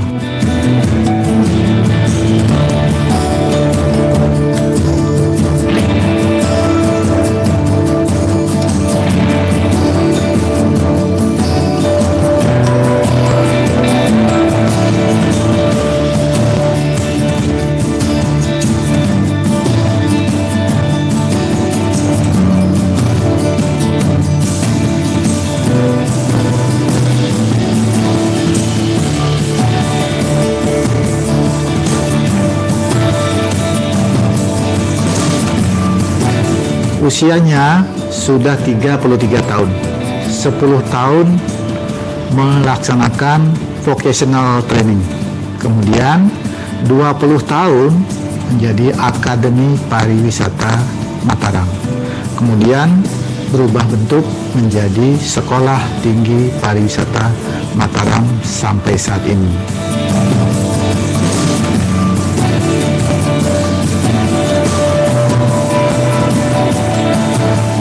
Kami mempunyai visi menciptakan sumber daya manusia yang unggul berlandaskan budaya pariwisata.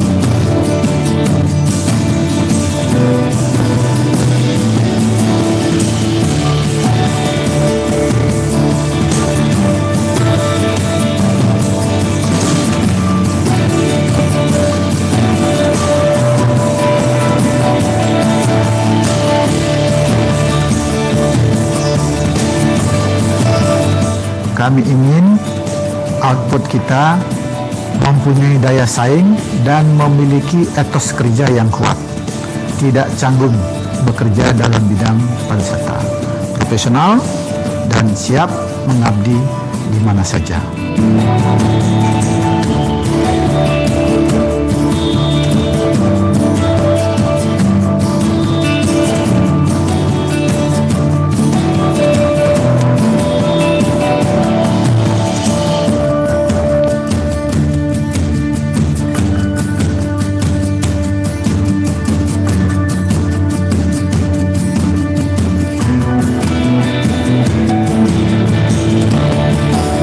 Minasan, watashi wa Dewa Putra Pratama dari S1 Ekstensi Pariwisata yang sedang melaksanakan on the job training in the best hotel Shinjuku, Tokyo. Assalamualaikum warahmatullahi wabarakatuh.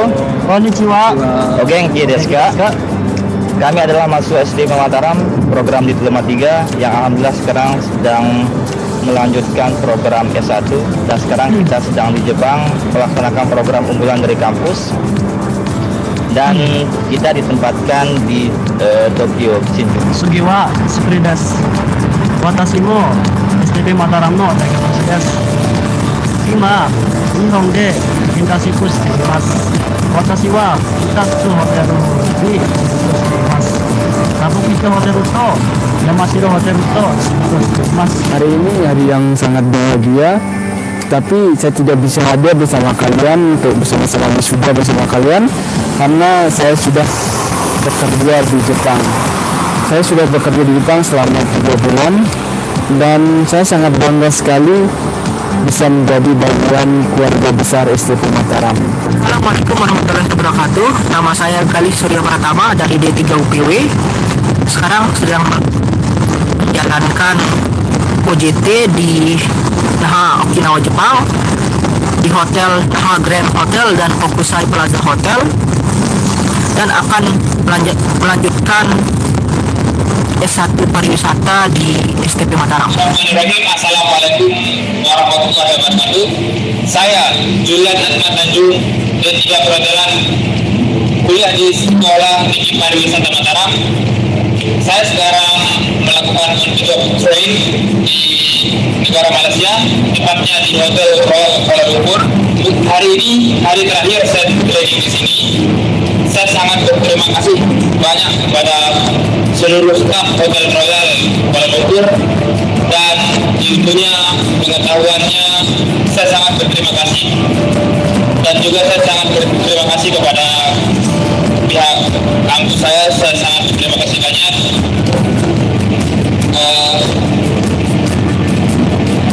Mungkin hanya ini yang bisa saya sampaikan, dan juga jangan lupa buat teman-teman yang sudah dapat saya semangat. Karena itu, saya berharap masyarakat NTB tidak perlu lagi harus keluar daerah memuliakan putra-putrinya, dan silakan kami membuka diri untuk siap membantu generasi muda untuk bisa mendalami bidang pariwisata di Sekolah Tinggi Pariwisata Mataram. Untuk itu, mari bergabung bersama STP Mataram, menyiapkan tenaga kerja yang profesional, menyongsong masa depan pariwisata yang lebih gemilang. Terima kasih.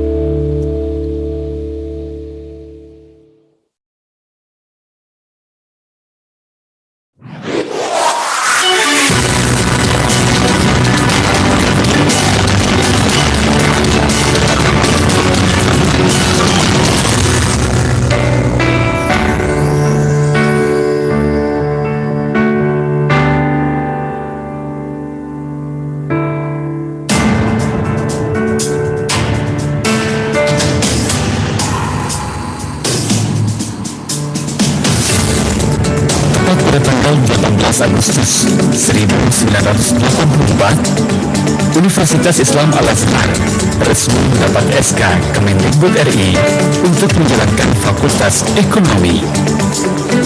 Saat ini, Fakultas Ekonomi memiliki 2 program studi, yakni Prodi Ekonomi Pembangunan dan Prodi Akuntansi.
Selain berkarir dalam lembaga sektor publik, Fakultas Ekonomi Universitas Islam Al-Azhar juga mencetak lulusan yang bermental social entrepreneur. Lulusannya disiapkan untuk mampu berkarir, membangun, dan mengembangkan organisasi dengan mengedepankan kepedulian terhadap persoalan masyarakat. Fakultas Ekonomi Universitas Islam Al-Azhar berkomitmen untuk mencetak generasi-generasi ekonom dan akuntan yang responsif terhadap perubahan dan disrupsi ekonomi akibat COVID-19 seperti saat ini.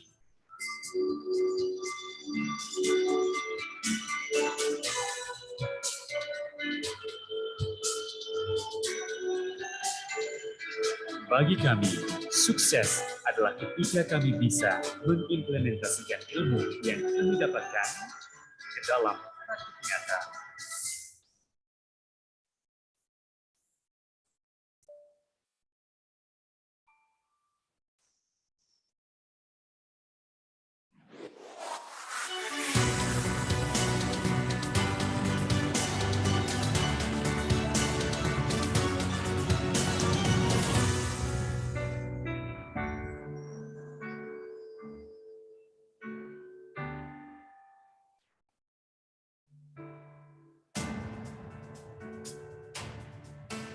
Berdiri pada tanggal 10 Mei 1981, Fakultas Hukum Universitas Islam Al-Azhar mendapatkan status terdaftar dari Menteri Pendidikan dan Kebudayaan pada tanggal 18 Agustus 1984.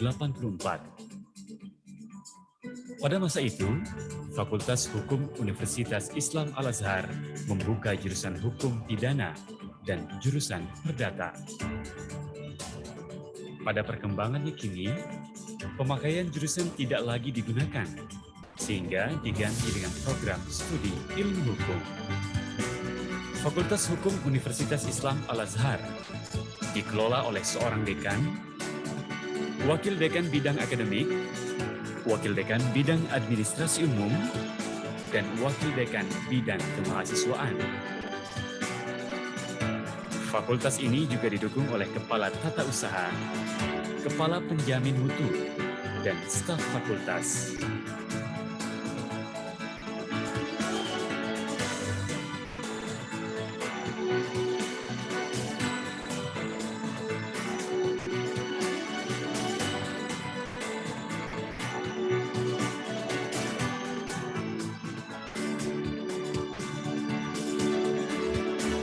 Suasana belajar mengajar yang interaktif dan kondusif, menciptakan suasana yang nyaman.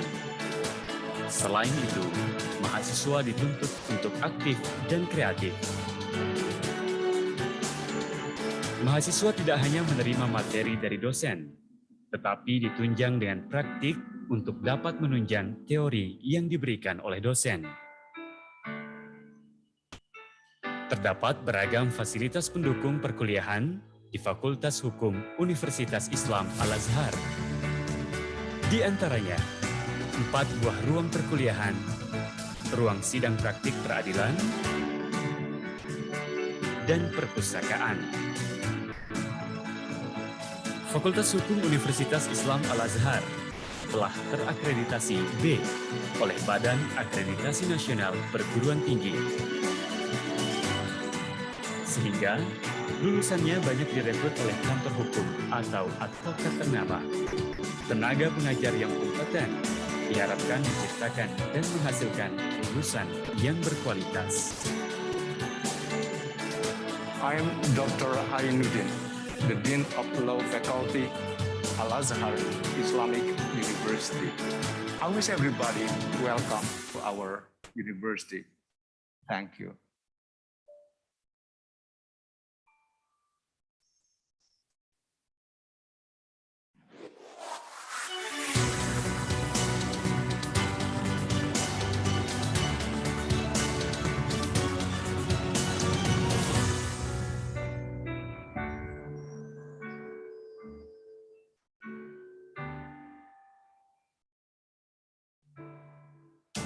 Terbentuknya Fakultas Kedokteran Universitas Islam Al-Azhar berawal dari cita-cita luhur pendiri Universitas Islam Al-Azhar, mendiang Bapak Haji Abdurrahim SH, untuk dapat memfasilitasi anak bangsa, khususnya putra daerah, agar memiliki kesempatan yang sama dan akses yang mudah dalam mewujudkan cita-cita menjadi dokter. Setelah melalui perjalanan panjang, izin operasional Fakultas Kedokteran dari Dirjen Dikti terbit pada tanggal 17 Juni 2004. Fakultas Kedokteran Universitas Islam Al-Azhar memiliki akreditasi B.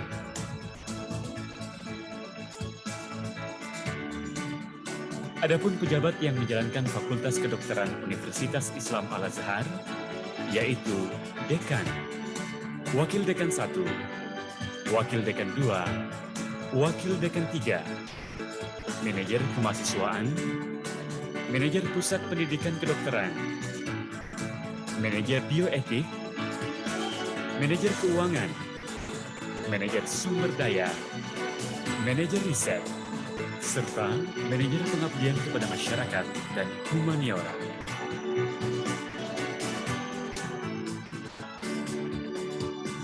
Fakultas Kedokteran Universitas Islam Al-Azhar membawa visi menjadi program studi pendidikan dokter terkemuka di kawasan Indonesia Timur dengan unggulan di bidang kesehatan pariwisata berlandaskan nilai-nilai rahmatan lil alamin.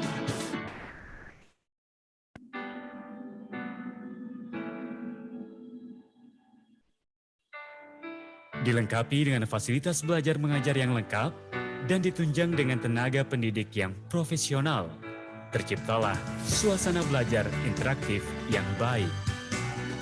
Fasilitas unggulan yang dimiliki Fakultas Kedokteran Universitas Islam Al-Azhar antara lain ruang kuliah yang representatif, ruang small group discussion, laboratorium terpadu, laboratorium clinical skill lab, perpustakaan, pengembangan minat dan bakat, rumah sakit pendidikan utama, rumah sakit pendidikan satelit, juga rumah sakit pendidikan afiliasi.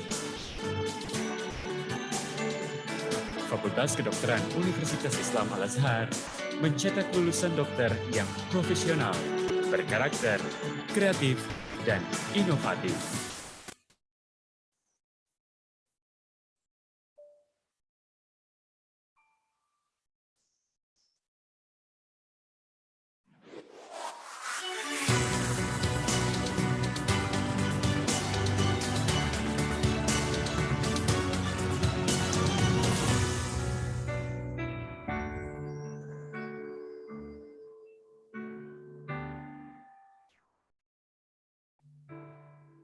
Berdasarkan surat keputusan Dirjen Dikti, Departemen Pendidikan dan Kebudayaan Republik Indonesia, Fakultas Matematika dan Ilmu Pengetahuan Alam Universitas Islam Al-Azhar resmi berdiri pada tanggal 28 April 1992. Saat ini, Fakultas MIPA mengelola program studi biologi dan telah diakreditasi oleh Badan Akreditasi Nasional Perguruan Tinggi. Dikelola oleh dekan dan ketua program studi. Fakultas ini didukung oleh unsur pelaksana akademik, unsur pelaksana administratif, unit pelaksana teknis, serta tenaga pengajar lulusan nasional maupun internasional. Terwujudnya Fakultas MIPA yang terkemuka dalam bidang sains untuk menghasilkan lulusan yang berdaya saing, berilmu, dan beriman pada tahun 2031 adalah visi dari Fakultas MIPA Universitas Islam Al-Azhar.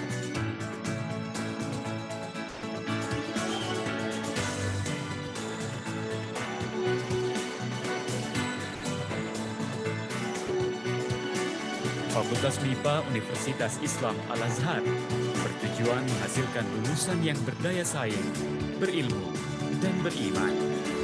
Menghasilkan penelitian yang berkualitas dan kompetitif dalam bidang sains, meningkatkan tata kelola administrasi untuk menciptakan suasana akademik yang kondusif, dan meningkatkan kuantitas dan kualitas kerjasama dengan berbagai pihak.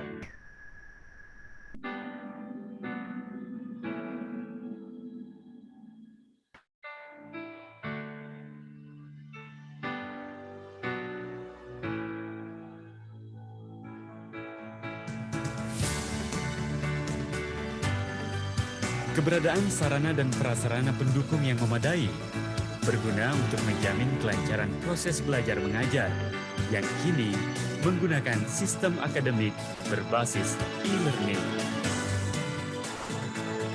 Beragam prestasi dicapai oleh mahasiswa Fakultas MIPA, baik di bidang akademik maupun non-akademik.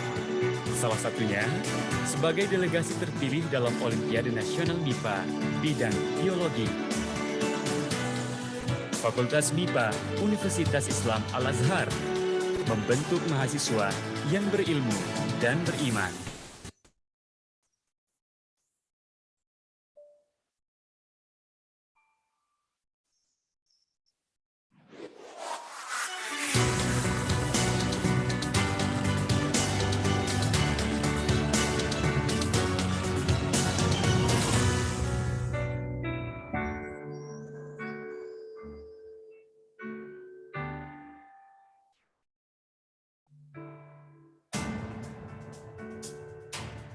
Fakultas Pertanian Universitas Islam Al-Azhar berdiri dan mendapatkan status terdaftar dari Menteri Pendidikan dan Kebudayaan pada 18 Agustus 1984. Mengikuti kebutuhan dan perkembangan zaman, fakultas ini menjalankan 2 program studi, di antaranya Prodi Studi Agribisnis dan Prodi Agroekoteknologi. Dikelola oleh seorang dekan, 2 orang ketua program studi. Fakultas ini juga didukung oleh kepala tata usaha dan staf fakultas dengan membawa visi mewujudkan fakultas yang memiliki keunggulan kewirausahaan yang berorientasi pada nilai-nilai Islam pada tahun 2027. Fakultas Pertanian Universitas Islam Al-Azhar telah terakreditasi B oleh Badan Akreditasi Nasional Perguruan Tinggi.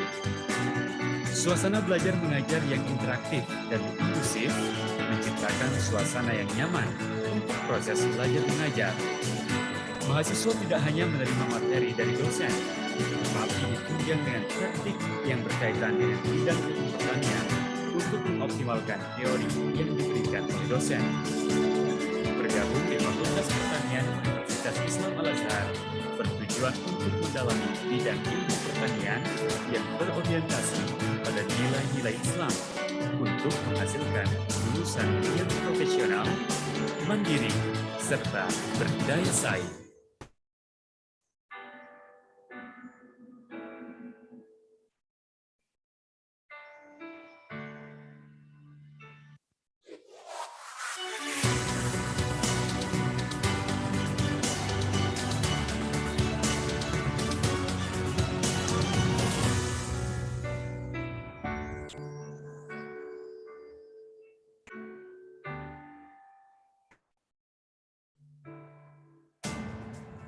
Berdiri pada tanggal 10 Mei 1981, Fakultas Teknik Universitas Islam Al-Azhar mendapatkan status terdaftar dari Menteri Pendidikan dan Kebudayaan pada tanggal 18 Agustus 1984.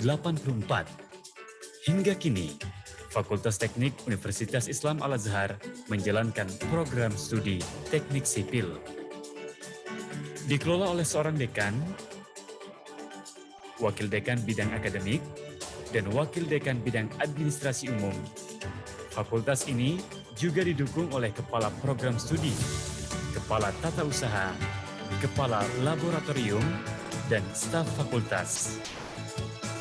Dengan membawa visi menjadi penyelenggara pendidikan teknik sipil terkemuka yang mampu menghasilkan lulusan yang cerdas, berilmu, dan beriman.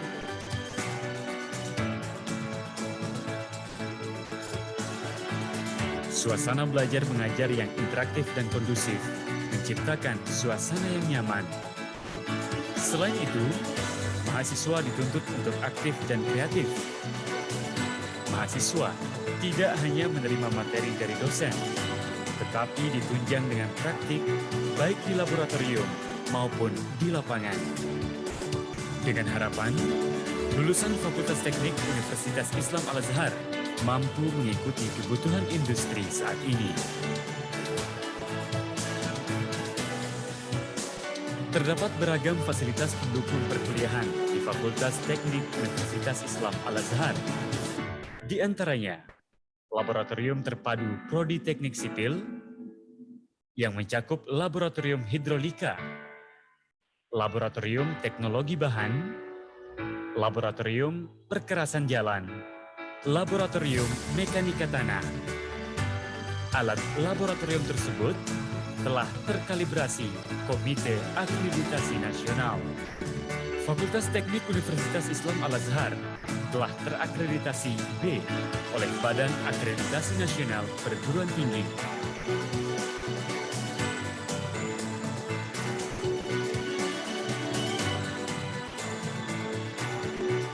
Bergabung di Fakultas Teknik Program Studi Teknik Sipil Universitas Islam Al-Azhar bertujuan untuk mendalami ilmu konstruksi dalam rangka ikut serta membangun negeri dengan kepribadian yang luhur, sebagaimana tujuan dari terbentuknya Yayasan Pesantren Luhur Al-Azhar yang berbasis Islami.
holiday is Lombok, Sumbawa.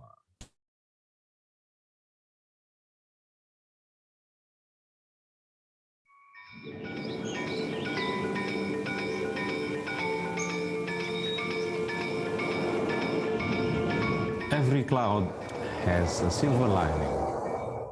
Every challenge is also an opportunity. The world is facing unprecedented situation of COVID-19 pandemic. Tourism is among the most affected sectors that impact economies and livelihoods of around 100 to 120 million worldwide. Tourism jobs are at risk.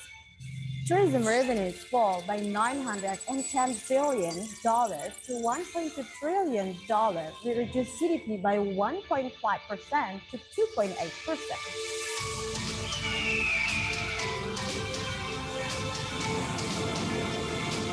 We should not allow the current situation to pull us down. We can make the most of the opportunities it offers. You can control it and make it work for you. This is the moment for us to harness our energies, to seize the opportunities, and realize our strategy for the new normal.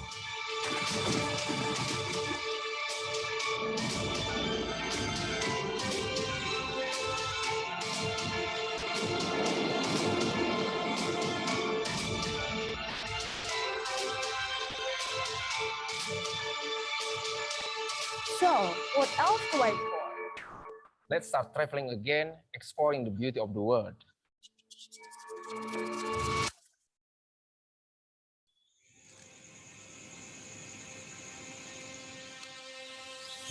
Traveling to alternative tourism destinations will give you a chance to travel the world. Pandemic gives us a lesson learned that we need to protect ourselves and live together with the world situation in harmony. Now is the opportunity to visit Lombok and Sumbawa. When you encounter the natural beauty, you will feel the genuine love in your heart. You will create new memories of a beautiful land, a land of infinite experiences. From natural beauty, exotic wildlife, and wonderful cultures. This is the time to visit our area, to visit Lombok and Sumbawa, the land of infinite experiences.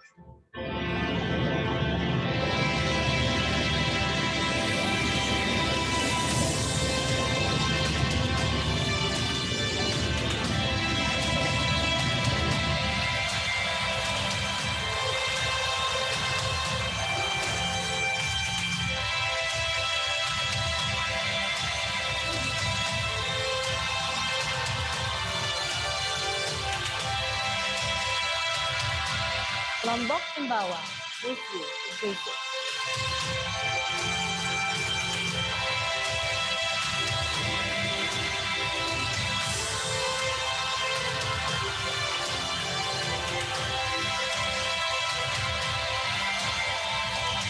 Lombok Sumbawa is you to visit.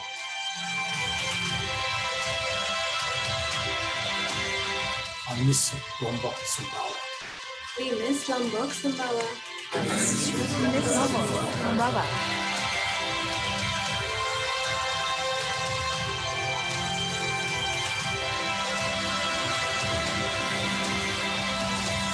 Come visit Lombok and Sumbawa. We miss you very much.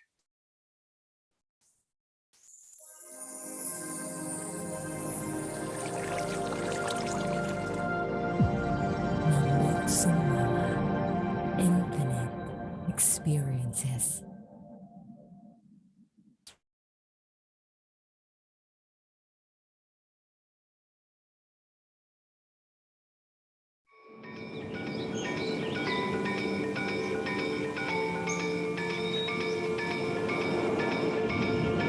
Every cloud has a silver lining.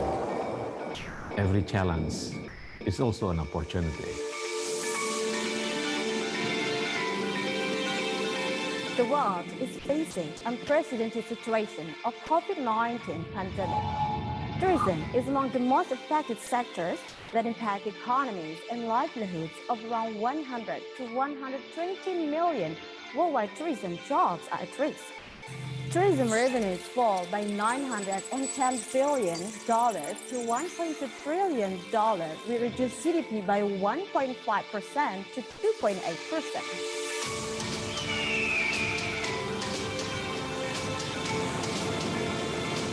We should not allow the current situation to pull us down. We can make the most of the opportunities it offers. You can control it and make it work for you. This is the moment for us to harness our energies, to seize the opportunities, and realize our strategy for the new normal.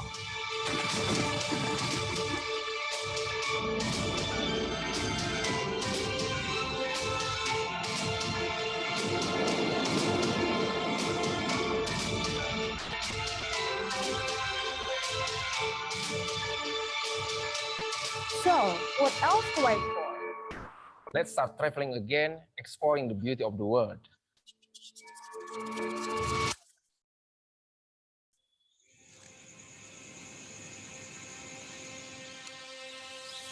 Traveling to alternative tourism destinations will give you a chance to travel the world. Pandemic gives us a lesson learned that we need to protect ourselves and live together with the world situation in harmony.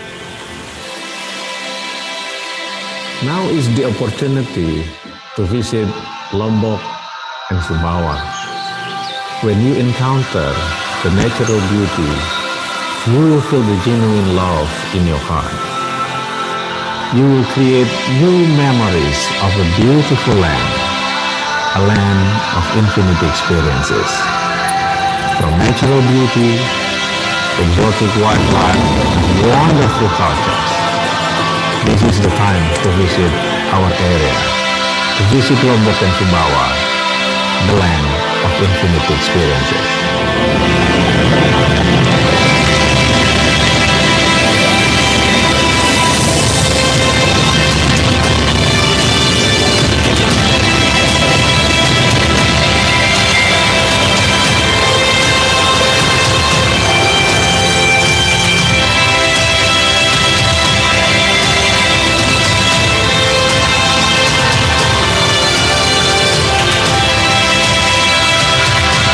Lombok Sumbawa, miss you to visit.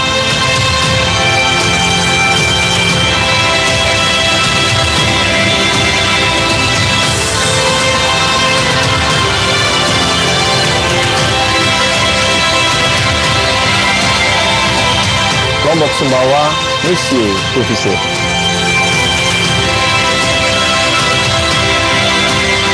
I miss Lombok Sumbawa. We miss Lombok Sumbawa. We miss Lombok Sumbawa.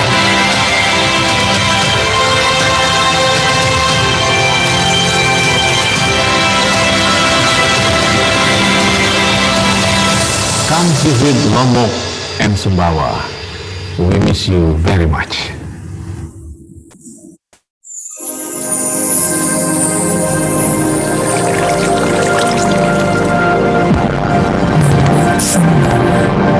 Infinite experiences.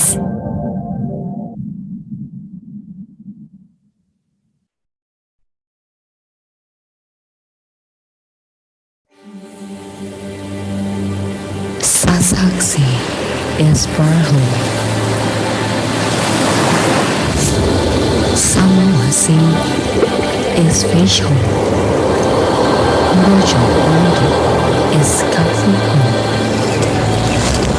Sasamat is Deho. It's made up of Jules Miles. The ones that are various busy.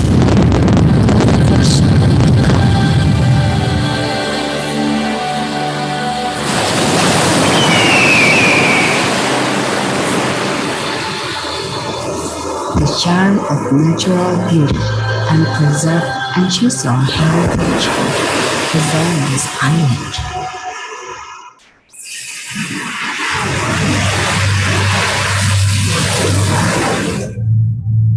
is where I challenge myself of its fascination.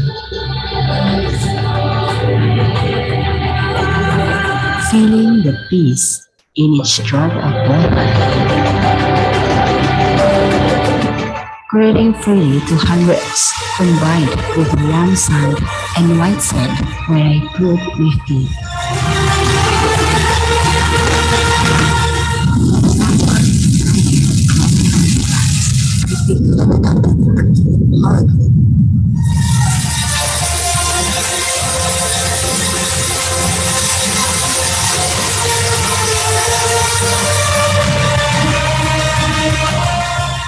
For me, this island takes me to illusion.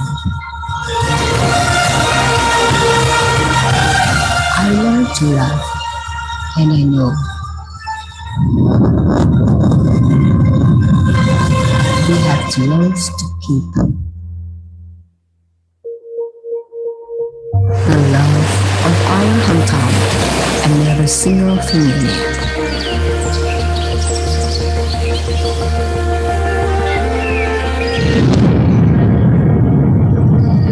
Amazing little island. The world is enchanted, blessed with beautiful beaches, has a unique culture, and traditional cultural heritage.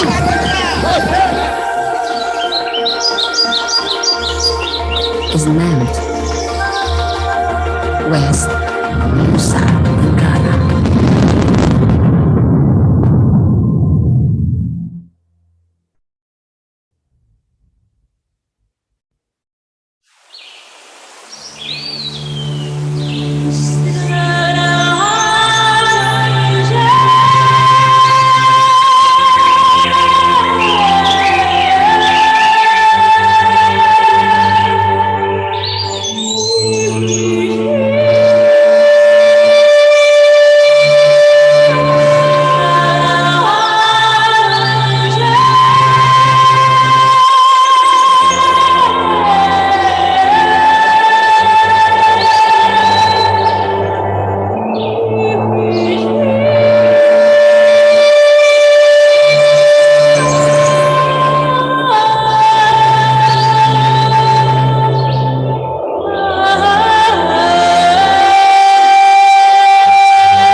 holiday is Lombok Sumbawa.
see trees of green,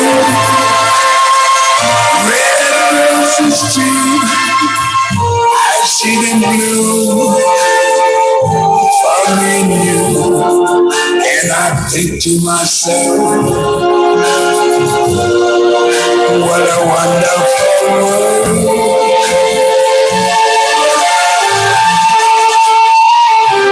I see skies of blue, clouds of white, the bright blessed day, dark sacred night. And I think to myself, what a wonderful world.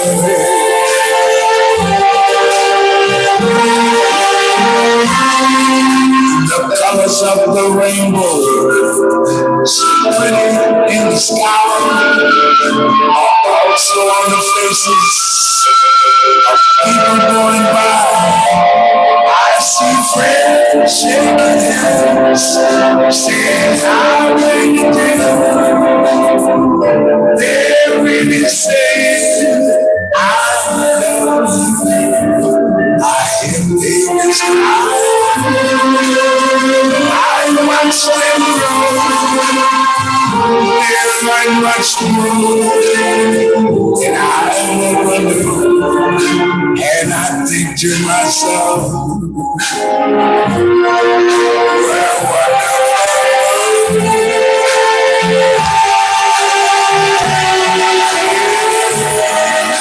I think to myself, what a wonderful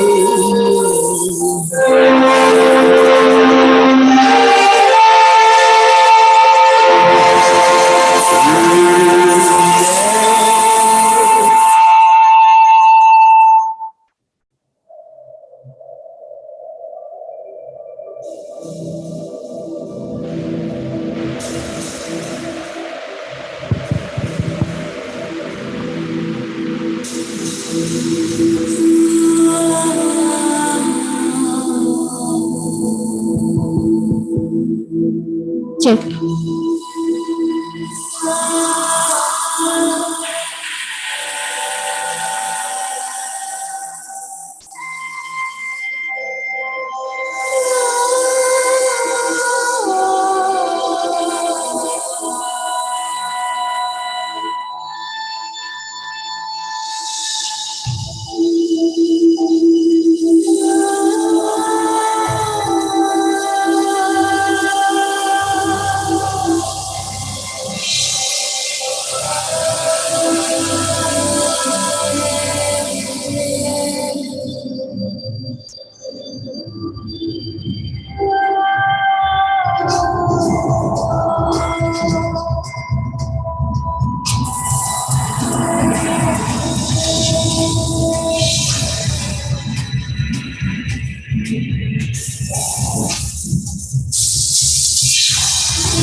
Ladies and gentlemen, welcome back to our second session of the third Sustainable Tourism International Conference, held collaboratively by Mataram Tourism Institute, Department of Environment and Forestry of West Nusa Tenggara, Islamic University, of Al-Azhar and Thu Dau Mot University, Vietnam as an academic partner. Ladies and gentlemen, the next agenda will be hosted by Mrs. Sri Wahyuningsih. She is also a lecturer of Mataram Tourism Institute. Please welcome Mrs. Sri Wahyuningsih.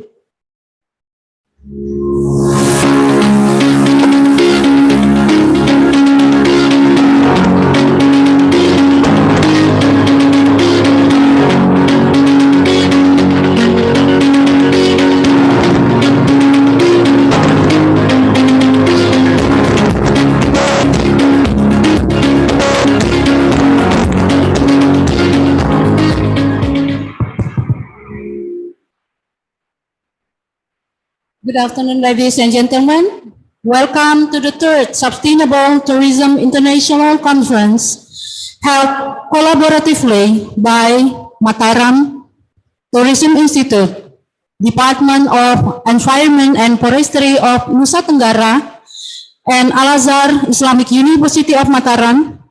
This hybrid event is supported by Regional Tourism Promotion Board of West Nusa Tenggara and Thu Dau Mot University Vietnam as an academic partner. Well, ladies and gentlemen, this conference is conducted under the theme Environmental Protection and Preservation of Sustainable Destination. And now, before we start the presentation, I would like to read the conference, rule of this conference. The first presentation has to be accomplished in 15 minutes and question and answer in 5 minutes. And the second one will be notified per presenter if the time is over within 3 minutes. So, for the first speaker, it's come from University Science Malaysia. In topic he will present today is assessing the ecotourist satisfaction of ecologists, a case study of Tadem Hill Resort, Malaysia. For the first speaker, we welcome Mr. Syuhada Farhana. Time is yours. Good afternoon, Ms. Farhana. Hi, Assalamualaikum and good afternoon, everyone. Well, is it clear? It's clear. Well, clear, you are the first presenter in this conference. So as I read the rule for you, you will accomplish the presentation within 15 minutes and 5 minutes for question and answer. Yeah, sure. Well, time is yours. Okay, Assalamualaikum and good afternoon to everyone. My name is Syuhada Farhana Adnan. I'm from University Science Malaysia. So today I'm going to presenting my paper entitled Assessing the Ecotourist Satisfaction of Ecolodge, a case study of Tadem Hill Resort, Malaysia. But before that, let me share my screen first.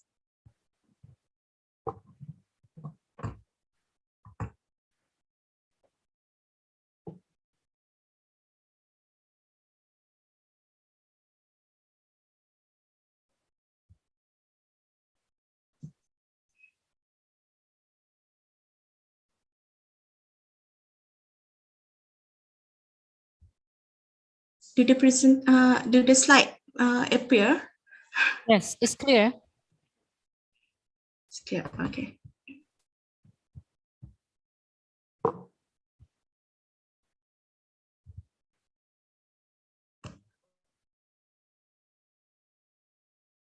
Okay.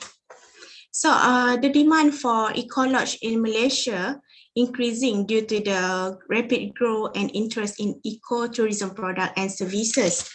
Although there is an increasing demand on Malaysia ecotourism destination, still it is important to pay more attention on the satisfaction level of ecotourists to provide a better experience of ecotourism product and services.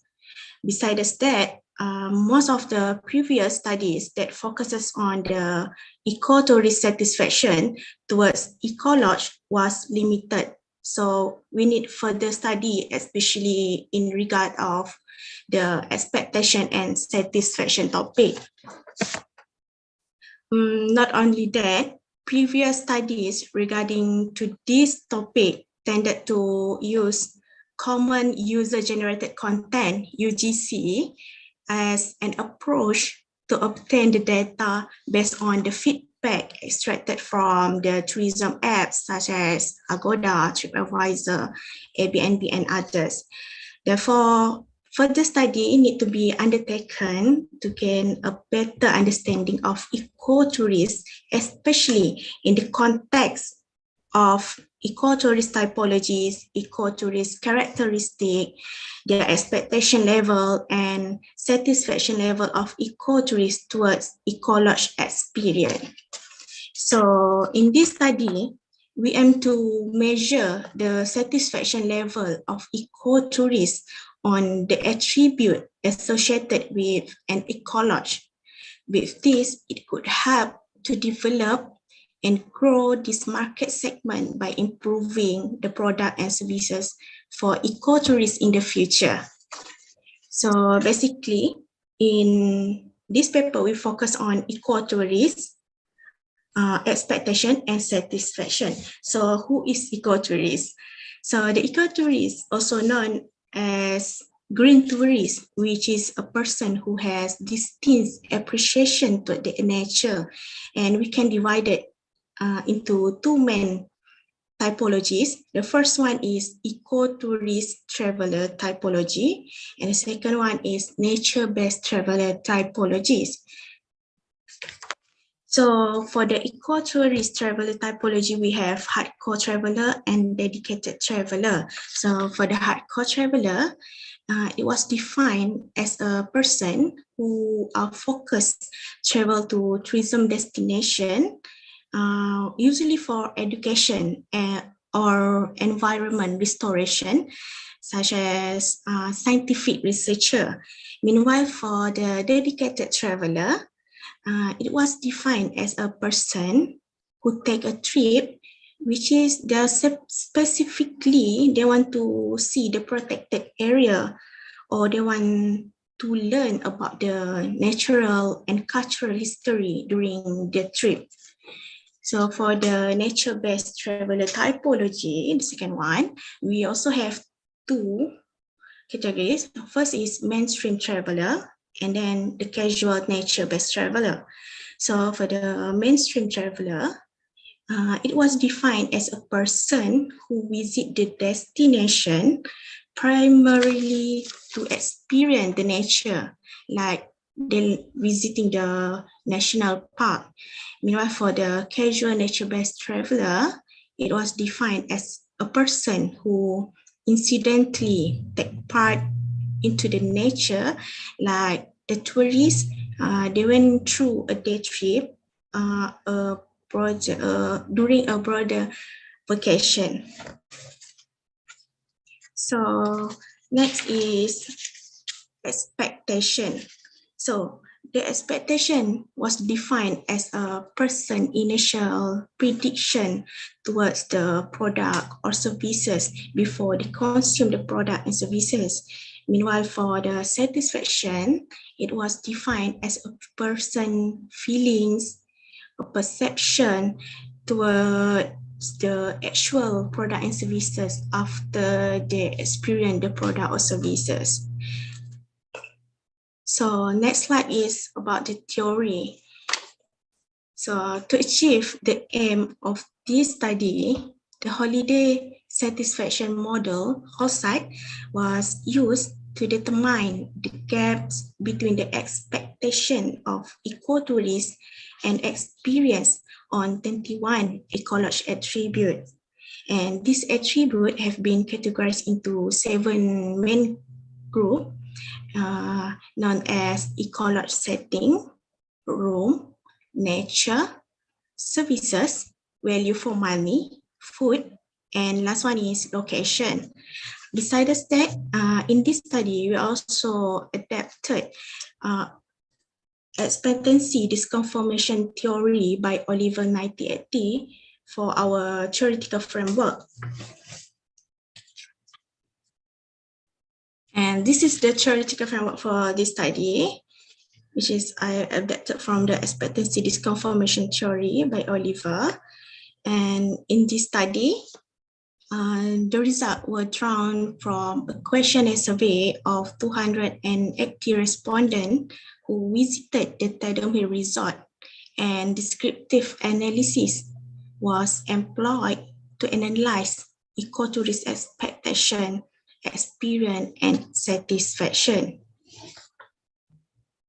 So from the result for profile of respondent, it showed that 53.2% of respondents were female and majority of the respondents were Malay.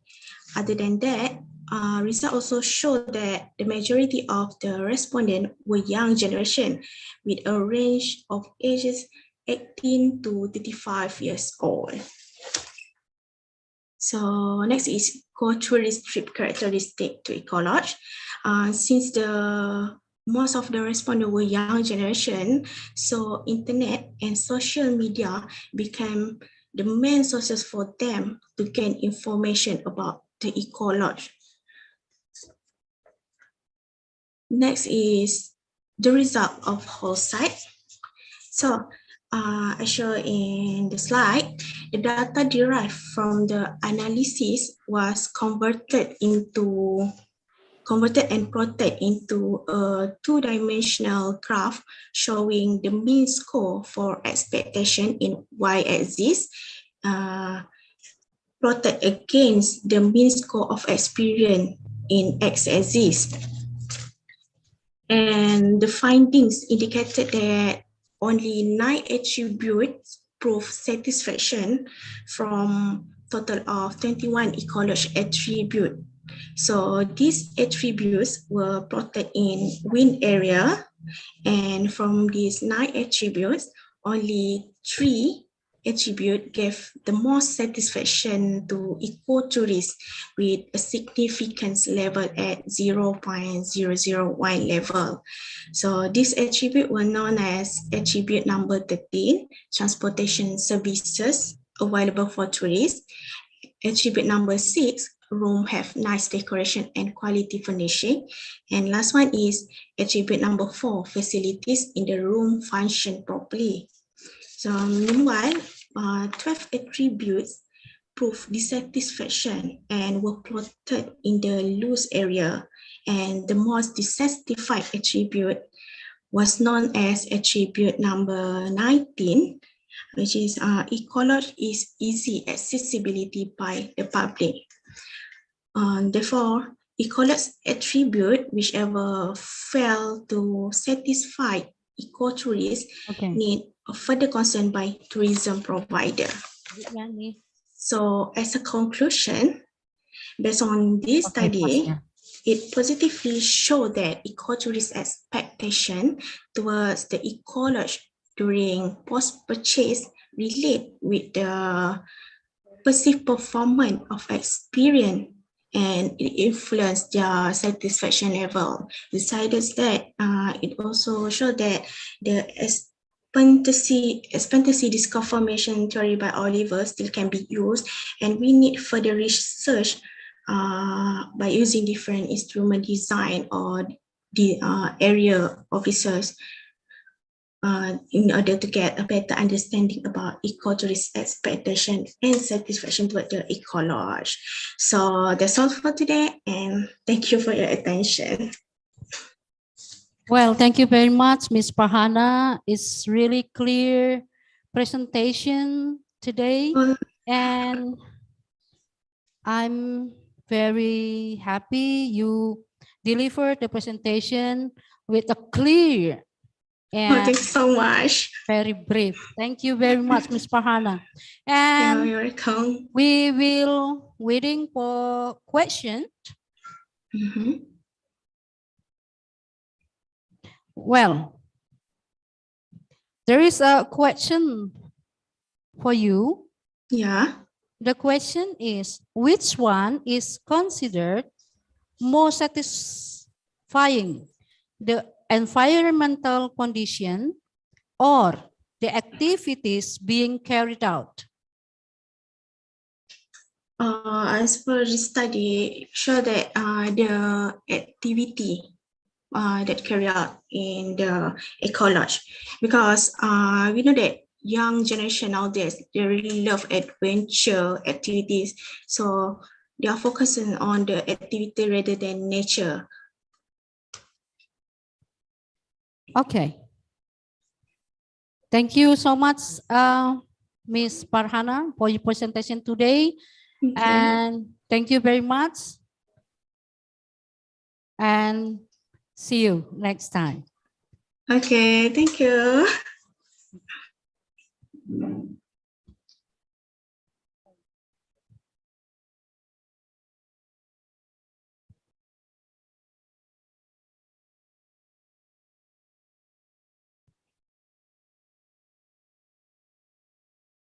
Okay. Well, for the next presenter, we welcome Mr. or Miss Lee Đi Ngo An from Du Dao Mo University, Vietnam. And the topic is voluntary tourism in Vietnam, strategies for sustainable development. Time is yours.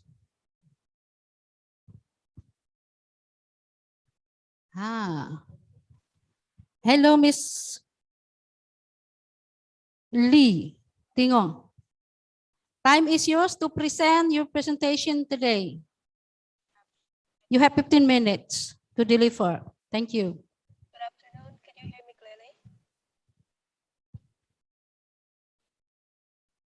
clearly? Please open your speaker. It's already unmute. There is no voice. We cannot hear your voice. Yeah, just 1 second. Can you hear me clearly? Check it out. No? Miss Lee? I already unmute. Can you hear me? Because I got... Can you hear me now? Yeah? Okay, it's clear. Clear. Thank you. Thank you very much for your introduction. Well, good afternoon. My name is Quý. I'm actually a co-author with Miss Ngọc Anh. Unfortunately, she is unavailable today, so I will present on behalf of the team for Miss Ngọc Anh. Is that all right? Yeah. And please wait a second. I will share my screen with you.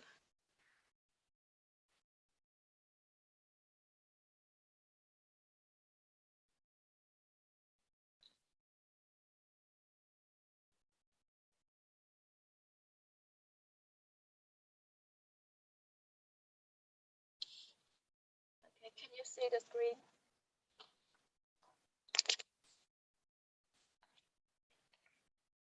Excuse me, can you see the screen that I share?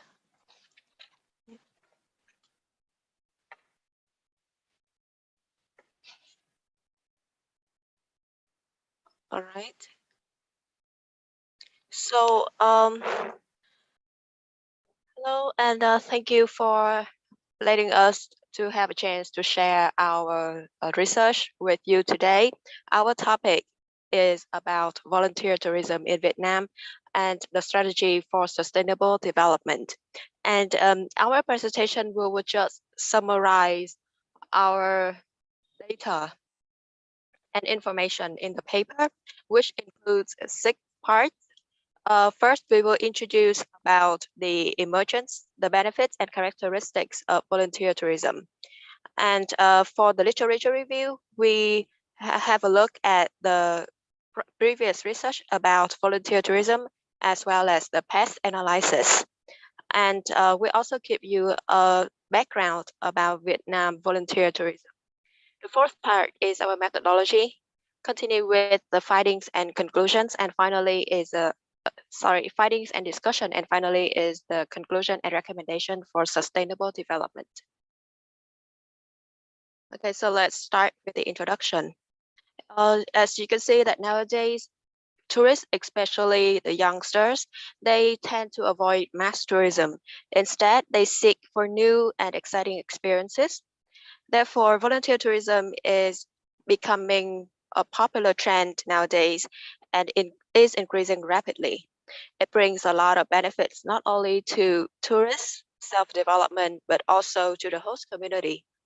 Moreover, volunteer tourism activities do not focus solely on profit gaining, but it's more on the benefits, bringing the benefits to the host community, which makes it stand out from other alternative forms of tourism. So volunteer tourism leads to a more sustainable development of tourism to the local community because it respects the equilibration between leisure and social responsibility.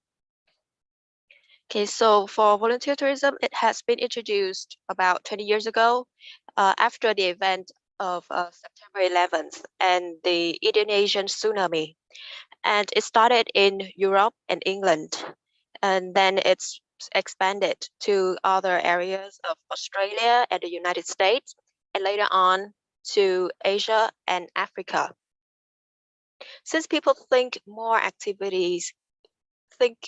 about humanity and protecting the environment, they are willing to join these charitable activities that can help others to improve living conditions.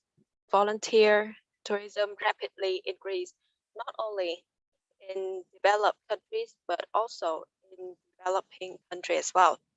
So in this paper, we aim to analyze the political, economic, social, and technological factors that support the growth of volunteer tourism in Vietnam and a developing country in Asia.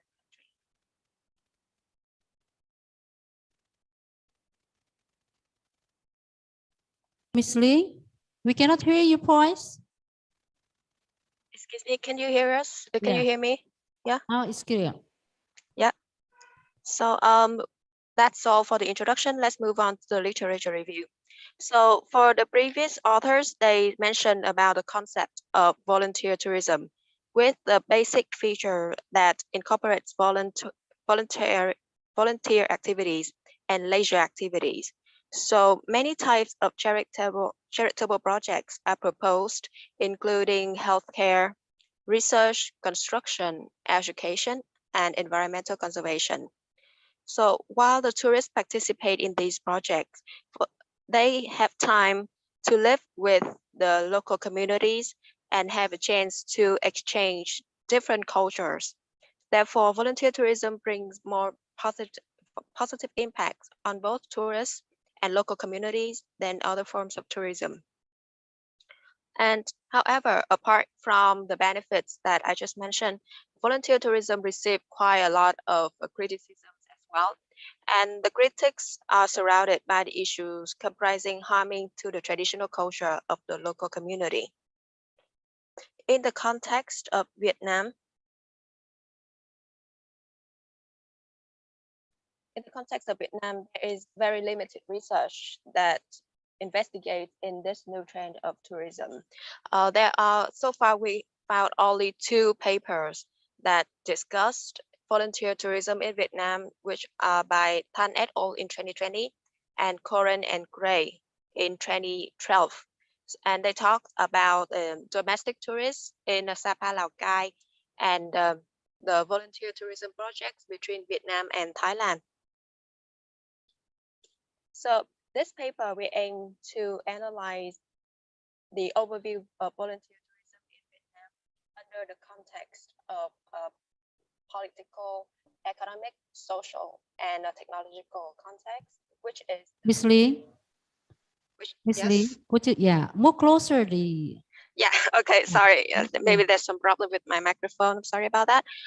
So yeah, we're using the past models for our research, okay? So let's move on to the next slide. I'm gonna give an overview about the past model. Okay, so this model was first developed by Aguilar in 1967, and later on, it was expanded by Wilson and Gillian, Yusei Sun in 2017, and Wilson and Gillian illustrate the sub-factors of political, economic, social, cultural, and technological factors that may influence all industries. Okay, so first for the political environment, it is the most important factor which directly and indirectly influences any enterprise's strategic development, because obviously we all depend on rules and laws by our government. And the second environment is the economic environment, which should be considered about GDP, about the increasing of disposable income, purchasing power parity, and changes in saving or debt ratio. The fourth factor is the social environment, concerning demographic characteristics, structures, and the trend of population, birth rate, level of education, family structures that affect the market growth and marketing actions. And finally is the technological factors, which include the pace of technological changes, unlimited innovation opportunities, higher research and development budget of innovation. So it has greater emphasis upon the regulation of technological change as well.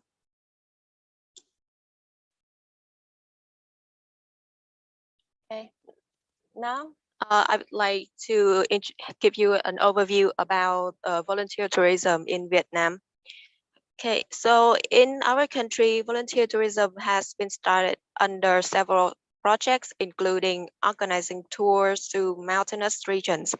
And in mountainous regions, normally we focus on gift giving to the poor or the children, or helping with a school or road constructions, teaching English or teaching living skills for children in rural highlands.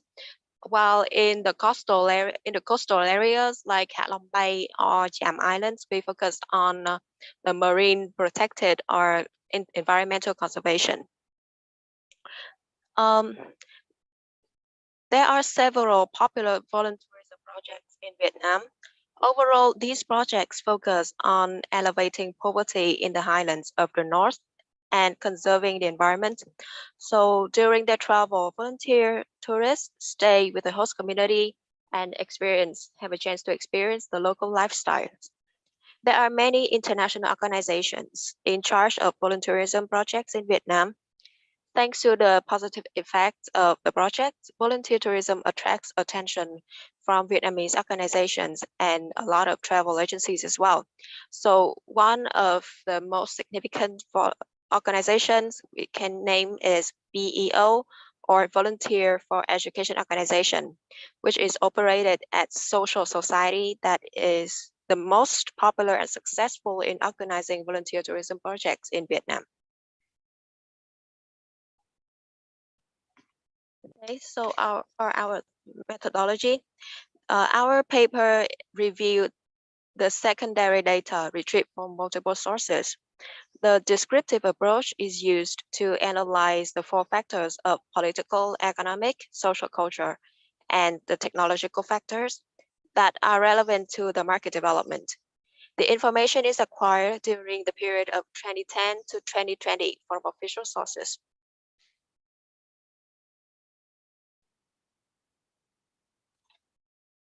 For our findings and discussion, we will discuss regarding four factors of past analysis.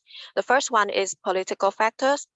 So far, volunteer tourism, even though it's a new trend, but there is no specific policy or law or regulations on this specific market or this form of tourism. Fortunately, volunteer tourism is put in the context of sustainable development. And we so far have two decisions, one by the Prime Minister about Vietnam Tourism Development Strategy until 2020, Vision to 2030, And the second decision by the deputy minister, which is Vietnam Tourism Development Strategy until 2030 vision to 2050. So those two, they focus on the sustainability development of tourism, which focus on economic, social culture, and environmental development and protection. And we can see that volunteer tourism is actually one of the alternative form of tourism that can support all three factors of sustainability. For the economic factors, Vietnam's economy has rapidly increased since 2010 thanks to the renovation policy and open door policy. The income per household has also increased significantly. Besides, the expansion of the tourism industry has established favorable environment for constructions and infrastructure investment, so it supports the growth of tourism. And therefore, the development of air travel and tourist accommodation has significantly promoting volunteer tourism in particular. The third factor is social cultural factor. So Vietnam, we have 54 different ethnic groups, and the majority of ethnic groups live in northern and central Midlands and Highlands. Vietnamese people have an open mindset, and we barely criticize or oppose any other religions.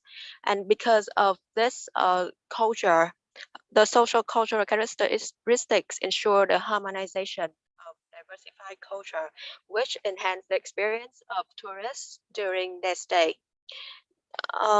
Vietnamese population is considered a potential market for volunteerism and also human resources for this form of tourism as well. And finally is about the technological factors. The advancements in technology contribute positively to tourism development in terms of the supply side and also to the demand side. The internet access has become the majority factor from different regions to the countries. Vietnamese travel agencies can easily reach worldwide customers because of thanks to the internet and e-commerce.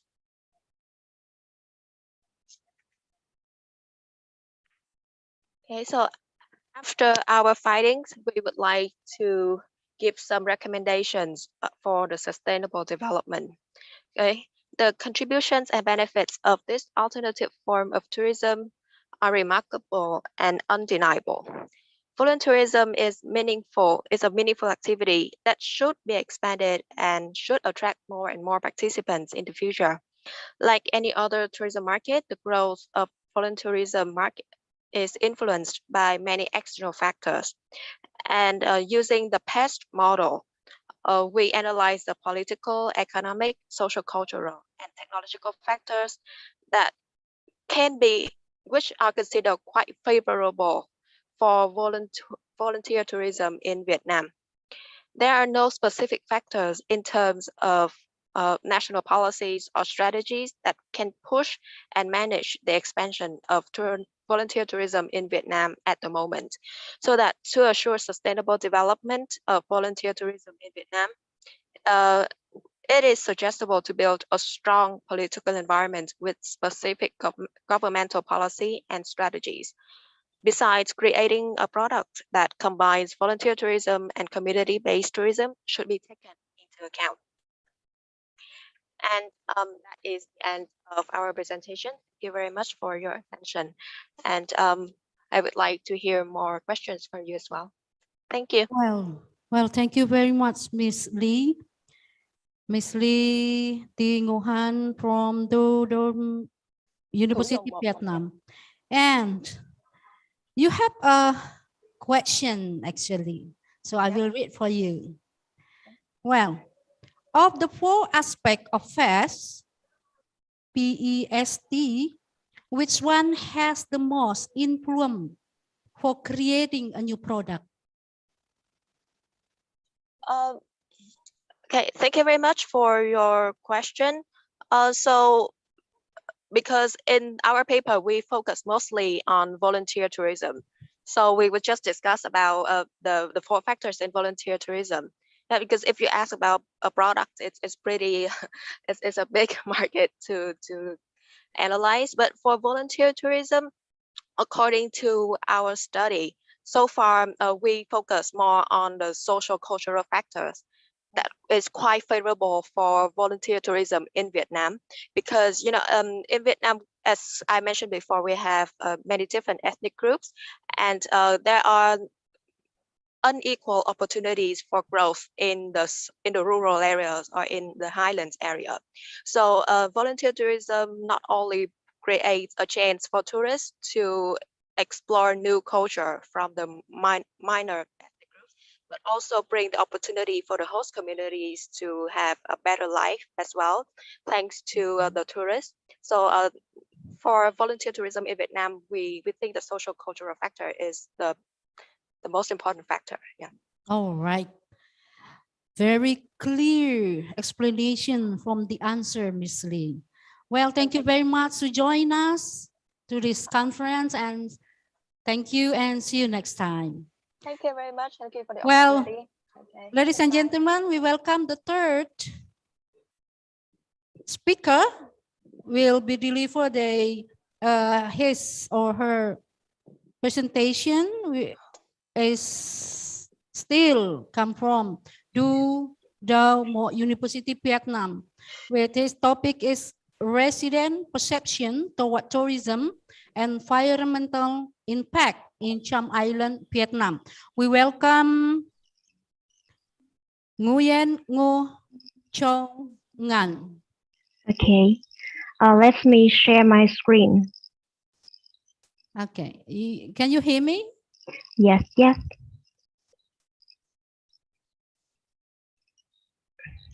Okay, can you see my PowerPoint?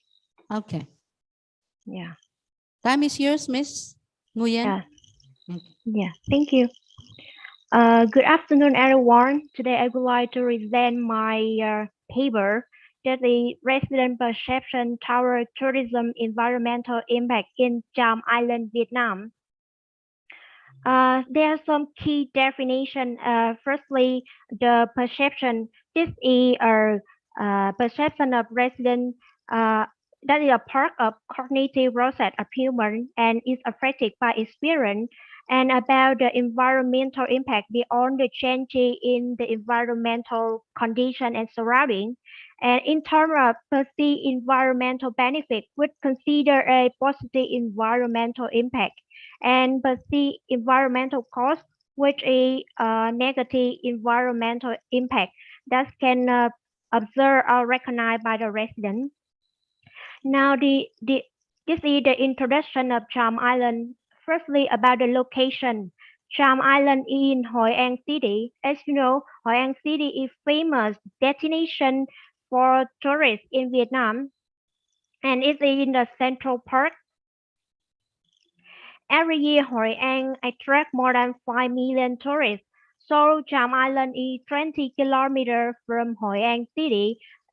This they attract a lot of tourists, and Cham Island is a popular destination which is famous for its natural beauty, rich biodiversity, and marine and forest ecosystem.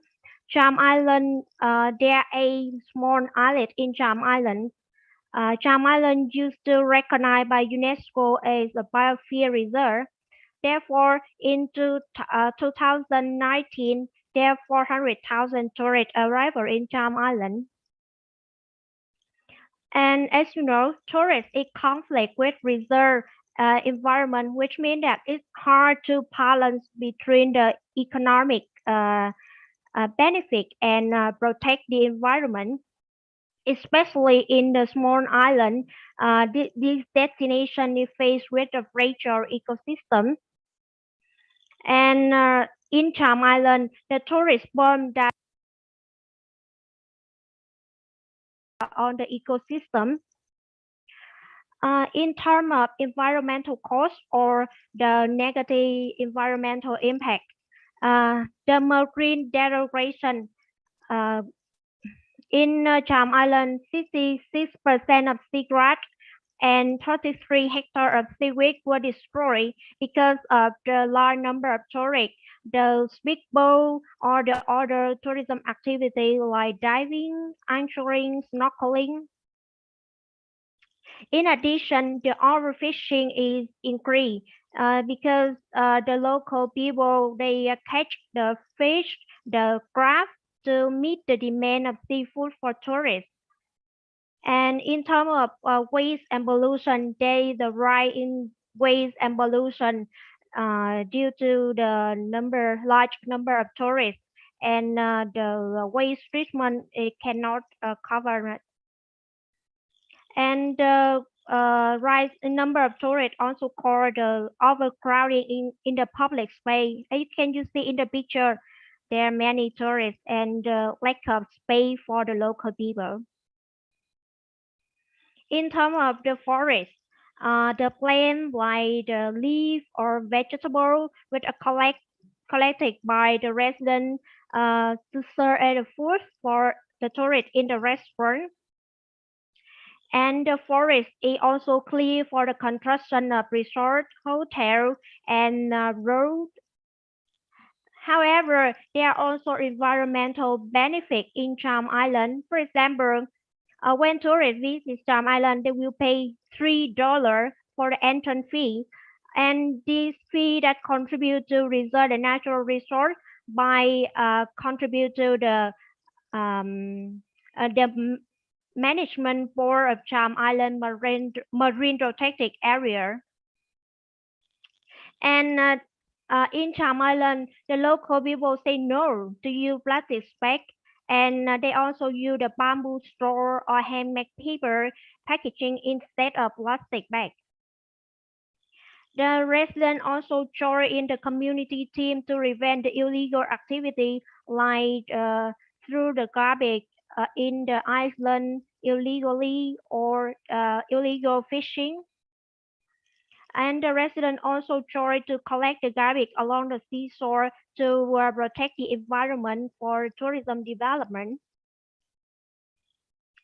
In the island context, there record study on resident perception, tower, tourism, environmental impact. And in Charm Island, the island faced with many environmental problems.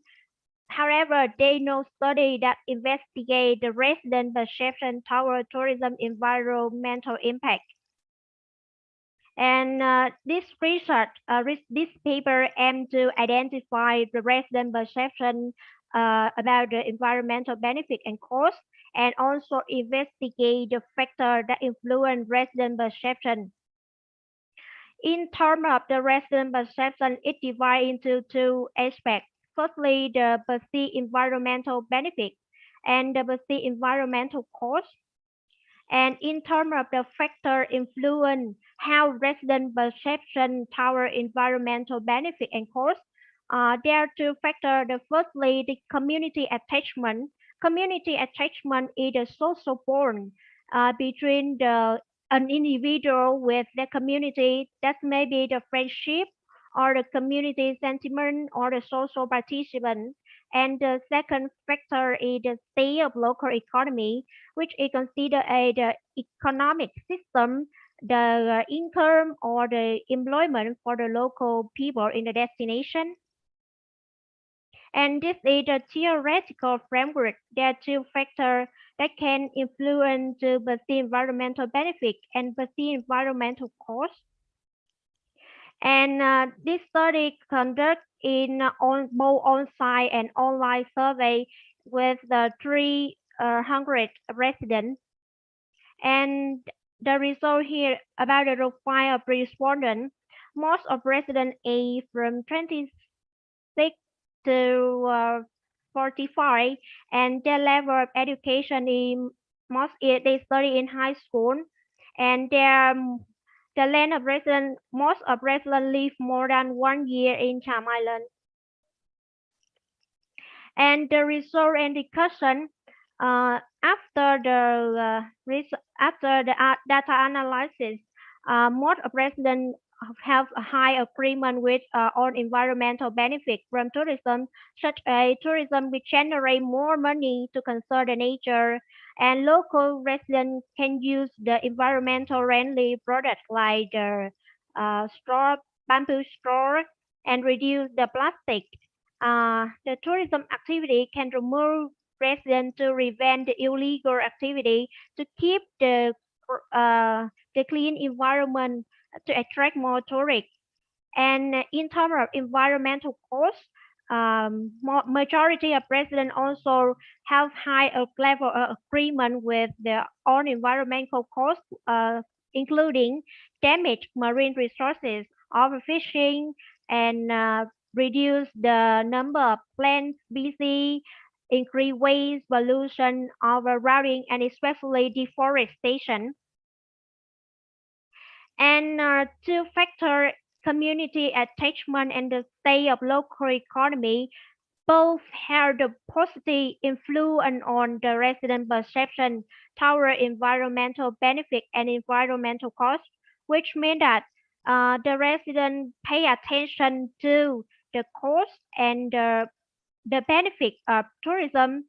But when they have more attached to their community or they perceive the improvement of local economy, they also perceive, they also recognize both the environmental benefit and environmental cost. Pay on the result and discussion, this is the practical implication for the local government, the tourism planner, and the policymaker. They should take action to orientate resident perception of environmental costs in a proper way for sustainable tourism development. This means that the local and the local government policymakers should give more regulation or law to keep the environment clean, and they should limit the number of tourists daily arriving Cham Island. Now there are 3,000 tourists arrive Cham Island every day, so the local authorities should limit.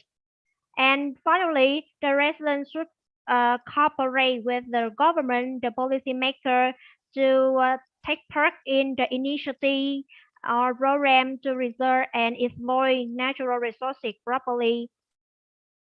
And in terms of conclusion, this paper provides in-depth understanding of resident perception toward environmental benefit and cost, and the finding and the result also provide some useful result for the government or policymaker to consider resident perception more to keep the clean the reptile environment to develop tourism sustainability.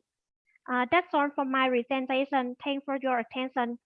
I would like to hear more about your question. Well, very interested presentation in Cham Island, Miss Nguyen. Well, this Cham Island,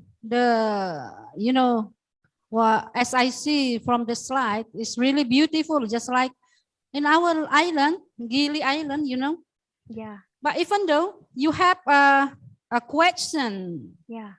for this beautiful island, well,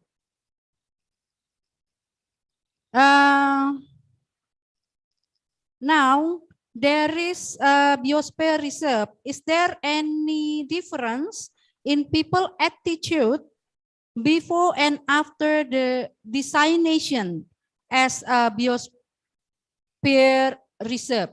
That's the question. There is, the difference, people attitude before and after.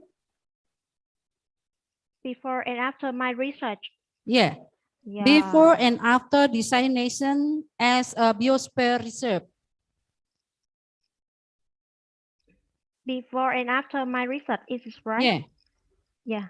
I think after my research, the resident can pay attention more to all the negative impact toward the environment, and maybe they can think about and take action to keep the environment to prevent the pollution or the waste from the tourism, from the tourists.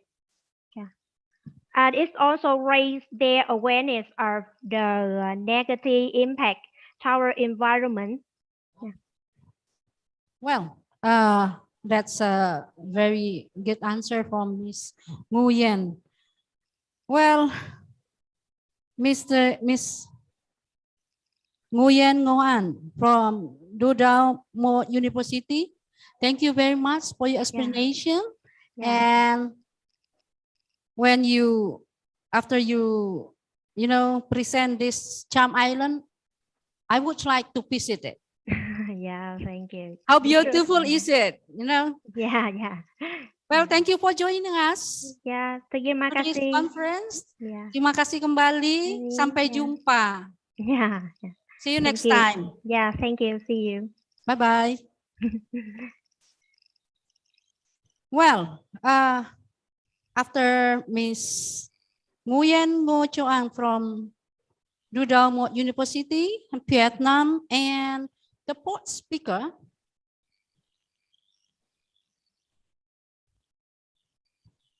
okay.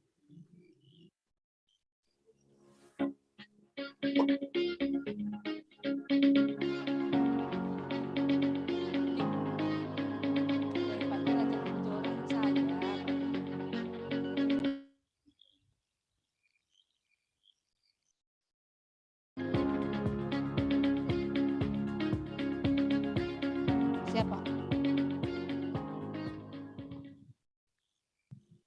Well, welcome back to the third Sustainable Tourism International Conference. This conference is conducted under the theme Environmental Protection and Preservation for Sustainable Destination. Well, in this afternoon, let's hear the fourth speaker. It will deliver by Mr. Dr. Arta Budi Susila Dwasa from University of Al-Azhar Mataram.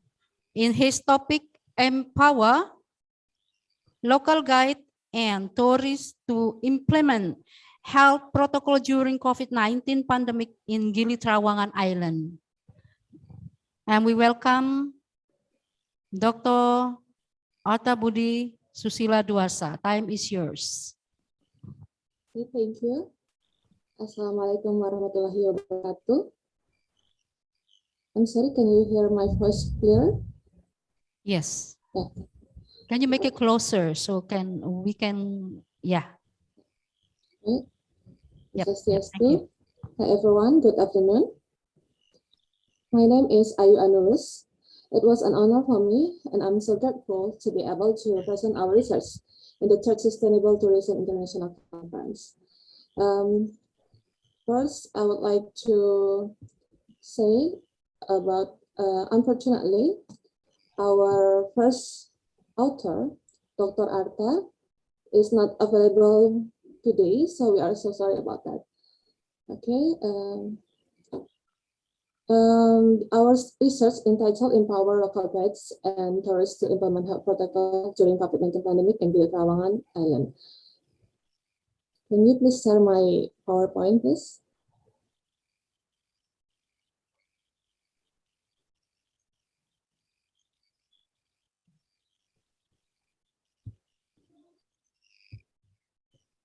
Huh?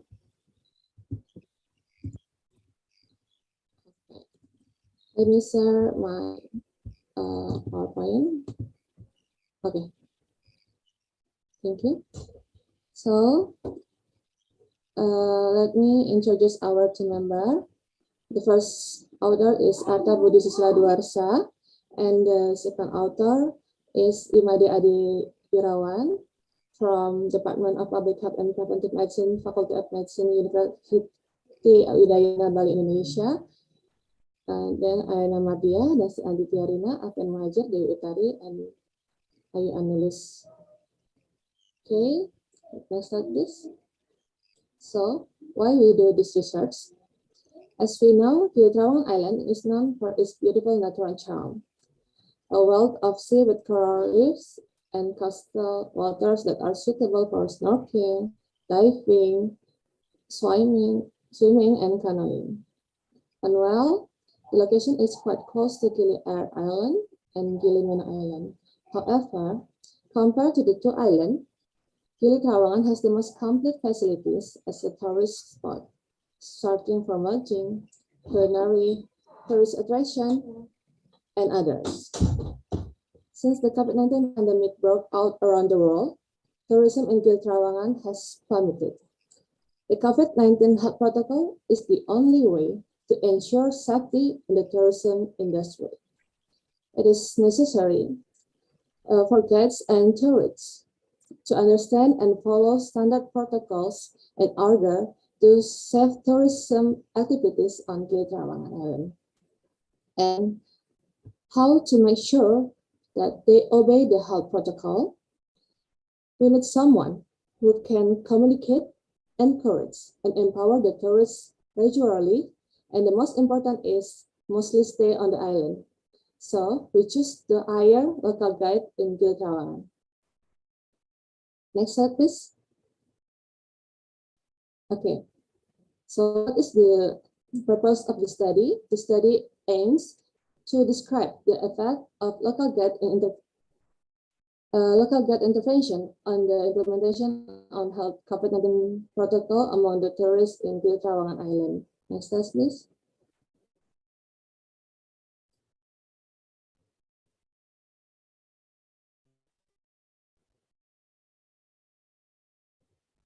Okay. In Gili Trawangan Island, West Tenggara, Indonesia, from March to June 2021. The subjects in the study were 100 tourists and 2 local guides.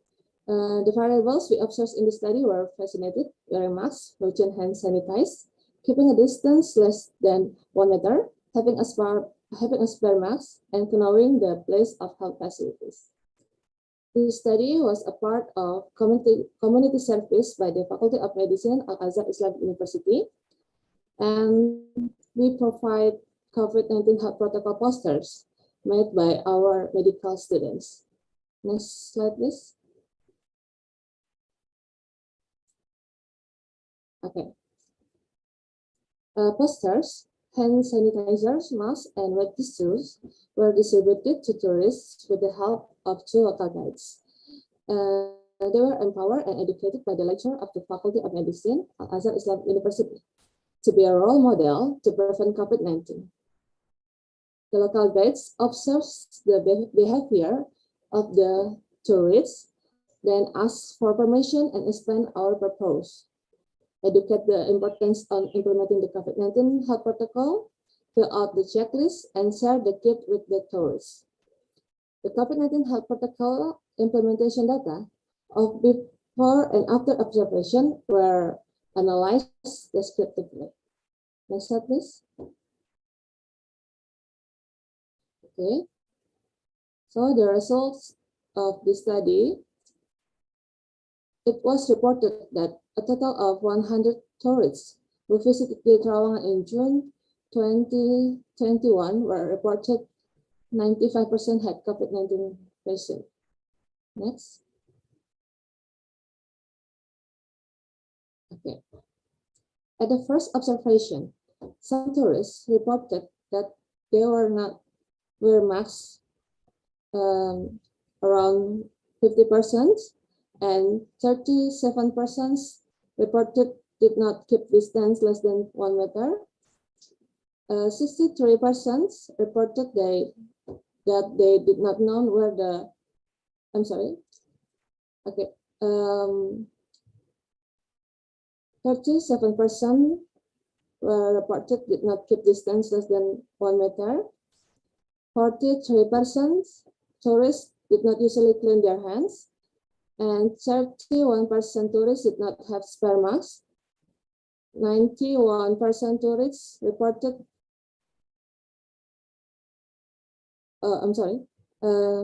63% tourists reported did not know where the health facilities were located. So, next. Okay. So after educated by the local guides, the tourists reported decided to wear masks for 91%, and 96% keep distance less than 1 meter. 87% reported often keep hands clean, and 92% have spare masks, and 89% known where the health facilities located. Next.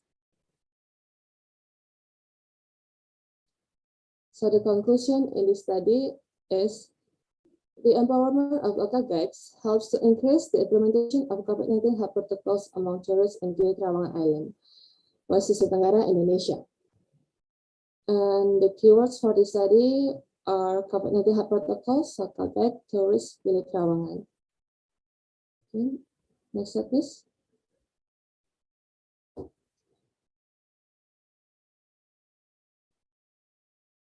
I think that's all about our presentation.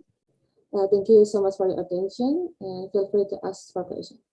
Assalamualaikum warahmatullahi wabarakatuh. Waalaikumsalam warahmatullahi wabarakatuh. Thank you very much for Miss Ayu for your presentation. Now we will wait for the question. We're waiting for your question. So if we're talking about the COVID-19 and Gili Trawangan, as I see, and I visited many times during the COVID-19. Yes, in this island, I saw many people do not use the mask, right, Ibu ya? Yes. Yeah.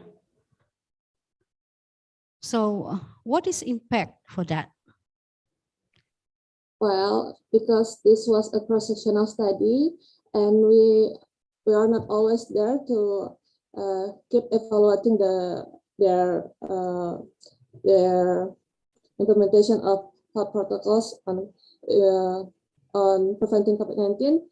We can ensure that they will always wear a mask. But when we give some community service, we share the COVID-19 kit and some masks, and when we educate the masks, some of them are willing to wear that, but some of them are not ready to wear masks because they say that they cannot breathe clearly. Well, yeah, it's happened in Gili Trawangan. Yeah, it is not habit, but it is very important to use that kind of mask, Ibu. Yes. Well, thank you very much for your presentation today, and thank you very much to join us in this conference. Thank you very much, Ibu Ayu. Thank you. Well, for next presenter, it is from University.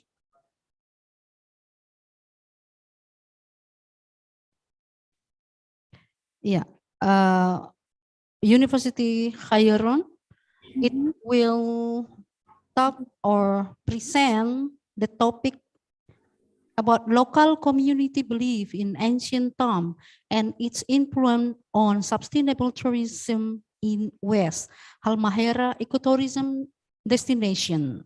It will be delivered by Mr. Nur Fahmi Pramuji. I'm sorry, I'm a woman, not a man. Okay. Well. Okay. Time is yours, Ibu. You have 15 minutes to present. 15 minutes. Okay, thank you very much for that time. Okay, Assalamualaikum warahmatullahi wabarakatuh and good afternoon. Today we would like to deliver our presentation. Could you hear my voice there? Yes, it's clear. Could you hear my voice there well? Yeah. Okay. I can hear you clearly, and please don't too far. Your mic should be Yes, closer. I'm not using. I see. Yes, yes. Well, silakan Can Ibu. you hear my voice well there? Yeah, Can you hear my voice we hear well you. there? Okay. I'm so sorry Clearly. for some mistake. Okay.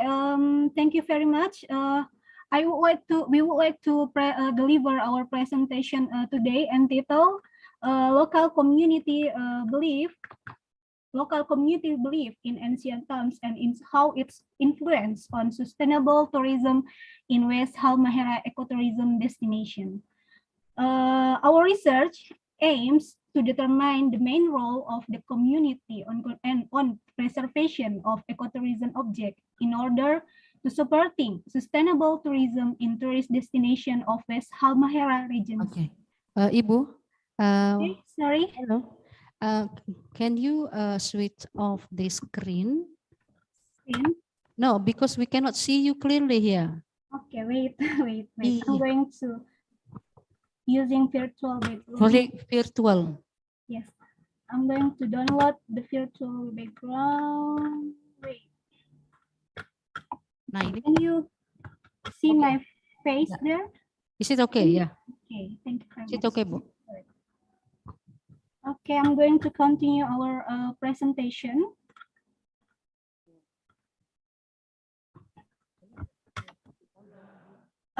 Should I share screen or?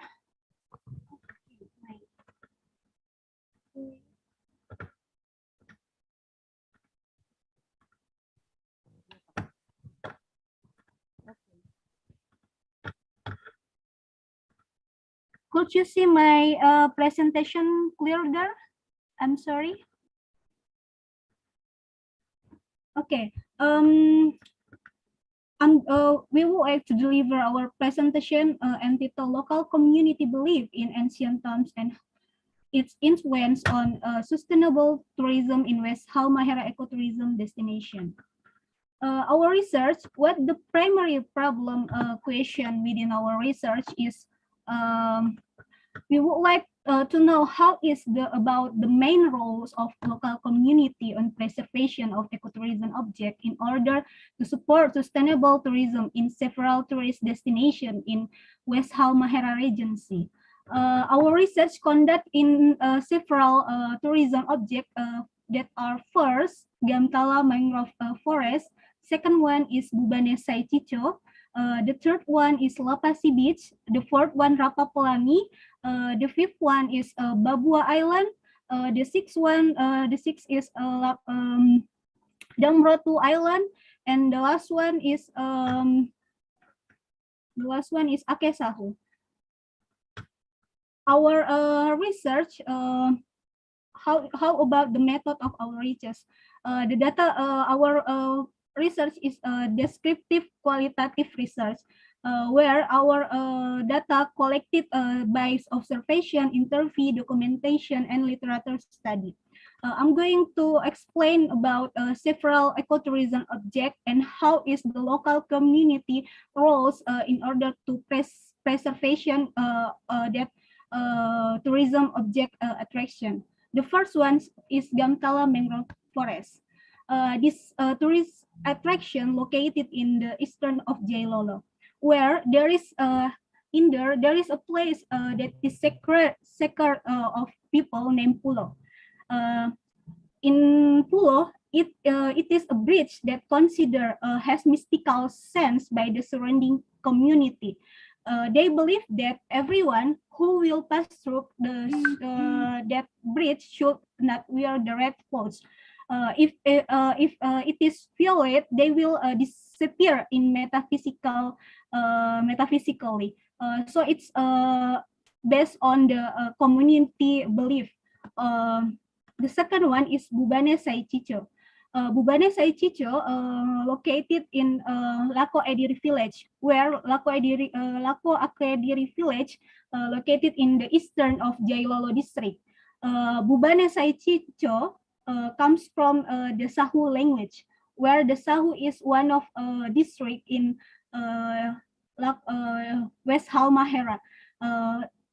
Bubane Sau Cico have means that beautiful beach, where The tourists who are swimming at the beach are not allowed to wear the skimpy clothes. Why? Because there is a residence of the Jailolo Sultanate within this area.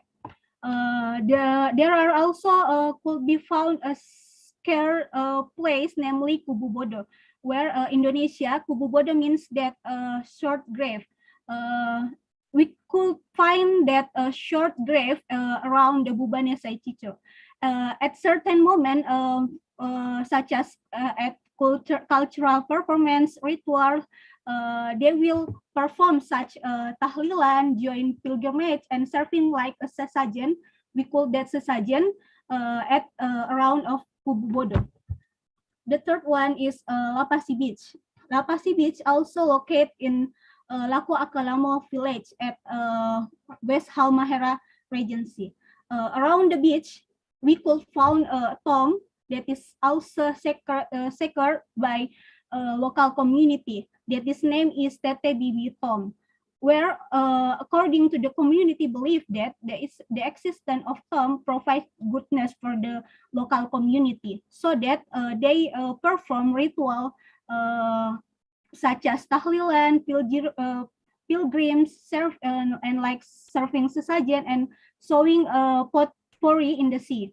And a part of community also believe that the coastal area of that Lapasi Beach also a sacred area. Within this area, it is not also allowed to make a crowds around the coast. Why? Because there is an ancient tomb called Jerebiti. Jerebiti is also frequently visited by local community on every Thursday afternoon, because the community also believe to the ancient tomb. The fourth one is Rapapelangi. Rapapelangi is one of ecotourism attraction located in Bubanehena village at the southern Jailolo. At this location, there are two sacred tombs. The surrounding community also often carry out such a ritual such as tahlilan and also serving sesajen. This ritual is generally carried out once a year as their expression of gratitude to the god. While in the area also we could found two tombs where the visitor who are coming to that tombs are not prohibited from wearing skimpy clothes and also are not allowed to drink like liquors. Okay, the fifth one is Babua Island. Babua Island located in near to Jailolo Bay at West Halmahera Regency. It is an uninhabited island where it has an under ecosystem. This island is surrounded by coral rocks, where we could also find like ancient tomb or jere on the Babu Island, which are also sacred by the community. In Babu Island, the Sultanate and indigenous community used to perform namely Sigofo Ngolo ritual, where this ritual is a ritual of cleaning the sea. The implementation of this ritual is not only to clean the marine environment, but also clean the mind, because they believe that they symbolize sea as a mind. And the next one is Akesahu. Akesahu is a hot spring place located in eastern Jailolo.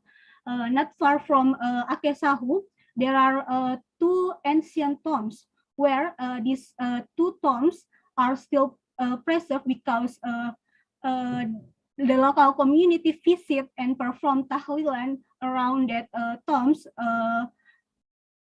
as well. Next, Dehe Mangrove.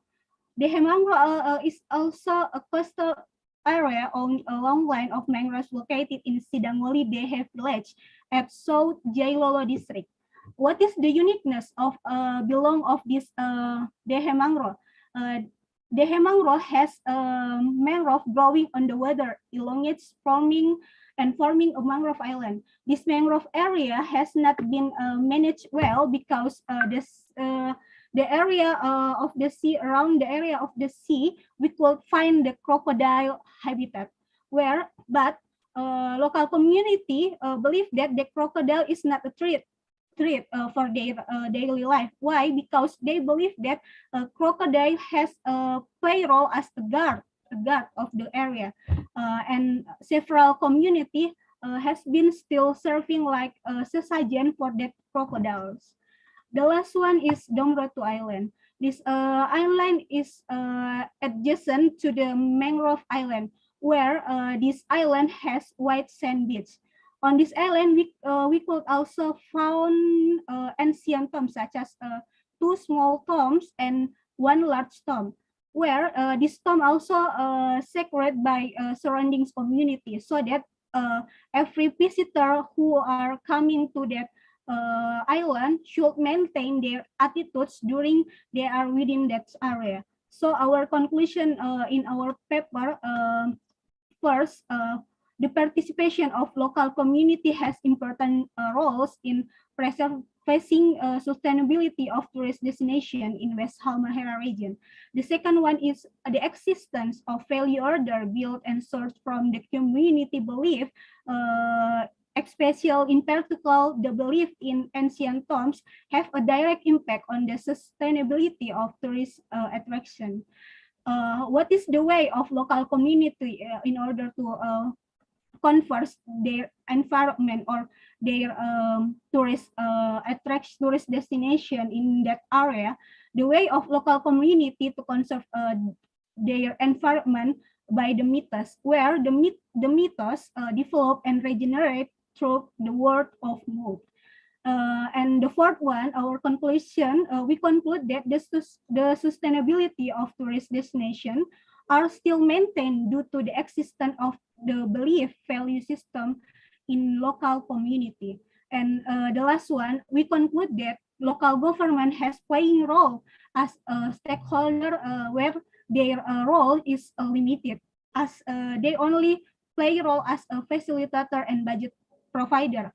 However, local community is a key stakeholder in management level within the area of tourist destination. Thank you very much for this opportunity. Terima kasih. Assalamualaikum warahmatullahi wabarakatuh.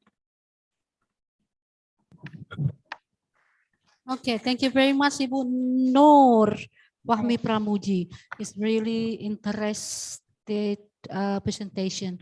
Same as us here in Lombok also has, like what you present today. And thank you very much, Ibu Nur. We will waiting for a question.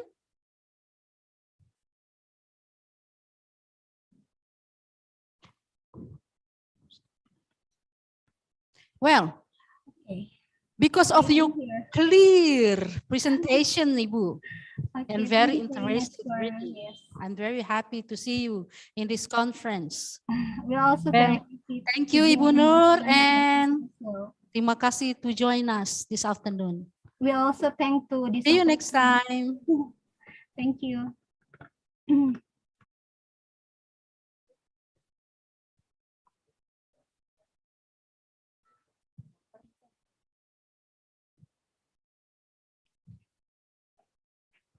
Okay, for the sixth presenter, this topic entitled An Analysis of Economic, Environmental, and Social Factor in Assessing the Potential of Sustainable Tourism Development based on exploiting regional community culture in Can Hoa Province, Vietnam, will deliver by Ms. Nguyen Tran Bao Trin and Lee An Phan from Trafin University, Vietnam. Well, Mr. Nguyen Tran Bao Trin, Trin from Trafin University. Yes, my you name have is 15 minutes to present your presentation. Yes. Thank you. Time is yours. Yes. Thank you very much for your presentation. My name is Lê Anh Vân. I present our research.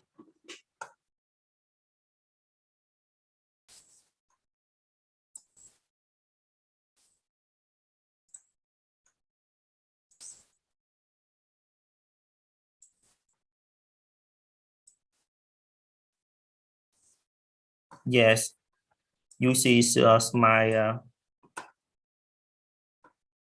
screens.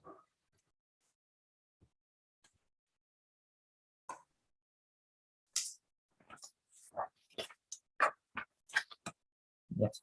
Welcome to our Okay, presentation. it's already seen in the screen, sir. Yes. Go ahead. Thank you. Welcome to our presentation titled An Analysis of Economic, Environmental, and Social Factors in Assessing the Potential of Sustainable Tourism Development based on Exploiting Rock-like Community Culture in Khánh Hòa Province, Vietnam. The first one I want to introduce about Khánh Hòa. Khánh Hòa is a province of Vietnam located in South Central Coast. The flight distance from Khánh Hòa to Kuala Lumpur is the same as from Jakarta to Kuala Lumpur. You can see this is the map of Vietnam. Khánh Hòa is here. And you can see this is Khánh Hòa, this is Kuala Lumpur, and this is Jakarta. And the distance from Khánh Hòa to Kuala Lumpur is the same distance from Jakarta to Kuala Lumpur. It's the map to you is made about our location. Khánh Hòa is more than 5,000 square kilometers, nearly 10 times larger than the city of Jakarta. However, most of land area is mountainous. The urban areas is only equivalent to Jakarta. You can see this is Khánh Hòa province. This is the topography map of Khánh Hòa province. And this is Nha Trang city here, a city in Khánh Hòa province. Nha Trang city is in the east of and bordering the Pacific Ocean. It's in the 17th century. It was still the capital of Chamba Kingdom. Currently, the residents are mainly Vietnamese people. Almost no more Cham and Rackline people now. This is Nha Trang city is the largest big tourism city in Vietnam. And otherwise, this is Khánh Vĩnh and this is Khánh Sơn. Khánh Vĩnh and Khánh Sơn is two districts in Khánh Hòa province.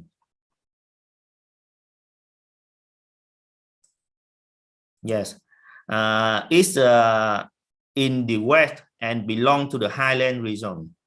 Before the 17th century, the Rackline people first migrated here. But nowadays, Vietnamese people also live with Rackline people here. Khánh Vĩnh and Khánh Sơn district is underdeveloped economically, but had a unique Rackline culture. And the road distance from Nha Trang city to Khánh Sơn and Khánh Vĩnh is only about 15 to 100 kilometers from the region, from 1 and 2 region, based on the existing tourism advantage of Nha Trang city and the unique attractive culture of the Rackline people in Khánh Sơn and Khánh Vĩnh districts. We believe that there is a potential of tourism development for this region. Choosing community-based tourism is appropriate. That's why we choose to study this topic, an analysis of economics, environmental, and social factors in assessing the potential of sustainable tourism development based on exploiting Rackline community culture in Khánh Hòa province, Vietnam. The second one is theoretical overview. In this session, we have two parts. The first part is sustainable tourism and development of sustainable tourism. Sustainable tourism is a tourism that takes full account of its current and future economies, social and environmental impact, addressing the needs of visitors, the industry, and the environment and host communities. Additionally, they say that sustainable tourism refers to the environmental, economy, and social cultural aspects of tourism development, and a suitable balance must be established between these three dimensions to guarantee its long-term sustainability. The second one is community culture and community-based tourism. Community-based tourism, sometimes called folklore, community culture, sometimes called folklore or folk life, is the living expression of culture in everyday life. Anyone culture, learn and pass on informally from person to person.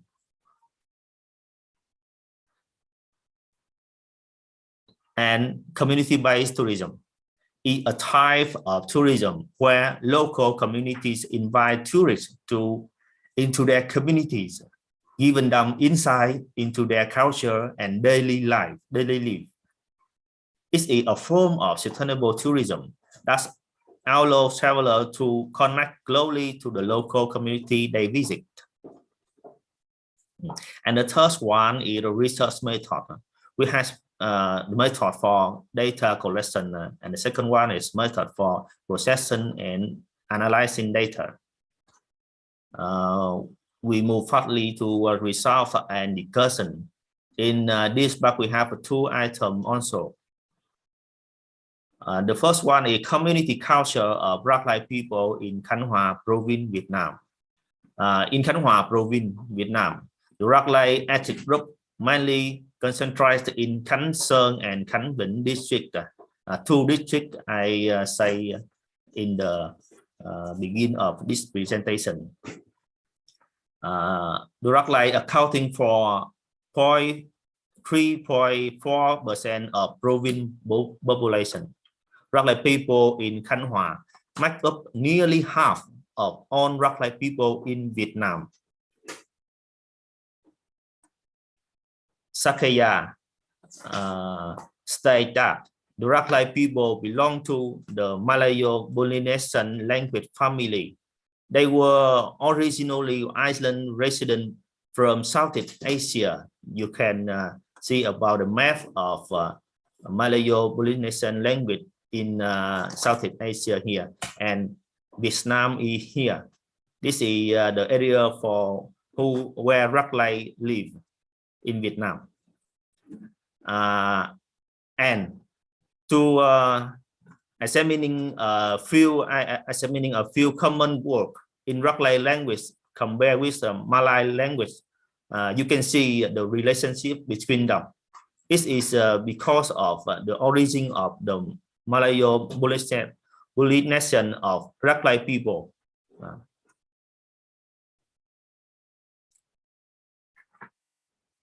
About the Rắc Lai houses. The Rắc Lai live in steel houses made of wood, rattan, bamboo with a thatch roof on highland area near the water source. The Rắc Lai houses is the gathering place of at least 3 or 4 generations under the rule of the host, usually the oldest in the family life. This is the house of the Rắc Lai people. And in addition, on the field of cultivation, the Rắc Lai people also have a sweeten house to eat and rest during the working day, and a temporary storehouse to store the product before bringing it home. regarding the family relation of Rackline people. Trương Văn Cường stated that the Rackline people follow the matriarchal system. So far, they have maintained it despite the change in the new social environment now.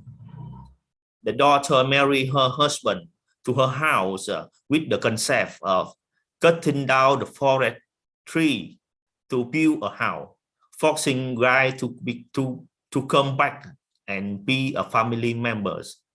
The groom or the husband become the breadwinner in the wife family, but the right to decide on which affair still belong to the wife or his control on the wife side. They are characteristic of Rackline cultures because, as present now, most of ethnic groups in Vietnam follow the patriarchal system.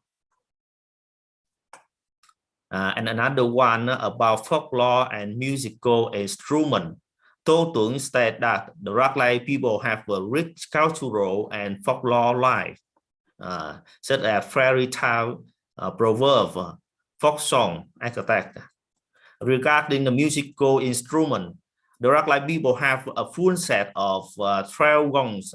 They combine the stone block into the rather unique and interesting set of stone lute, which are considered prehistoric stone instrument as the oldest musical instrument of mankind.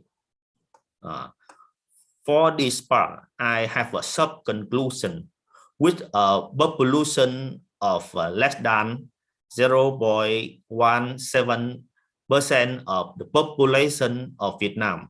Rackline culture is not a popular culture in the country. However, from another perspective, it is a unique and a fascinating culture, so it is attracting the tourists. Among the many types of tourism, community-based tourism is a form of sustainable tourism, especially for the task of preserving indigenous culture. And our second result is the result of assessing the potential of sustainable tourism development based on exploiting Rackline community culture in Khánh Hòa province with 3 assessments from economic factor, social factor, and environment factor. The first one, economy assessment. Khánh Hòa is always an attractive tourist destination, attracting a large number of domestic and foreign tourists. So therefore, the development of Rackline community-based tourism in Khánh Hòa has both relied on the province's existing tourism industry and contributed increasing additional tourism revenue for resident community. The second one is social assessment. Many Rackline people are still poor now. Tourism is back on creating jobs and increasing income for local workers, affecting poverty alleviation of localities. In addition, tourism development can also have a positive impact on arousing and enriching the traditional cultural identity of the Rackline ethnic region. In the order to avoid the negative impacts of tourism on Rackline culture, the proposed model of community-based tourism should focus on plus the principle of community-based tourism development should be applied thoroughly. And the last one is environmental assessment. First, environmental resources play a key role in tourism development. On the other hand, tourism development must maintain essential ecosystem and natural heritage, ensuring biodiversity in Khánh Hòa province. The development of community-based tourism in rock-like minorities area can help in land use efficiency, increase the level of biodiversity, can increase the tourism infrastructure. When community-based tourism develops effectively, bringing a good livelihood to the rock-like people, they will limit the deforestation for agricultural cultivation or other purpose. And the last one is our conclusion. The pool analysis has shown that the rock-like agriculture has a great potential for community-based tourism development in Khánh Hòa province, Vietnam. Furthermore, community-based tourism has also proven to be a suitable form to ensure the goal of sustainable development in this region. These three pillars of economy, environment, and society, Khánh Sơn and Khánh Vĩnh district have many advantages to develop community-based tourism through exploiting the traditional cultural value imbued with the identity of rock-like people. Thank you for your listening, and to close our section, we would like to present to a 1-minute melody played by a rock-like people with their traditional stone musical instrument. Well, thank you very much, yes, Mr. Nguyen Tran Bao Trim from Trafin University, Vietnam, with his analysis of economic through the Ranglai community. It's really interesting when we talk about the tourism based on community, sir. In every region also has that kind of tourism. Well, yes, Mr. Nguyen Tran, thank you very much to join us in this afternoon with your very good presentation and very clear.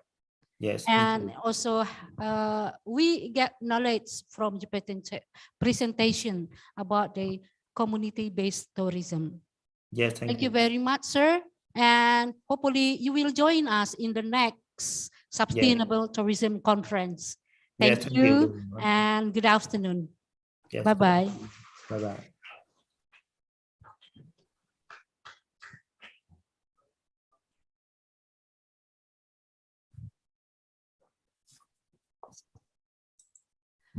Well, today is very interesting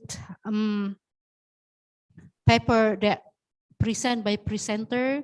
There are 6 is already present their idea in this international conference. And we take many knowledge from the presentation above. So thank you very much to join us in this Sustainable Tourism International Conference.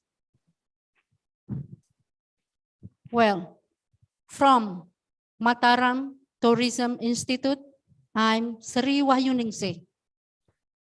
Say thank you very much to join us and see you in the next international conference. Good afternoon.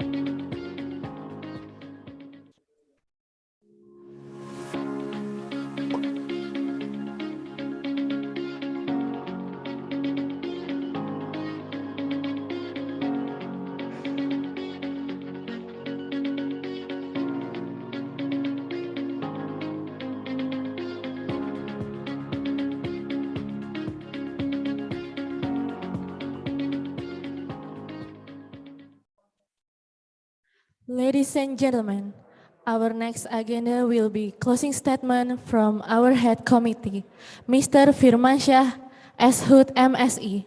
Time is yours.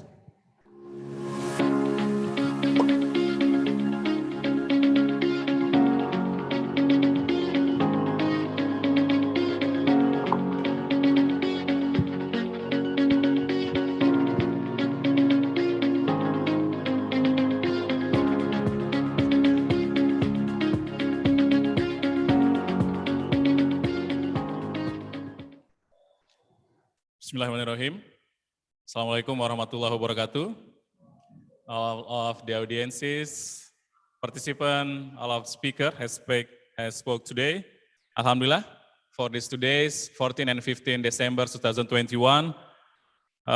Together we have participated in a series of Sustainable Tourism International Conference since it was opened by Minister of Tourism Economy Kreatif, Bapak Sandiaga Salahuddin Uno, yesterday until the last speaker from Vietnam. There are so many discussions on various themes, which we hope also can contribute to building up policies for tourism sector. There are more beautiful and sustainable tourism. Through this activity, we also hope that there will be an increase in knowledge, understanding, as well as new perspective as sustainable tourism. We also hope to build a good networking between all parties that involve this activity. For all this event, of course, as a chairman of this committee, I'm sorry if there are any shortcomings in the implementation of this conference. It will be improvement for the future implementation. Thank you for our sponsors from BPPD NTB, then Pegadaian Ampenan, and Tudau Mot University Vietnam as our academic partner. Thanks for all the presenter, keynote speaker, plenary speaker, and all of audiences that has participated in this conference. Lastly, thank you for all the committees who have worked so hard to make all this happen, from Dinas LHK, STP Mataram, and Al-Azhar University. May it blessing and benefit for all of us. Thank you. Assalamualaikum warahmatullahi wabarakatuh.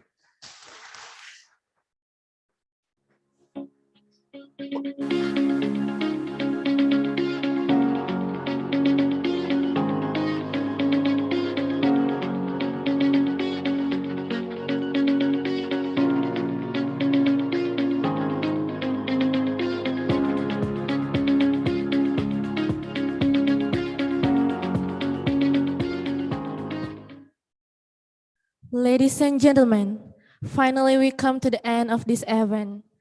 And for the article will be uploaded on Sustainable Tourism International on January 2022, and for the journal and certificate will be sent by email.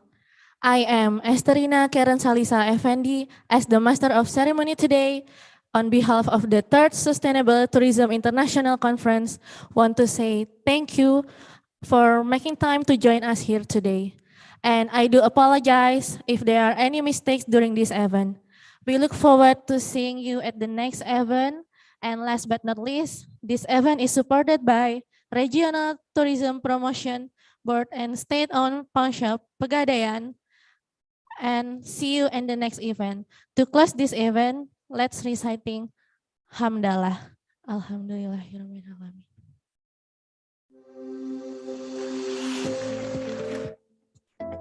Thank you.